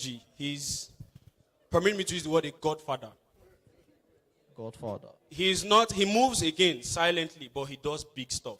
Please, I'm begging you, let us put our hands together for Toju Kaka. Toju Kaka, please come. Thank you. If I'm an OG, he's my godfather. You're welcome. Who's the second person you All right, so please, sir, can you do us the honor of coming up? I mean, he explained CeFi, DeFi, TradFi. I mean, why not? Why not? Thank you. Please, round of applause for him as he comes up, please. Stanley, Mr. Stanley. Okay, so we're going to split this now into Team A versus Team B. You get? So we're just going to play one out of the 3 games in this box. You get? So, and yes, so this is how we're going to do it. We're going to split. We'll have 1, 2, 3, 4, 5. Okay, so just 2 of you this way. Yeah, I think we need one of you have to join this team. Yeah, please, the one come this way. So, okay, 2 of you just stay this way. So please, sorry, sir, just come this way. You and him, stay this way, yeah, stay this way. Yeah, OG. So no, this is Team A, so just stay with him. Please, sir, just stay with him. Yeah, you, stay Team B. Okay, so, yeah, so this is how we're going to play this one. This one is called the Blockchain Abbreviation Card Games. Inside this pack, there are so many number of, about 50 to 50 plus card of games that contains abbreviations. The lingos, all those slangs they use for the blockchain space. You know those slangs now. So as to help the newbies understand what we are going to do. So this is it, and this is the manual. So I'll just quickly read out this manual that contains the rules. Okay, so rule 1 says, don't give up, insert a breath and tighten your seatbelt. Don't let your opposition win, you have to be the winner. Rule 2 says there must be an umpire and referee in this game who determines the maximum time allowed for each player to get the correct words on the card. Rule 3, you can play this game in groups, 2 teams, each of which consists of 2 or more persons. Rule 4, whoever carries the blockchain abbreviation card, whoever calls the abbreviation on each card must ensure that the full words written on the cards are not mentioned. Rule 5, now that you have arrived, the goal of this game is to create bonding, networking, and connection among Africa's blockchain and crypto enthusiasts and beyond. Rule 6 says, play to learners, let's fucking go. All right, so are we ready to go? Are we ready? So, yeah, where's the game? Okay, so this is what you're going to do. You're the newbie, you have to beg them to help you win so you can go home with our merch. So you are the one that will have to call out this abbreviation on this card, and they will have to get the full meaning correctly on their own hand. So are we good to go? All right, so hold this card. All right, so hold this card. So turn this way. All right, so just turn this way so they cannot see what is on the card. So are you guys ready? Just 1 minute, please. Just 1 minute each for each team. So please, we'll need a time, 1 minute. All right, so are we ready? All right, so yeah. Sorry, so yeah, time. All right, 1 minute, please. And on my, yeah, just 1 minute, please. Yeah, just supposed to 1 minute. Are we ready? Are we ready? Okay, sorry. Are we ready? So just 1 minute now. Anyone get correctly, look at the full minutes here. If they don't get correct, just floor. But if they just give it to him, yeah. So 1, 2, are we ready? 3, and go. Initial exchange offering, okay. DYOR. Altcoin. FIP. EIP. PPP. APY. TP. LFG. APR. APR. FUD. SMA. DEGEN. Degen. SATS. FOMO. ICO. DAO. RSI. Stop. Please, a round of applause for them, please. Okay, so how many do they have? Please just count, please, just up. So we can just.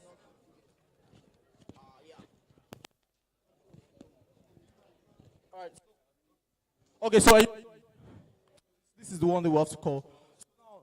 Okay, so they got 1, 2, 3, 4, 5, 6, 7, 8, 9, 10, and 11. Team A, 11. All right, just drop this one. Just drop them. So Team B, are you ready? We're going to beat 11 in the space of 1 minute without much time. So win this and take our match home. All right, so face this way. Wow, Mike.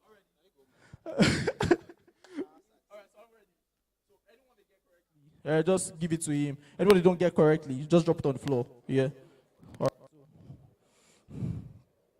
All right, so already beat 11 team A 11.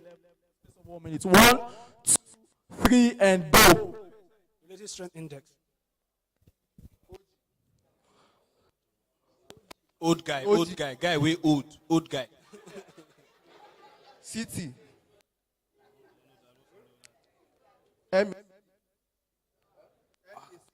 Moving average convergence divergence.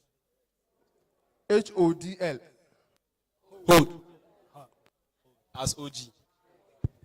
ATH. All-time high. NGMI.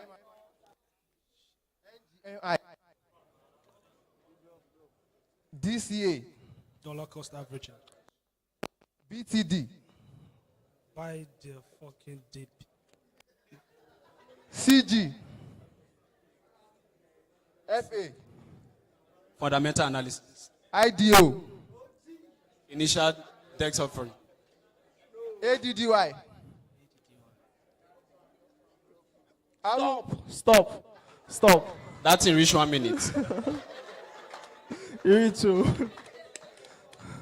Yeah, so let's do the counting here. All right, is this it? Okay, so for Team B, of course they have so many OGs there, and OGs here, you know. I mean. So let's go 1, 2, 3, 4, 5, 6, and 7 for Team B. Who wins our match?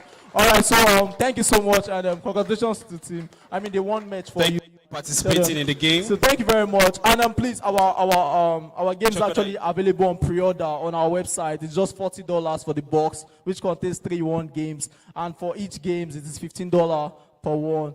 So thank you very much, and have a good day. All right, thank you, blockchain. Play to earn. That's an amazing game. Thank you. Just so that we get the final results of. Let us welcome White Beats once again to the results. Please let's put hands together for White Beats. Somebody here is living with $500 worth of USDT. All right. Actually, we're ready to start lottery, but technically we have some problem. And finally we have 68 persons who registered. Okay. Yes, and also for transparent, we will send this list for you, for organizer. Okay. Yeah, and it will be good when organizer will say a name of winner. All right. Okay.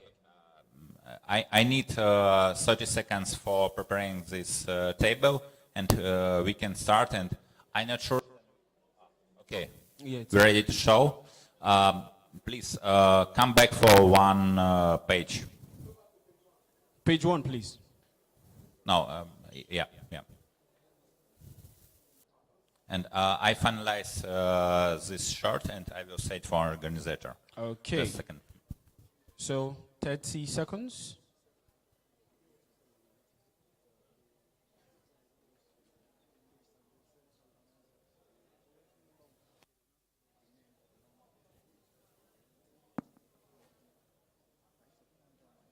Okay, so we're just going to give them just some few seconds because they want to have the list sent to the organizers of this event, SiBAN, and then we'll have our winners. Let me quickly add, whoever wins, please see me, very important.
You ready?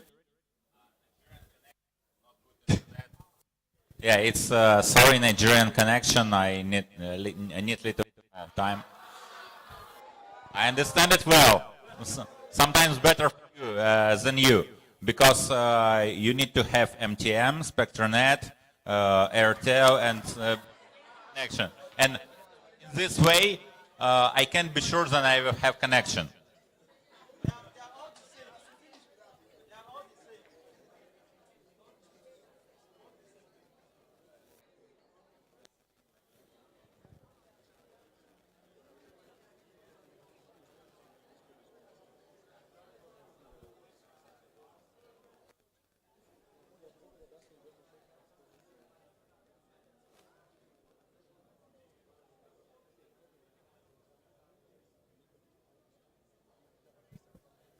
Okay, two more results.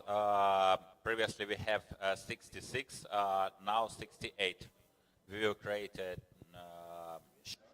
and we will send the result for transparency for organizer.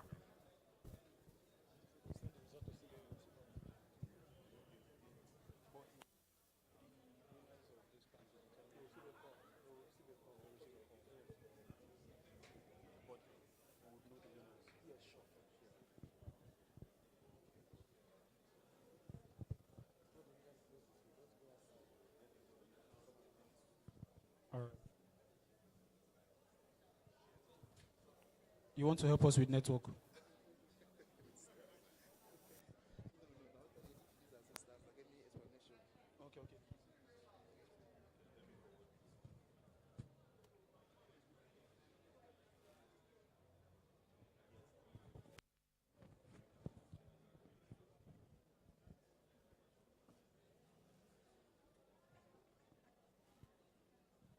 Don't worry, I'm representing your interest here. Don't worry.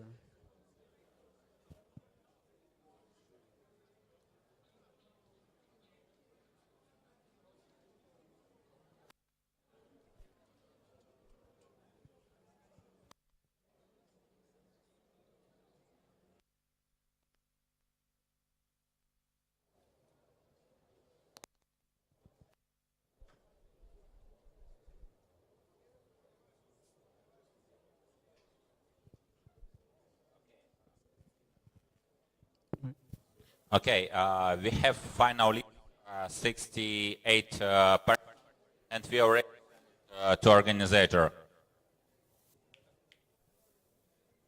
Let's enter. Yeah, let's enter organizer, and the organizer will say a name of winners. Winners.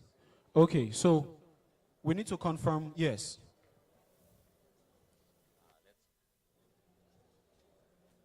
What group is there? A name of the group so that I know?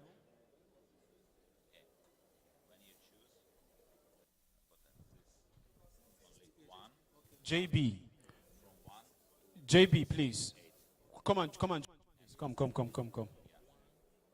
Check your WhatsApp. Something has been sent to you. Oh, your Telegram. You sent it to JB's Telegram. All right. Okay. Okay, do you have this list? Okay, let's open random.org on big screen. Okay, we will start from smallest one, from 100 USDT.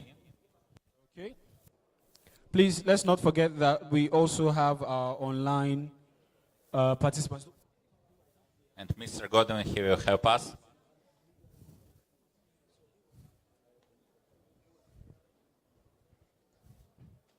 Can we have it displayed on the screen so that everybody can see?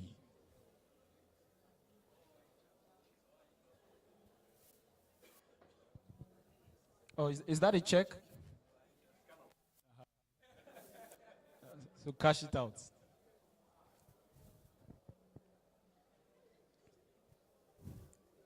Do you already have a list? No, they will display it on the screen. Okay. Yes. Media team, please.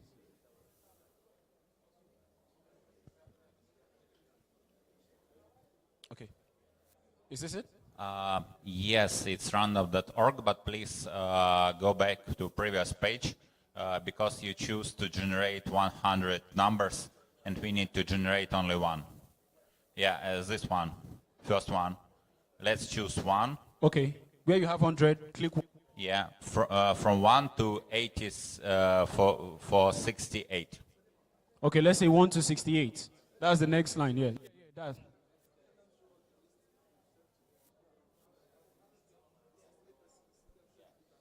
No, it's fine. The list is there with them already, yes. Yeah, 1 and put generate number and we will. Not good. It's not transparent. Okay. Okay, let's put generate number. Generic number. And this number maybe you're making bigger for everyone. You can increase, just zoom in. Okay, its number, if I see right, 51, yeah? Okay. You have a list with names, and let's give name of winners. The third. Later, Okay. already have a list. The list. The list. Was it the one you sent to JB? So JB, the list, bring it, please. Or you want to display it on the screen? You follow me, talk. Oh yeah, now let them display. All right, so please display the list.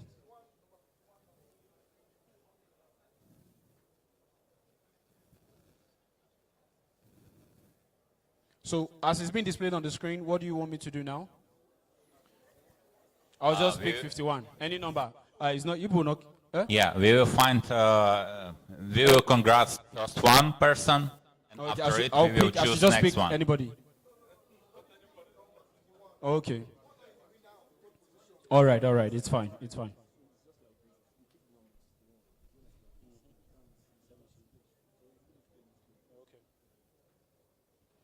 All right, media, talk to me.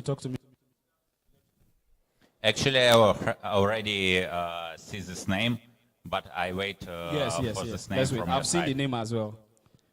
I've seen the name.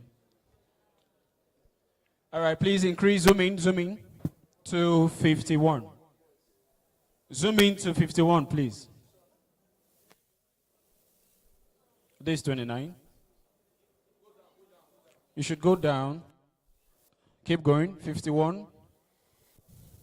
51. And we have Damisi for the third position. Please, who's Damisi here? And for the miss is there. Is there Damisi here? Maybe it's online user, and let's Okay. go to him.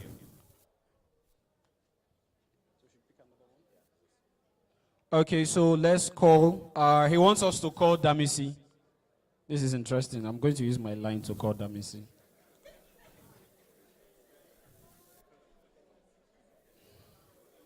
Who wants to be? Okay. Let's phone a friend. Yeah, maybe speaker. Yes. It's a speaker.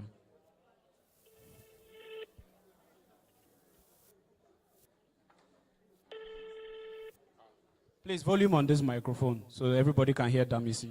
Hello? Yeah. Hello, am I talking to Damisi? Yeah. Okay. Oh, sorry. Say that again. Is this Damisi, please?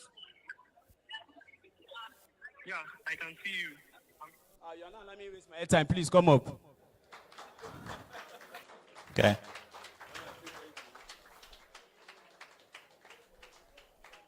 Come and receive your. What are these things you are carrying? You want to receive USDT? You are carrying cap. Drop cap. How much is cap? God bless you. Oh yeah. They charged me 100 now for that call with Pico. Okay, our congrats. You won 100 USDT from Whitebit. And it's happening live. Okay, so you join the picture. yes, you will have in Whitebit code. Yeah, we will give for you one. My congrats. Congratulations, Damisi. Damisi, my guy. But I remember for you have this price, you must finish in KYC. When you finish in KYC, it's not NYSU, it's KYC. Yeah. Yeah, thank you. They're not saying me go NYSC. Say finish My congrats. KYC. Yeah, congratulations. Your cap. Ahead. Okay, let's come back for random.org. Second position. Let's choose second one. Yeah. I don't know. My senator, please come and give us any number. Let's open random.org and choose second one. Please, can we go back to that number? To where the poll. The Missy, unfortunately, you not participate on it. When we choose second time 51, you don't have this price. Please direct him. Yes, this place. Yeah, one number. 68. Generate number. So generate. Click on generate. And let's make it bigger. 33, if I see right. Is that 33? All right, so let's go back to a list. Go back to the list so that our president can call the name of the winner.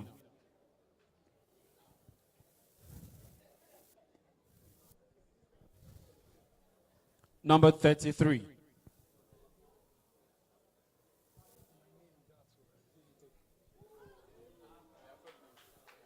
Zara Friedhaus. Zara Friedhaus. Zara Friedhaus. And also, let's call to this number. I think the person is here. Yeah, but we need to check. Okay, Zara, just to confirm, I'm using my airtime again. Yeah, don't worry, it's just to confirm that she's Zara. 498335. Wait. Do you have your phone with you? Is your phone here? All right. If it rings, you are the one.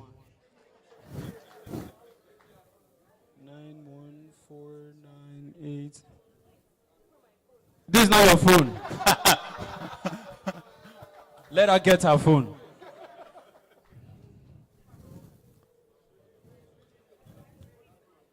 She's answering for you? Yeah, she's answering. Okay, good. Please, let's put our hands together for Zara. Let's just do Zara. My congrats.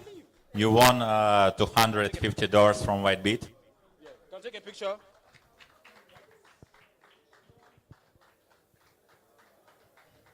Please, somebody should check if that mini is still around, please.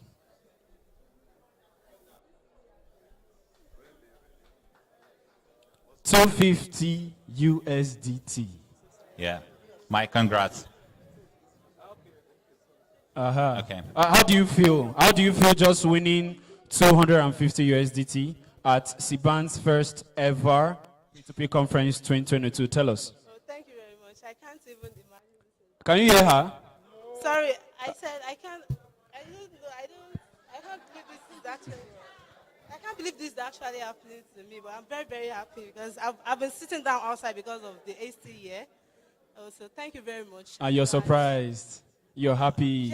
Yes. And I called you. Came outside to call me that. Yeah, I was the one that called you. It's not somebody. It's me. Okay. Yes, it's me. Congratulations. All right. Thank you. I'm really glad to be here. Thank you. Okay. 250 SDT. Yeah, okay. Previous two winners is the live winners. I want to remember you for BS prize. When it's be online registration, it's not working. Only live participant. Okay, let's come back to random.org and let's choose next number. All right, let's go back to generate again. Get numbers. Get numbers.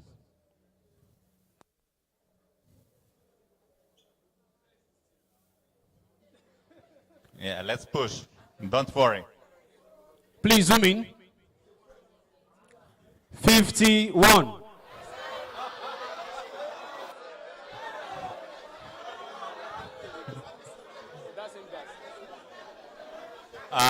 Your colleague Here's one before. Your colleague is a really lucky person. No.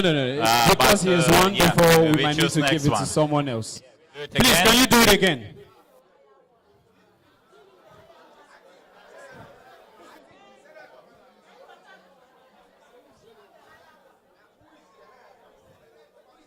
Zoom in, please. What do you have there? Can you scroll down so we see the number correctly? 55. 55. If I right. Let's go back to the list. And scroll down to 55.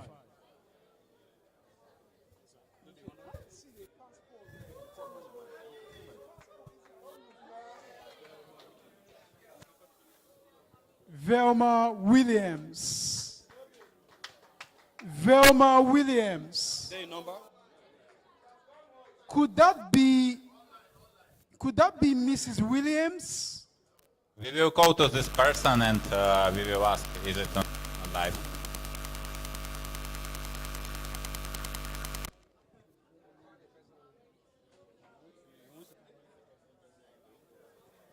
It is possible that this Velma Williams may be Mrs. Williams, who is the wife to Laddie Williams, presenter on Channels TV.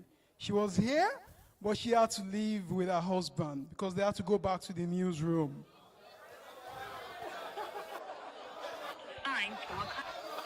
All right, please hold on. Okay, this person not pick a phone. The number is actually not going through, so you might be lucky. So it's saying the number that I'm calling is not assigned to a user or a customer.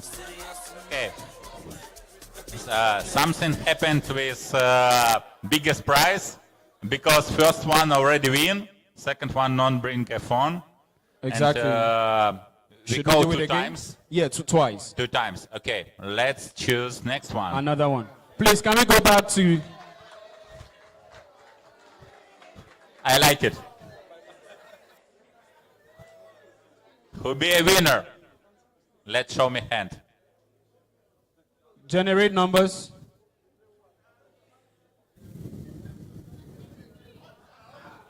Again, please, again. No time, again. 33 was the... Yeah. Something happened with random.org, but I think you don't have a question to this service. Should we? Do we need to reset it or something? Get number. Okay, get numbers. Yeah, get numbers. All right, zoom in. We have a new number right now. Number 25. 25.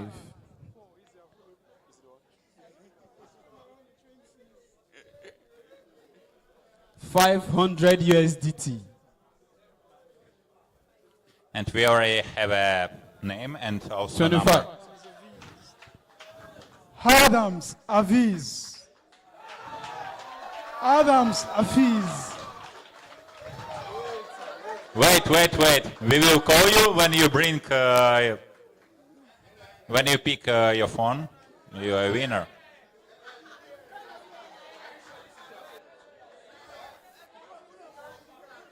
We will check. Where's your ID card?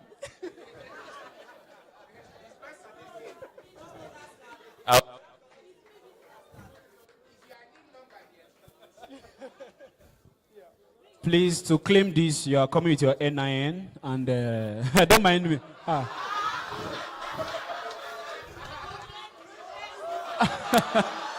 Ladies and gentlemen, let's rise. I also can show my NIN.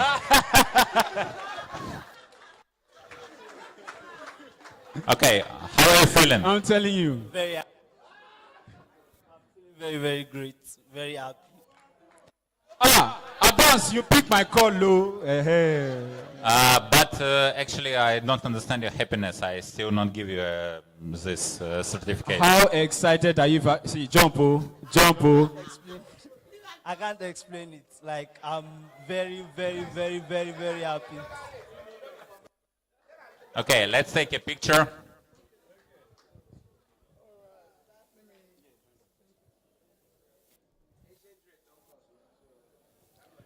$500 USDT.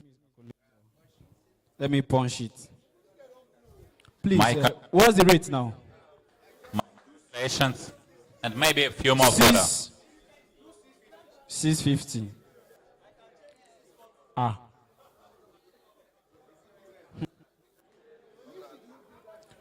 DJ, please, we need music. This is 500 USDT. Come on, we are talking about a little over 325, close to 350. One more further. Money. I'm telling you. Congrats. I My like congrats you. for winners.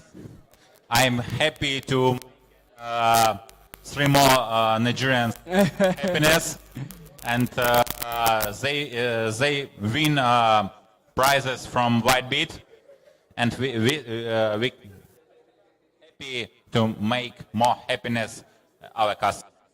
All right, ladies and gentlemen, for the last time, please let's put our hands together for Whitebit for making this possible.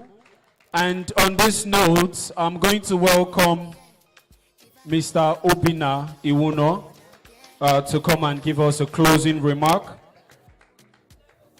Please let's put our hands together for Mr. Obina, the Executive Secretary of SiBAN, Stakeholders in Blockchain Technology Association of Nigeria. Mr. Obina, please.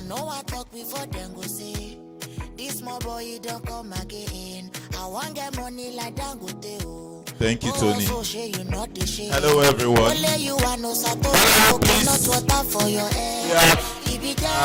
And it's important that you just sit for like 2 minutes, right? So, first of all, I want to thank every single person who has been here today. Thank you so much for coming for the first ever SiBAN P2P Conference. Not just SiBAN P2P Conference, but the first ever global P2P Conference. Why P2P Conference? Because the whole concept of what brought us here is P2P. What Satoshi envisioned and built was a P2P system. All right? And that is why it is important to us, being the foremost blockchain association in Africa, that we take people back to the beginning. All right? When we understand the beginning, then we are able to build better. Okay? So as you all know, SiBAN is an association for blockchain enthusiasts, exchanges, traders, educators, trainers, policy experts, media agencies, consultancy services, tech companies and all of that. So I believe that every single person here falls into one of that category. So first of all, if you are not a member of SiBAN, you can join our open Telegram community. You just go to Telegram and you type SiBAN NG. All right? Just search for SiBAN NG. If you want to go through web, you just say t.me/SiBAN NG. So you join our Telegram community and you get to learn a lot about the space, blockchain, cryptocurrency, what is happening with digital finance and, the global space in general. Okay? And of course, you get to get one first-hand information on whatever it is SiBAN is doing.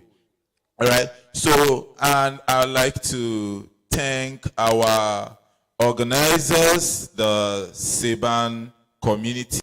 I'd like to thank the Executive Council of SiBAN. I'd like to thank the chairman of the P2P Conference, the planning committee, all of the volunteers, our media partners, our ecosystem partners and sponsors, the likes of Ybit, Lbank, Mara, AX, Boundless Pay, all of you guys, you did amazingly well. And for all of you who attended, you are the MVP, All right? Without you, we wouldn't have been here. We wouldn't have had a successful event.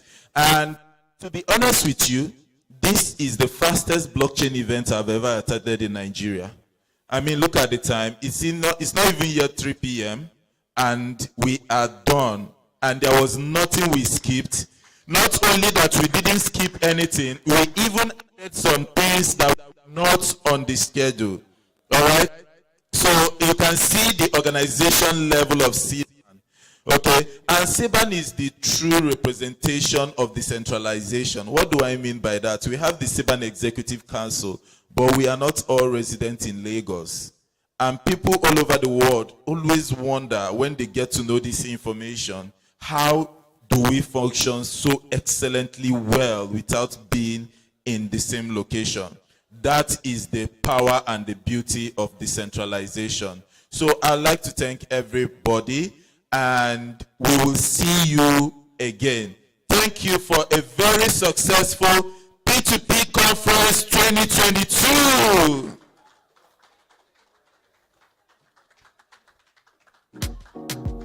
DJ, turn it up, turn it up, turn it up. Turn it up.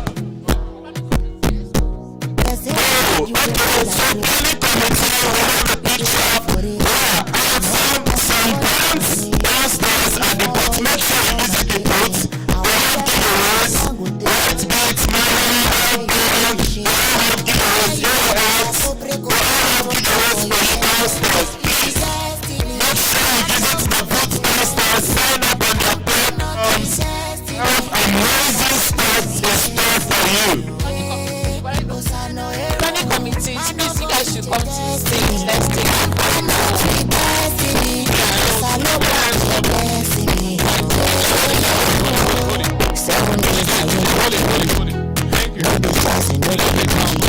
Yeah, please, the 3 winners of the giveaway from White Beats. The person who won the $100, $250, and $500 should be at White Beats booths downstairs for a quick picture and some other stuff. Thank you. Yeah, you can go on with the music, yeah. On 13 July 2018,